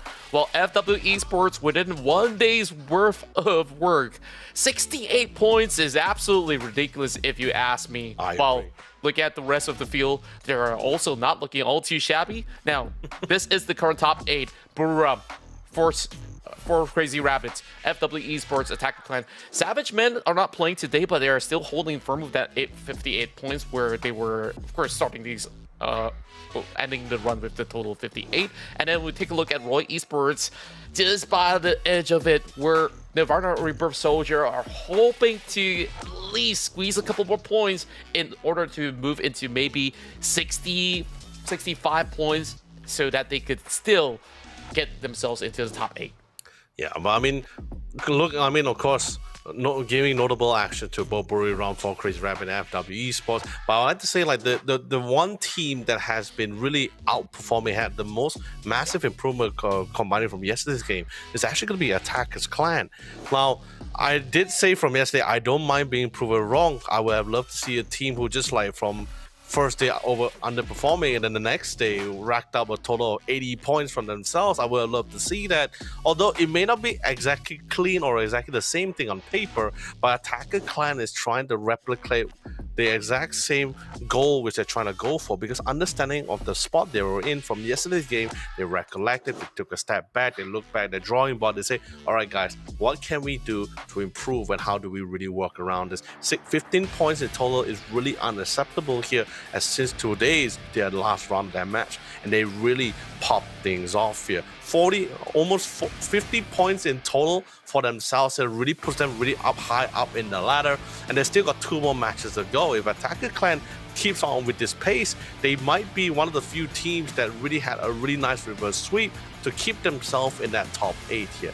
But other than that, for the rest of the other teams here from our bottom side, All Bloods in particular, Zoo team, this is our last 2 match here, and I don't think there's, and history states as well, there's no way that's going to be able to really maintain themselves in the top 8 here. But other than that, as long as, like, for the rest of our top teams, like you mentioned before, as long as they don't have a stink up around, I think everyone should be able to do just fine. Yeah, that's true to what you just said, right? Certain teams, mathematically, they won't be able to reach the top 8, so right now they can play spoilers, so no pressure on them whatsoever. But for those who are just playing from today's circuit, especially those teams coming in from Group C, AEG, of all names out there, only reaching 10 points after 4 rounds of play. They are so far performing under their usual ratios when it comes down to, frags or even placement. They barely move past phase 4, if you recall, over onto the couple of all these matches that they played. So I think there is definitely a need for them to have a band-aid to fix some of all these rotational issues. Speaking of which, we're already seeing teams contesting for the vehicles. A little bit of a late drop for that Sid member still up in the parachute. So MG Gaming got those first dips and already want to make his way out of that corner of Chumachera. So look at the rest of the field. The circle, though, moving all the way far north. And this time, who benefits? Attacker Clan. So far, it's been a great day out for them. Same could be said about BRU. They have plenty of time to loot up El Azahar and maybe stretch out over onto the North Point to really look for a better alternative. So when we take a look at Armory Gaming, they have definitely fallen hard from their glory days in that sense, where if they don't put in a spectacular performance through this Miramar run, then they need to kind of find a way to even find a certain rhythm, just like how Attacker Clan did, in order to surge up a hit on their day 2 performance, understanding the amount of pressure that all these teams is getting put through. Today, we're only seeing half of the pack feeling that pressure, right? Yeah. Whereas tomorrow, it's everyone really fighting for that chance. I mean, arguably, BRU, they could just go AFK for a couple of rounds and they still be fine in the top 8, I do assume. But obviously, it's bragging rights. It's BRU showing that they are one of the best teams to ever play from Thailand. Yeah, it's really phenomenal performances, right? Especially with the great the huge history that they have in the PUBG scene, right? The experiences, even the way they interacted towards the game that we've been witnessing so far. Sure, not all the rounds were winner chicken dinners for them here, but it's how they really engage out of those really unfortunate scenarios and situations, which really makes them prime gaming for themselves here. But of course, Attacker Clan looks like they've been engaged upon. A Zoo team, on the other hand, going to be caught off guard here. But Lao G will be able to find Hams in the lines. A headshot, no, nonetheless here. They'll get a very early knock here. Now Attacker Clan, what's the next plan? plan is to engage. And just like that, that swing from Logi was nasty with the pumpy. And just like that, Zoo, right now, pretty much withered down the rest of the field up against Attacker Clan. So they're feeling rather confident to just go on the brawling side of the pub and bottles be smashed, and I'll be damned as well if they could turn these sides around. Now, knocking on the doors, he is expecting a couple of all these first to swing right through. Dito gets the catch, and this might actually turn things around. Oh, down to a fair 2 versus 2, but Dito's being brought down low, 6 HP. Can he find that space to heal up Attacker Clan? Not so much, because Cherry pops him from right across with the SLR. Justice for tomorrow raining on that parade. So as much as we sung praises for Attacker Clan, it seems like they've been shut out rather early here in Miramar. Yeah, this is definitely really unfortunate as well. I don't think they ever saw a scenario where they actually bailed out this early as well. They probably expected midway of the round, but not this early into phase 1 here. So no points to be obtained. Didn't even get any kills. They got a couple of knocks, but not enough to really convert it to kills for themselves here. That's unfortunate. That just means the last match, which is gonna be another round of Marama, that will be the round where they probably had to put additional hard work if they just want to really solidify themselves in top 8. Don't get me wrong, Contra. 59 points is pretty fantastic to me. Feels pretty great, but we don't know what's the current state for the other teams, right? Because I believe for Group B, there are some teams that's currently dangling around 30 to 40 or 50 points at this current state of time here. So with so many teams, 24 teams in total as well, that top 8, depending on the performances as well from both Group B and Group C, tomorrow, we just can't really tell unless we really can't tell who's going to be there, who's really safe there at this current moment of time. Well, except for Buriram, you know, he's very comfortable. 110 points. Yeah. I don't see a world where they don't make it in. It's pretty hard, let's be honest. Yeah, and to your point as well, I mean, I'm going to hold you to that. LFT getting caught in the midst of rotation. Great catch from Long X as he's looking to make kills out of bullets.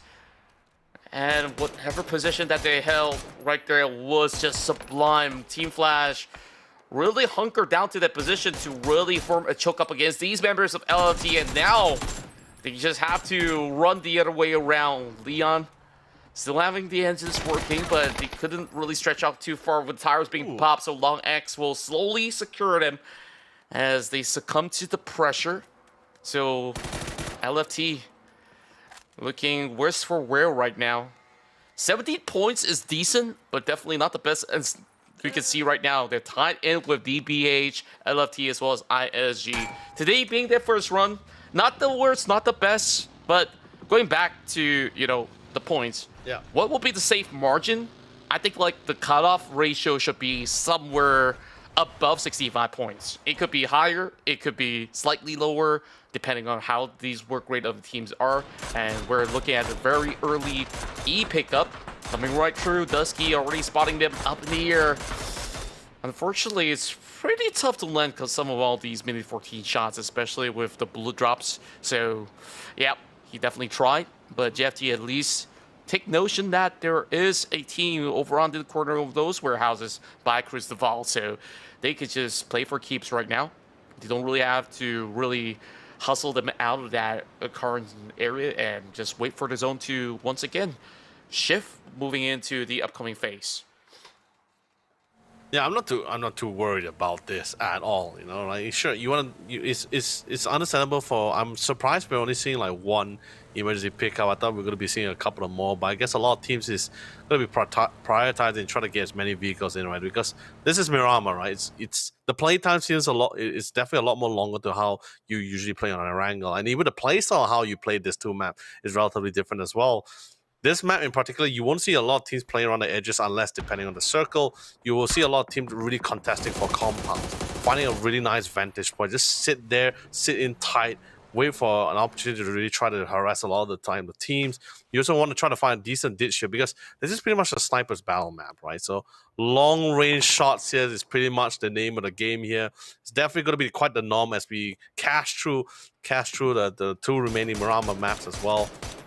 Pretty much like what we're seeing right now, right? You tag, You tag, you get a couple of hits in. That's great. You're going to be forcing resources here because we are talking about a lot of teams where, some, especially I believe not just NRG. I saw another team still currently trying to make headway into the circle from the southern side of the map. Right, they all left relatively early. They basically just got basic needs from the compound nearby, and after that, it's pretty much just pedal to the metal to the circle here.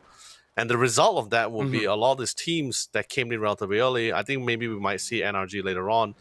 Will just come in with very basic resources. It feels like a first aid kit kind of scenario where you just come in with the bare minimum in hopes to find a compound where you just get to loot a little bit more later on. Yeah, the beggars can't be choosers, right? Like, you just got to ensure that you will be able to at least reach a certain designated area for you to hold out fine. And just say that if they were to win out a battle of 2, then it could be good news for them to not really scour around to look for all those resources. Have them delivered to you. Win that battle. Then you're sorted out. I mean, easily said than done, right? Where a lot of all these teams, they kind of don't want to jump the gun too early, especially in such a early situation. And now that's going to be a very hard shift right back over onto the grounds of water treatment. So a lot of teams who are planted over onto the far west, or even some say over north, has to find a deep way to reposition over onto those valleys. And I think FW Esports is still in a really good ground control right at this moment, as they are going to be able to hold up the north point just about fine. Last I checked, there was NRG passing by Zoo Team. They're in a decent spot, so it's more about holding firm onto the grounds as they draw a little bit of exchange up against Jiatin over on the other far corner, and it's just so tough to even squeeze these bullets, and you can barely even see the hit of Jiatin. So they will definitely go for a lot of all these small little attacks in between. And, you know, this is a sniper's playground, like you said, when most often than not, the biggest benefactors out of this matchups in Miramar has to be BRU. I mean, we've seen how well they've thrived having Dynasty on these DMRs. And the same could also be said about those members of FW Esports, especially Kanaxi. And speaking of Kanaxi, he is already holding into a very boxed-in location. And this time, instead of those long-range tags, he's actually having a Panzer and an M4. So a very different approach. He is actually going to be frontlining this up against the rest of NRG. Oh, that nade did not just whisk into the window. Barely short. It would have been a beautiful nade to try to flash him. I'm not sure whether he would have gotten the knock, but we did see the reaction coming from one of the players of NRG. So he knows for the fact that he's not really out of the clear, but he got a rough idea that if the trajectory could really land or got pretty close to his window, they're definitely relatively nearby. Pangster's making sure he got all those angles really checked out. No one really willing to get out of the building just yet because you just do not want to be moonlighting out in the open because it's just too open, right, Miramar? There's a lot of vantage point. Teams could probably be one of the hills. You wouldn't know that because currently both FW Esports and NRG, they're so focused on the small angles that's somewhat available for them within their respective houses as well, right? So no one really daring to just really go out and really check down the horizon if anyone really got that nice point of view. Banana one, he got a decent amount of cover, not a lot of angles for him to work with, but at least he's hopefully trying to flush out some of the NRG's members here. And I think they're not really going to stand around for here for too long. They expended a decent amount of utility. There's barely anything left except for a couple of smokes. Flash could really help them to really close in the gaps. There's one molly on 6 sacks that could really play a role later on. But other than that, I think it's just a little bit of a stalemate between the two teams for now. Yeah, I mean, FW Esports will never back down from a fight. As a matter of fact, it was Kanaxi calling for them to rally onwards, right? I mean, he was here alone. He didn't back away. That is a telltale sign that FW Esports, they're looking to farm those numbers because they're definitely looking envious up against FCR as well as BRU, who's currently still ahead. And you gotta say, it's impressive. I mean, in a day's worth of work, FW Esports have not fallen below top 3. And look at all these kind of matchups. I think last round, I can't recall if it was second or third, but if it was second, then the whole day is either chicken dinner or second. So this level of performance is just baffling. I mean, a lot of teams wish they could actually pull off such records. Speaking of which, Connexia this time, he held onto the Panzer for long enough! And just like that, the nice ending done from the side of Pansker, and Banal1 to follow suit. Takes down Larry. The two-prong attack looking beautiful so far. And now down to the Turtle Key. I believe he might be able to spot something over on top end of the hill. Xiaotin stole the point up against Pansker.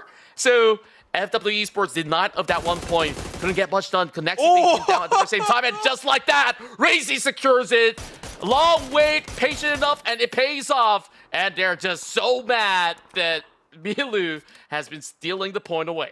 Oh, dude, like do you know what really surprised you the most besides the Panzerfaust, right, Contra? The one that really surprised you the most is the game sense of FW Esports, right? Right after they cleared out the round against NRG, instantly looked to the horizon because they saw the kill feed. Despite of all the mayhem and all this chaos that's happening in their respective compound, they're always so observative of their surroundings. Even the kill feed, they noticed one of the kills didn't go to them and it went to someone else. Instantly after the fight, they checked the horizon and instantly follow up on Gil Nif as well. That's I think like it was that point as well where he was pointing into the window pane, and just by the corner of his eye, he saw like a stray hit popping through the valley. And that's kind of how they actually noticed.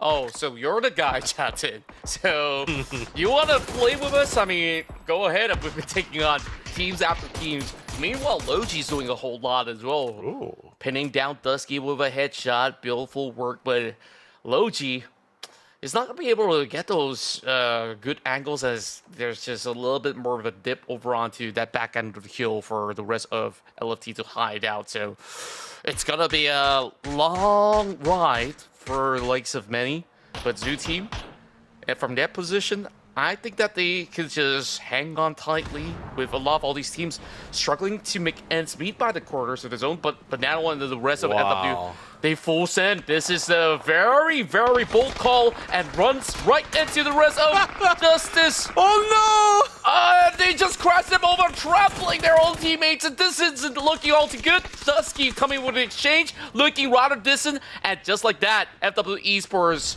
kind of cut their losses, and Zoo also getting a little bit over onto the far edge of the map. Miluhihi now in action. Is JFT currently stuck right underneath the noses while Justice for Tomorrow?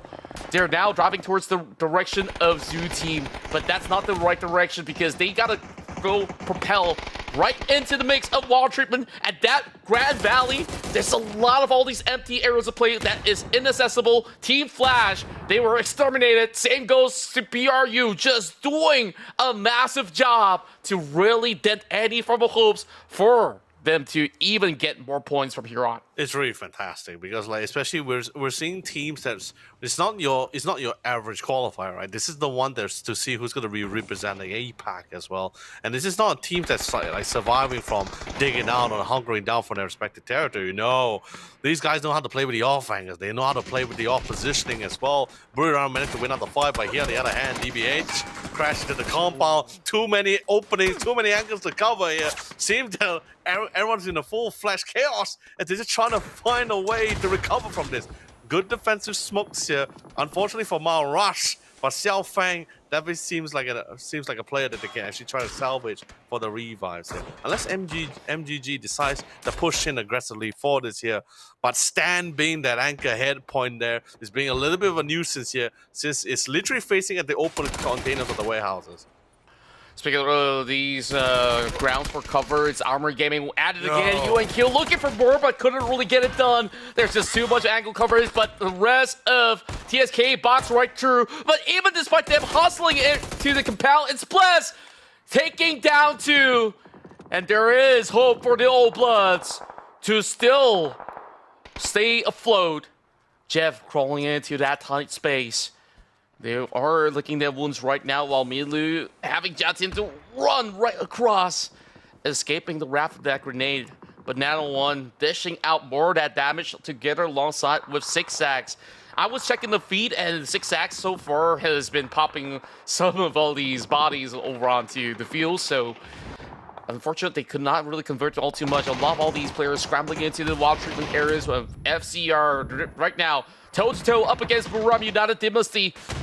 But the AUG spots the nades tossed across. He is looking for the safe instead. Is going to be buying a little bit more time as Edie will be trying to see if he could actually hustle member 2. Sure, from the outskirts, spots a member outside of Banana 1. And Khan tries to go for the exchange, but the moment he tries to go for the peek, he also gets flushed out of that position, so he will have to wait for a different timing. So the rest of BRU looking to form a chokehold up against the rest of FCR. They're running out of space, running out of time as well. Damage being done, and he gets a glimpse, but just like that, traded back, Nep. He's barely surviving. He's got to use the first aid kit. Just in the nick of time, he recovers. Edie right now going with a wide wraparound.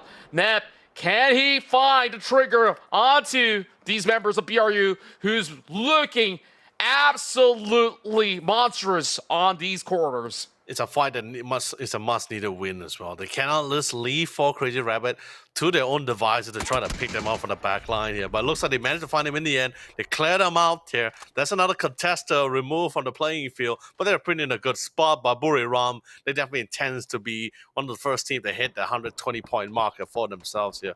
Unfortunately for Dynasty, not able to find an opportunity to go for the rest here. But other than that, you still manage to keep 3 members strong out of that kind of carnage. And more teams wrestling their way through for control for the compound here. Not much option here. And unfortunately for Zigzag, the last remaining member here, battling it out like a champ, by the way. Still stands tall, although the kills are being stolen away. But you know, that's totally fine. As long as he lives, he can still fight for another round.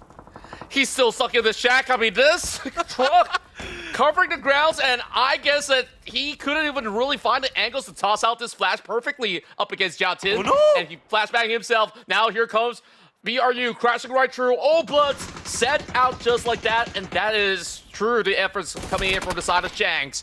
Now out for the count. A good hustle, but Zigzag, he could not even find any space to work with. Logi's gonna take this cover for his own. FW Esports, I think they've done just about enough carnage over the span of the round. 7 teams still left to duke it all out. It seems like a little bit more space has been created for these teams to have a little bit more of a relief. Not too much for the side of ISG though. Text being sent coming from the side of Sins. A couple of tires popped from the pickup truck while BRU is on the far corner. So as we take a look at the zone, I think the biggest winners of the area would be DBS, as they got the entire farmhouse to themselves, shared alongside with MG Gaming on their far east. So I guess they're just gonna be quiet neighbors for the meantime while teams over on the outskirts. How on earth are they supposed to get right through? Because it's a lot of flat ground terrains that they have to work through. I agree. And they are battling with teams that has vantage points and compound as well here. So it's really going to be a really tough siege for Buriram United. I do recall they did came in with a vehicle as well here. So they could try to go with a crash and play here, or just be super aggressive and just try to go for the kills here. Because either way, right, it's you're gonna have a really tough entry. You can really play your cards with this. You can try to buy out the time, particularly just play around with the north side of the. And yeah, true enough. I mean, right now, they just gotta do whatever they can to keep themselves afloat. TSK somehow having the hard shift benefiting them. They have a full defensive compound for them to work with, while BRU looking to challenge the rest of Zoo Team. Big, massive grenades dropping very closely towards Zen, somehow staying afloat. Khan is going to rush right through, but he's got no info onto Logi's position. Oh, he's distracted. He's having a hunch that they're hiding right behind those vehicles, but instead they're inside of those tiny little shack. Just about no smokes for them to trade right back. They found Rouge. Zoo Team so far, this has been an immaculate run for them as they secure themselves 10 points. The most that we've seen out of Zoo Team so far, with only 2 members working in tandem so perfectly. And here comes the rush. MG Gaming trying to seek out the position of these members of Dream Bounty Hunter. But Xiaofeng's over on the rooftops. He's going to cut all the way back, getting to some attacks from the outskirts, while Yan Li guarding the doorways and aiming for a peek. This will be lethal. Just a glimpse over the hand. Dream member stuck right between, and he got flashed! Oh, the timing! Perfectly executed by the side of 2K. He's also bringing this off just to clear those angles straight. Taking the fight up against DBH, who wasn't exactly prepared for those utils to pop in those corners. Oh man, MGG, they just know exactly what needs to be done.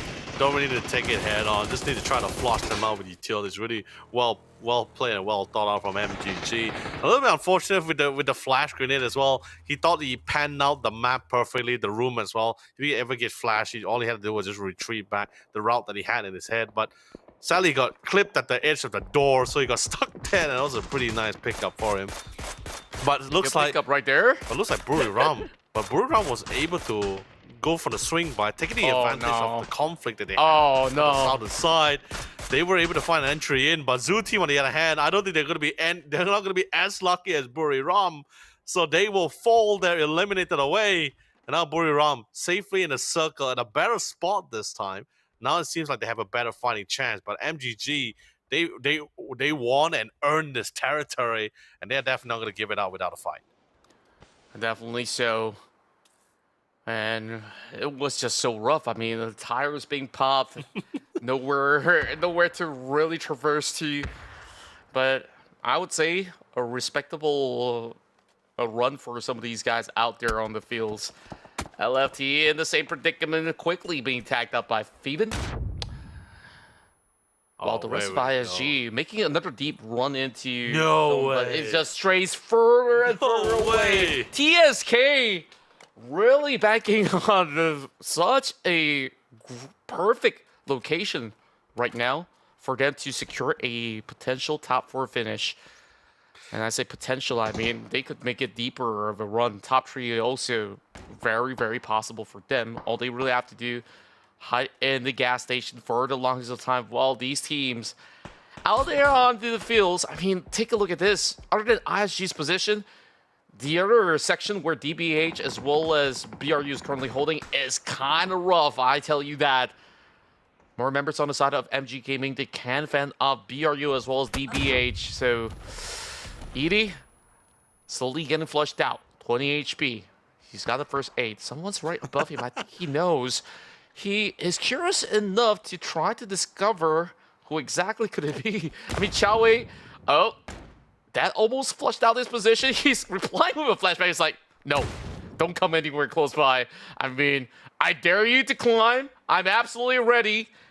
And oh boy, they say, I mean, bro, the blue zone's coming in anyway, so you gotta step out. So just buying time, and just like that, Chao sniffed out. Easy does it for Khan. Really well done, thought it out. Sadly, Edie didn't really, Khan didn't have the, or Edie didn't have enough utility to flush him out either way, but... It's the last stand for MG. Blue Zone really aided him here. It's top final 4. MG's got to duke it out with Buriram, but now it's a 1v4. Doesn't have the angles, nor does he have the man advantage as well. And MGG is trying to gatekeep them. But Irohani, Papet, the Samurai, standing tall with the vantage point. So really gatekeeping all this team. Well played coming in from Khan. Decides to go down swinging. You want to get as many points as much as possible. And he managed to get 2K before he goes down. Really well done for Buriram United. It's crazy. 13 points out there. Top 4 finish as well. Right now, ISG running out of space, and it's all Tosakans to take here as they look to wear out their opponents over on the outskirts. And all that they have to do, buy enough time. And it is all down to Feven right now. They're looking to stash away another point. TSK only has 2. And my, count their lucky stars as they will secure themselves a chicken dinner to close off this route in Miramar. And we still have another map of Miramar to go to see this Thai team thrive to the top. Really well done securing a winner chicken dinner. It was also unfortunate for ISG. Tosakan has been sitting in that spot for so long. They know exactly where everyone is. It's just a matter of time to just really snipe them off. But of course, with that being said, let's quickly check out that highlight.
as much as that was a heroic performance out of the members of Brother United, I mean, Khan, he just stopped the entire MG Gaming from even getting anywhere close, but it was a no contest whatsoever the moment that the circle shift all the way towards the north, and it favors Tosakan to finally claim a win of their own. So when we come back, after the break, it's going to be your last match for day 2, so don't go anywhere. We'll be back in about 10 minutes or 5.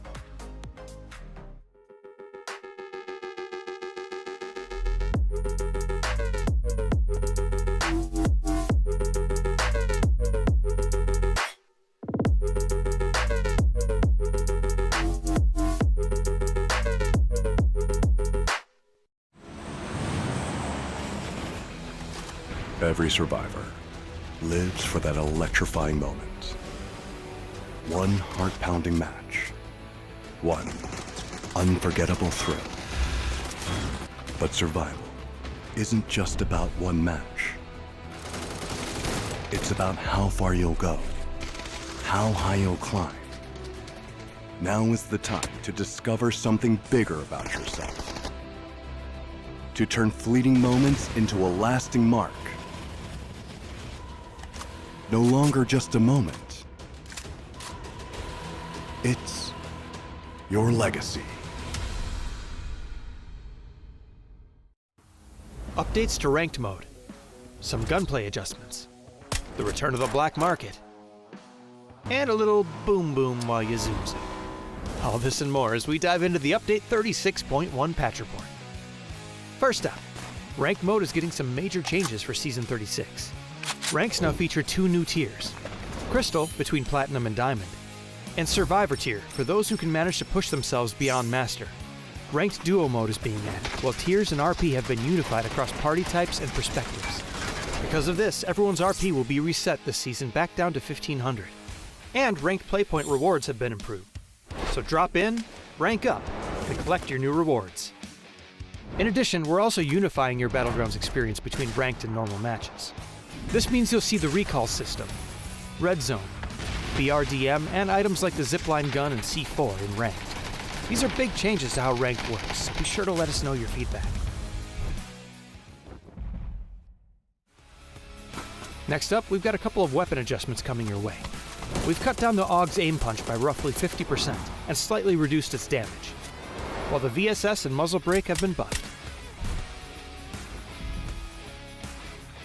We'll be launching Gunplay Lab's DMR rebalance soon to test the reduced RPM and damage for DMRs. This DMR rebalance aims to strengthen the unique characteristic of DMRs and better differentiate them from SRs. So make sure you drop in and let us know your thoughts. PUBG's annual superstore, the Black Market, is making its return this update. Pick up a new Crafter Pass along with 4 classic progressive weapon skins and 6 chromas. Check out the upcoming Black Market announcement for all the details on how to grab these fan-favorite skins. We've also rebalanced the red zone a bit and added vending machines and destructible pots to Vikendi. And speaking of destruction, players can now toss throwables while driving and use handguns from the driver's seat in Watercraft, just in case you needed to add a little more rage to your road.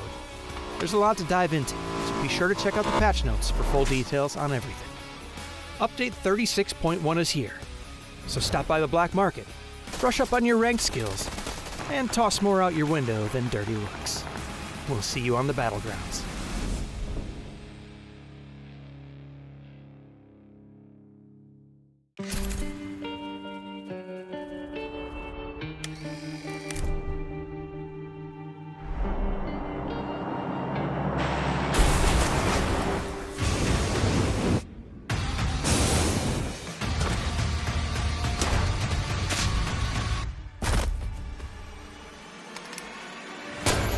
It's not over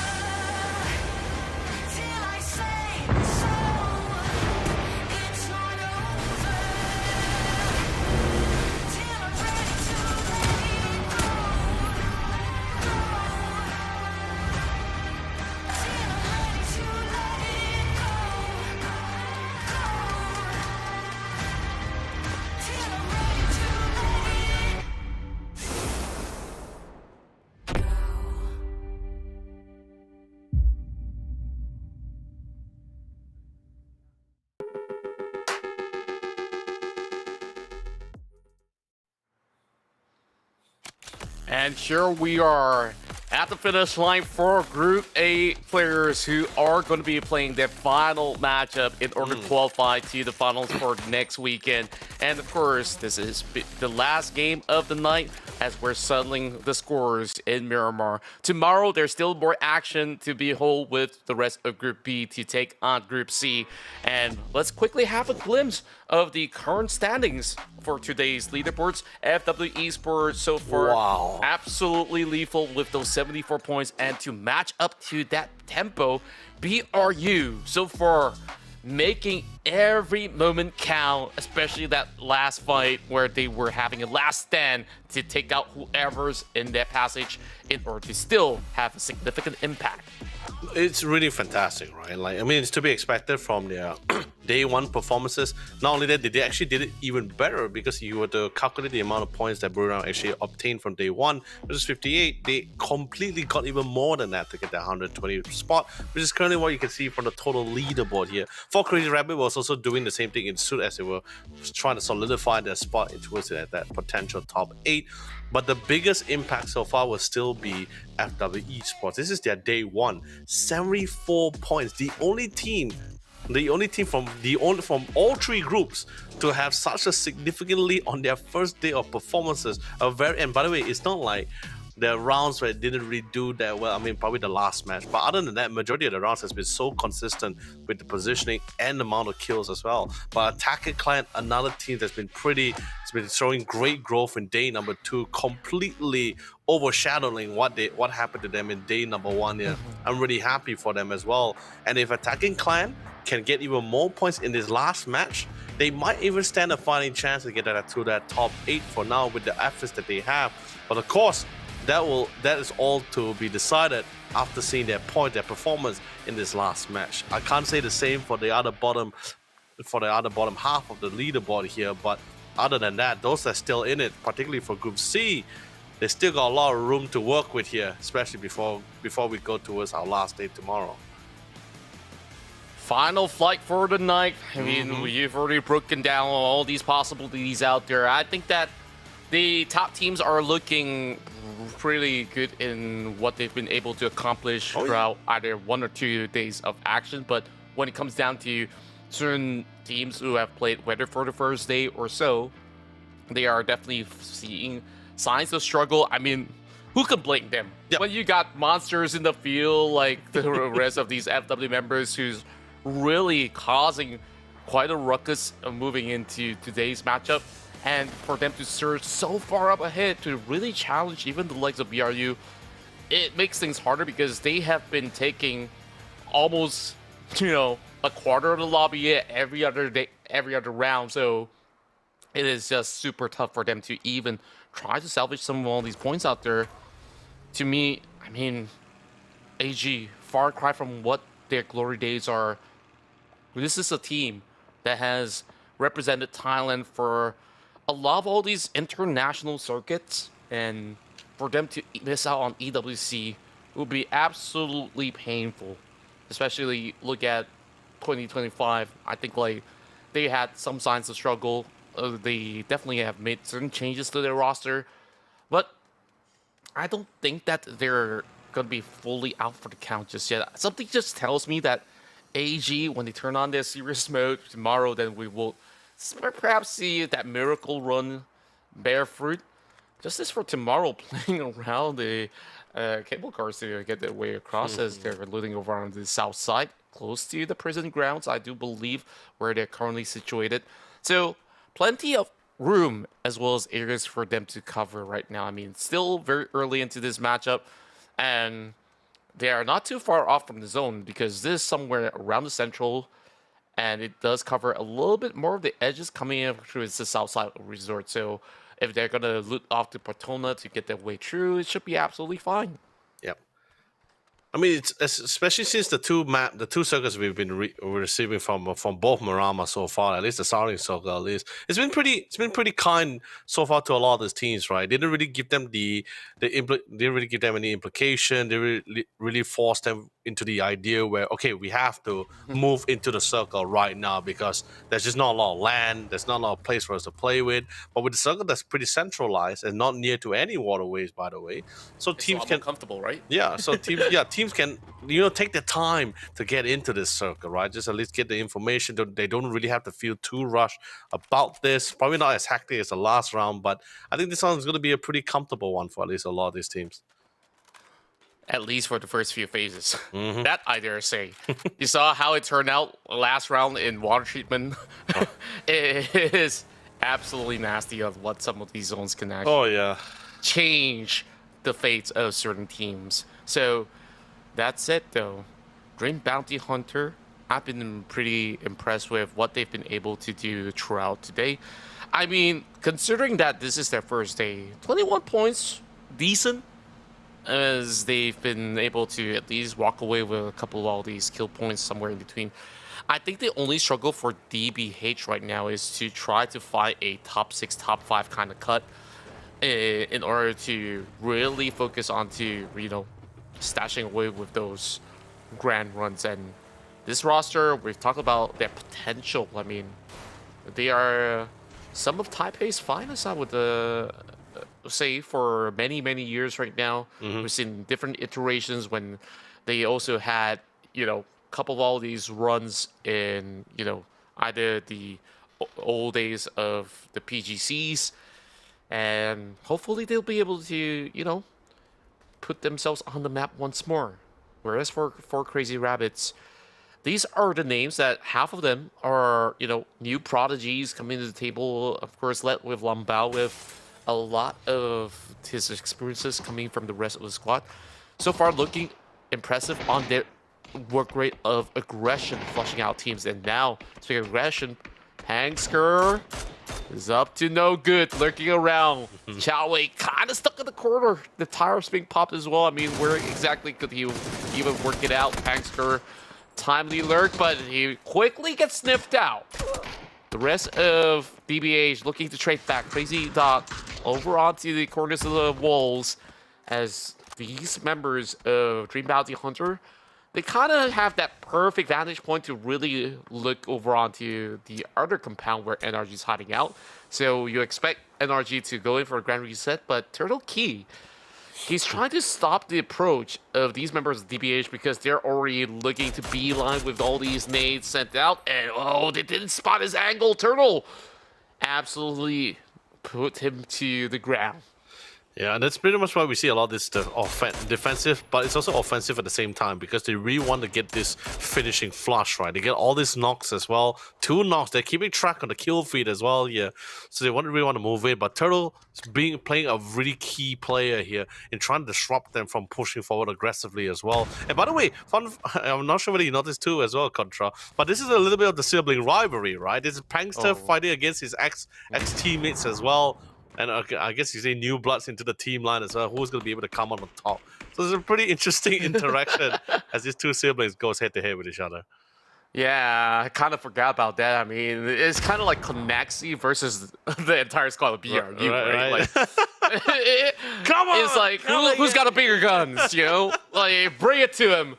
And it looks like Turtle's going to have the last laugh. Look at him go. Crazy Doc, once again, being absolutely rowdy, chomping them down one after another, but it's rather tough. Now that Speedy's also involved, the rest of the Old Bloods are slowly tagging them from afar.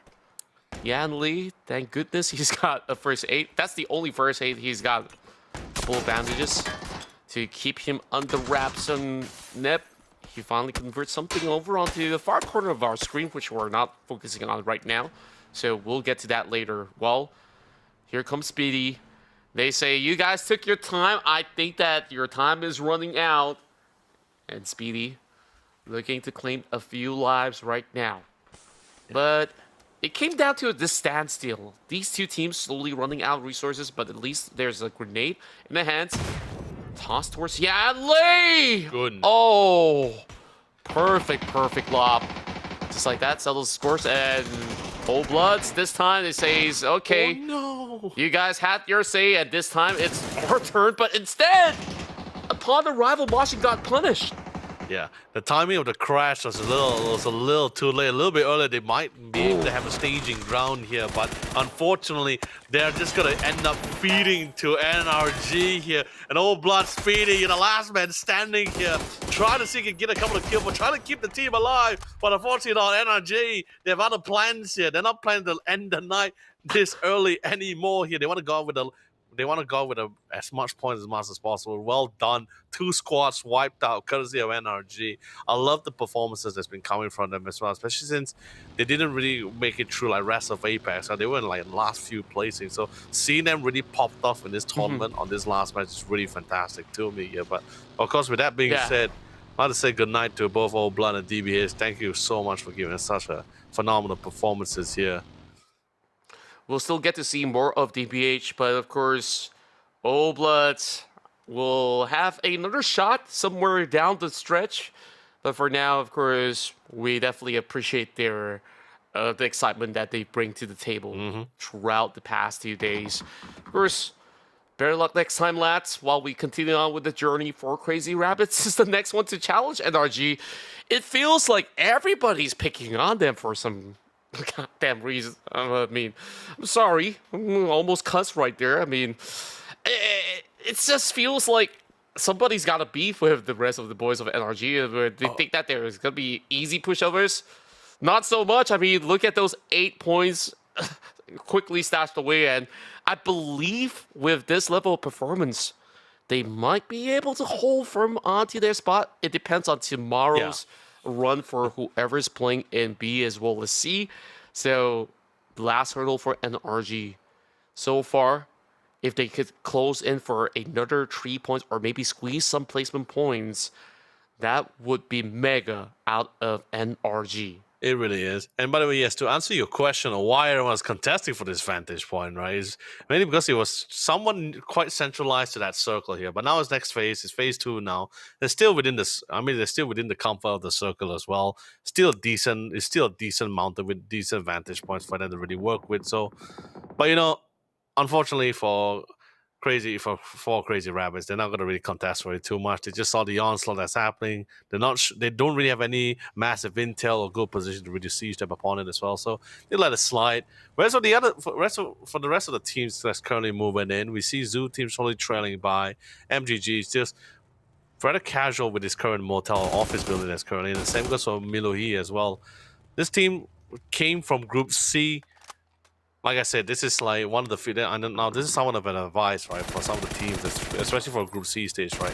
Try to rack as much points as possible as you can. You leave the round with 20 points, or at least maybe 10, at least a couple of points for yourself. Right? At least there's something for you to work with, which is why I'm pretty happy for ISG as well, right.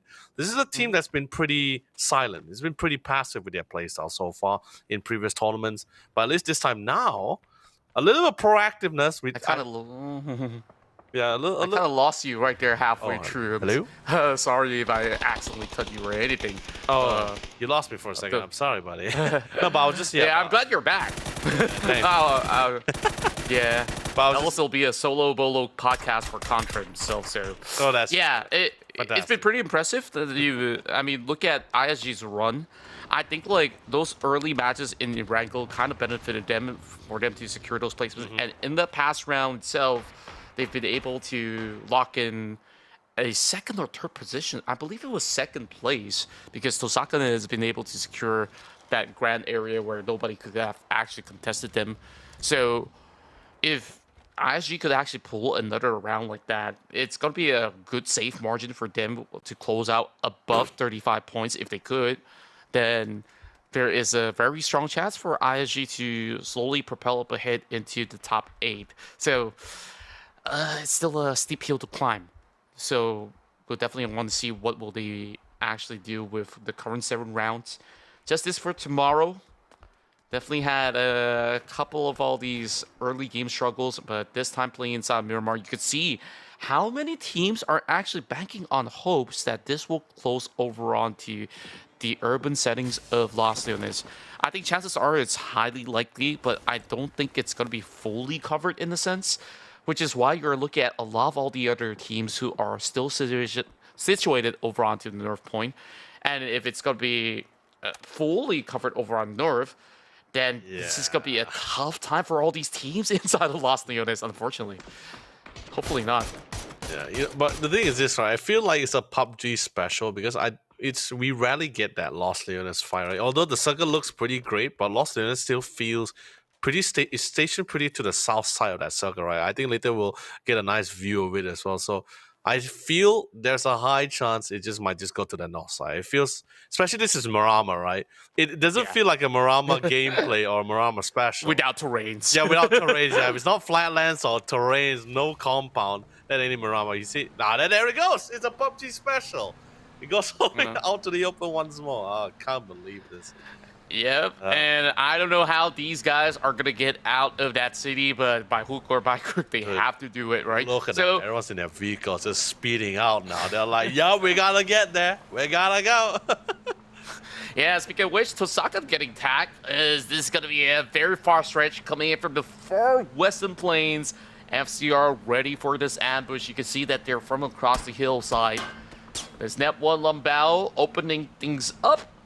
And upon arrival towards the outskirts, you will see the other two members to also join along the fray as well. But from those distances, it's definitely tough to actually find a headshot on these fast-moving vehicles. So they could just really track where exactly Tosakan could actually land themselves in. And perhaps they could reconvene, have those four members to fully recommit. And speaking of which, Tanawat got sniffed out by UNQ. Armory Gaming so far not getting those big rounds overall. This could be a decent chance as they're covering grounds over on Nerf. They have some high ground terrains to work with at the very least, so UNQ, he is definitely paying close attention, making sure that he doesn't get picked off alone because it will be a tough save. Look at the position of the whereabouts of his other teammates. It's a little bit of a far stretch in order to get anything done. Whereas Latte being absolutely careful with this rest of FW Esports, hoping to claim this compound to their own, but immediately the presence is shown from Gaimin. So absolutely pivotal to Pufferfish at that moment just to stake claim on this real estate. And I'm not sure if FW would recommit. They opt to take the low ground instead. That was unfortunate as well because the vehicle did slow down as well. But I think he held back a little because he's not sure what's the current state of the situation. But that's fine. You get a couple of tags, you're going to be forcing some mats off of FW Esports. If you got a knock, that probably would have been a kill. But speaking of which, looks like AG is going to be running or Tosakan is going to be running into AG here as they were trying to hold on the line. It's not really a good spot either. Contra is a very vulnerable territory for themselves, but they just don't have a choice. They stopped the vehicles, now they have to dug in deep as AG will have the high ground and will land perfect nades as well. Yeah, I mean, it is a small price to pay when you can box an entire team over onto the far stretch, and Tosakan currently needing to find that space. As they're currently split apart, you can see that Latte looking to find a cheeky angle, climbing up the hillside. And there is another different squad coming into the picture. And don't forget about FCR, they can also get involved. Crazy Doc right now pinned down.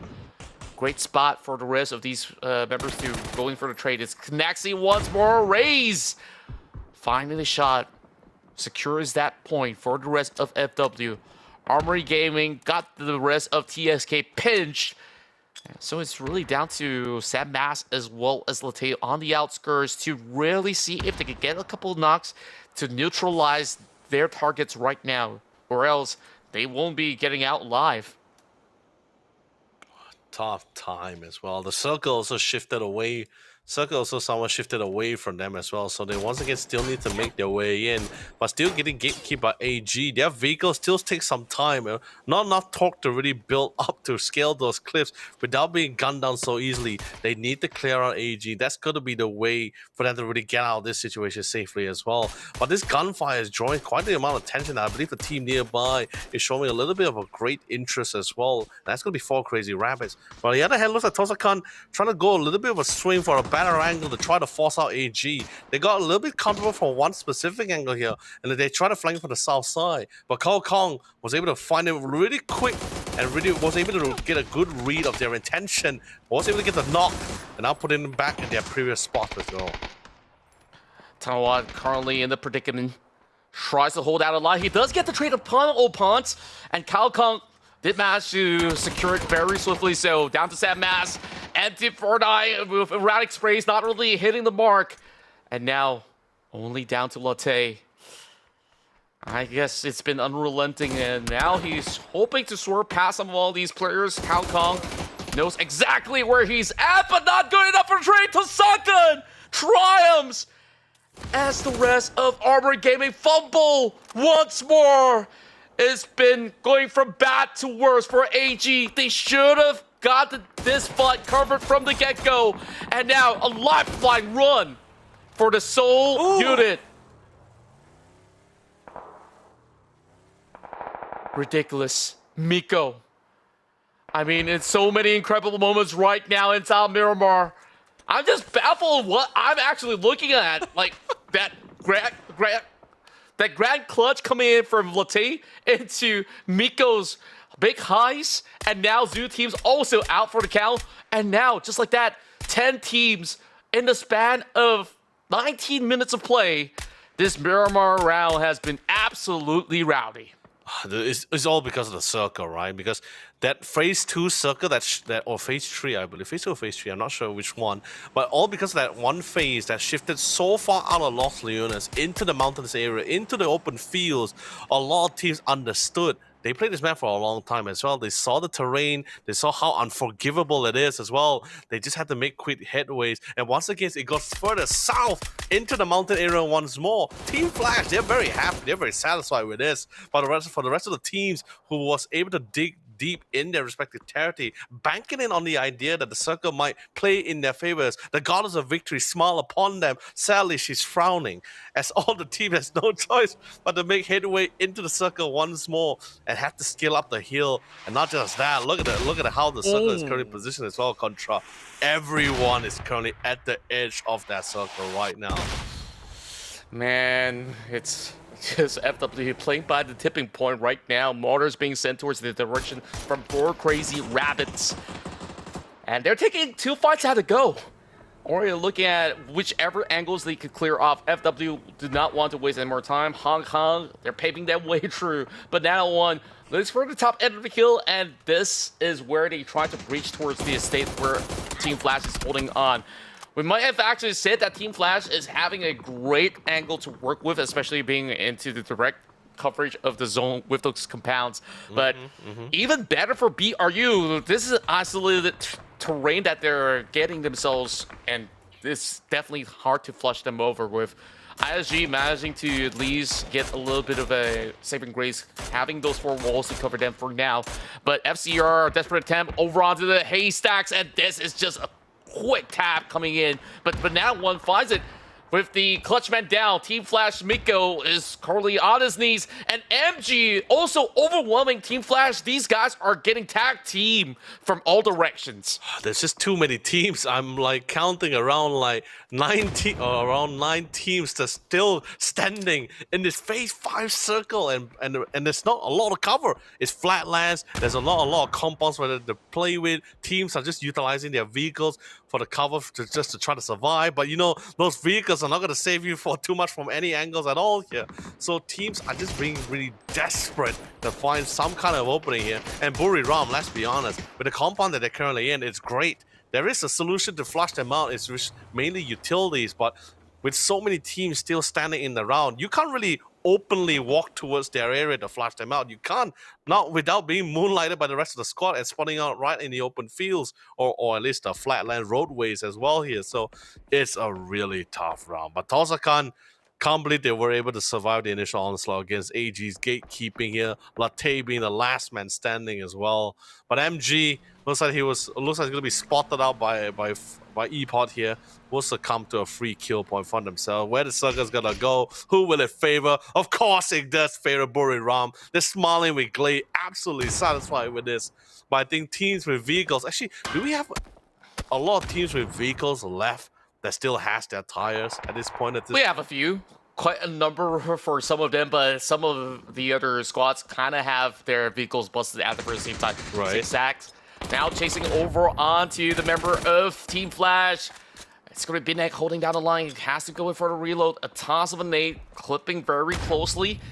Is treading very lightly right now. Is the rest of FW. no. Swarms right above, but it's Binek better on the trades. He's got the elevation to help him out for the meantime, but Team Flash has got a lot of business right now trying to hold up against the rest of FW Esports. And keep in mind, JFT is also drawing very closely from the other section as well. Binek this time spots out the rest of FW, and great catch from Hung Voldi to take out Banana 1.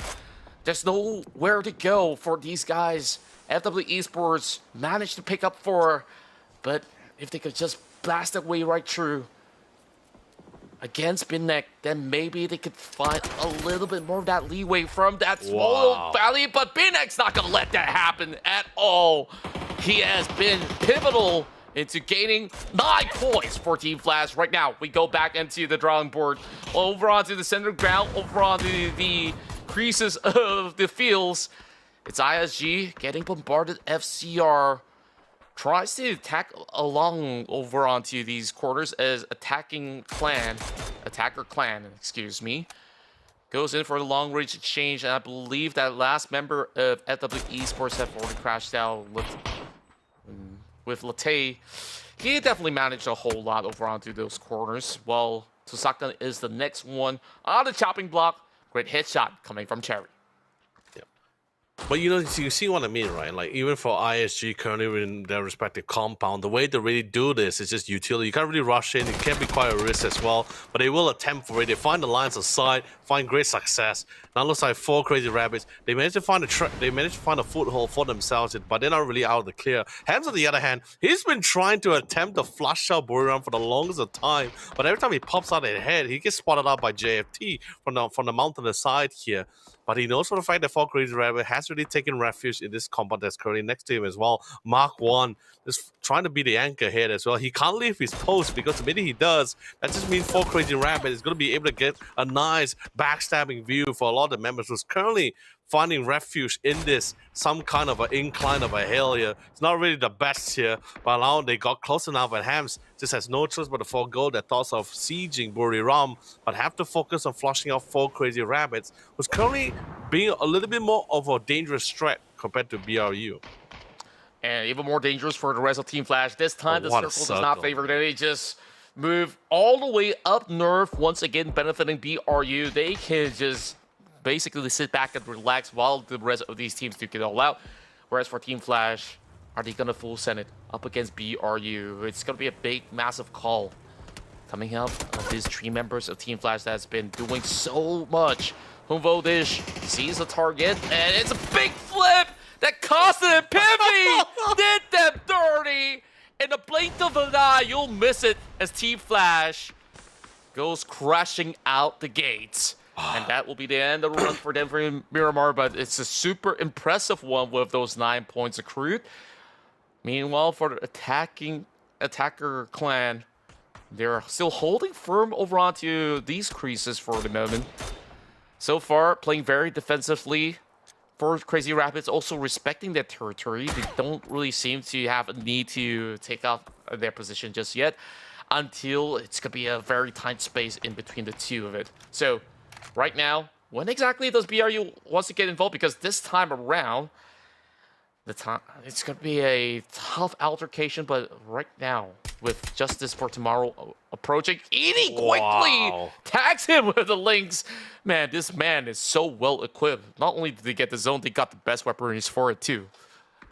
You know, but that's the thing, right? Buriram is in such a good position, right? They don't necessarily have to look for fights. I mean, sure, unique scenarios, if the fight comes to them, then sure, they'll take it head on. It's still PUBG, right? But other than that, they don't really have to force themselves. They're top 1.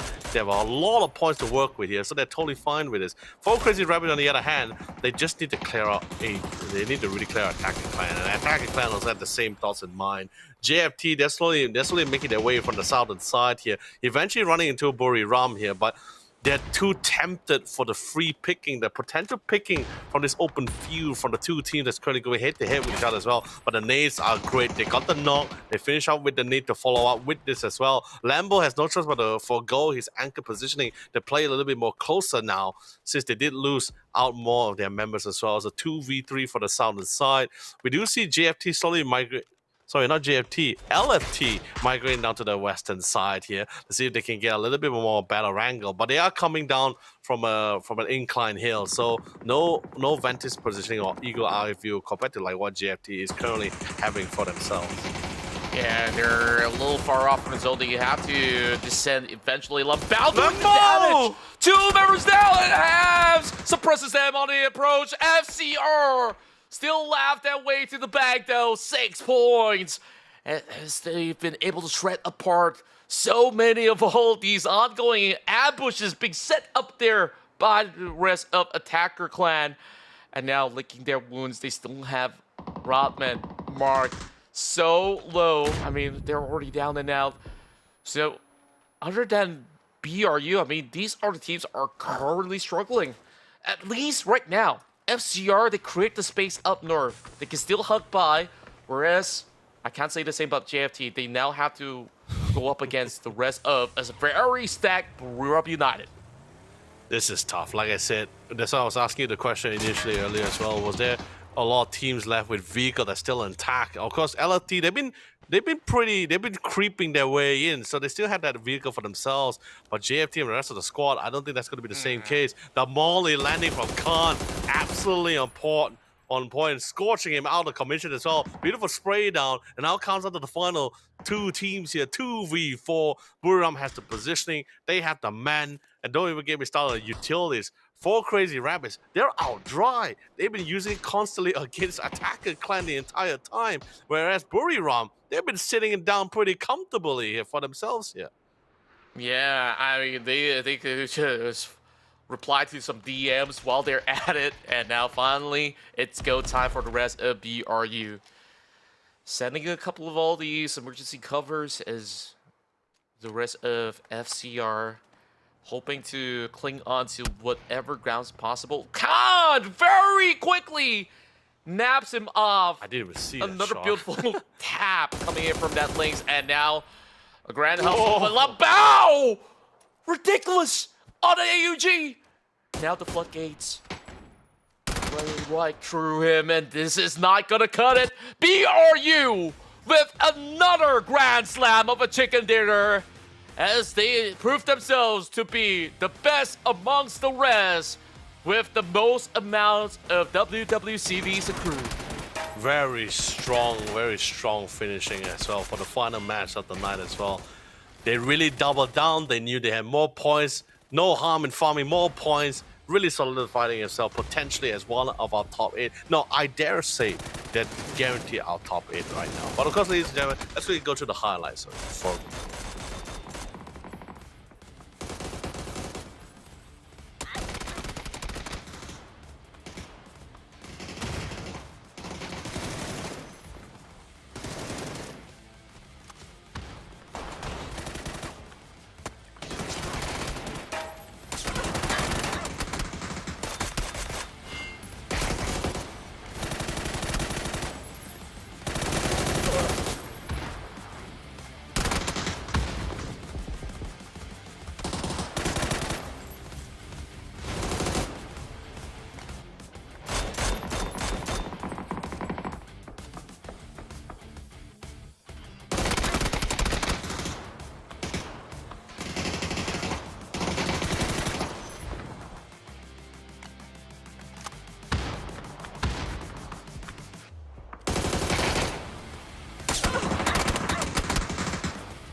An absolute immaculate performance coming out of Burup United. This closes their run for their 2 days of action, and I believe that they will still be headed to the grand finals with so many chicken dinners under their belt. But perhaps there is a challenger in the form of FW Esports to also look to set the records of their own heading into tomorrow's run, with Group B as well as Group C to be more involved for the final hurdle. So I guess it's drama all around, heartbreaks for some of these teams who realistically do not have any more play time for tomorrow. So of course we thank those teams for participating, but the journey still continues, where we still want to find out who exactly will be joining another 8-seeded teams in the grand finals.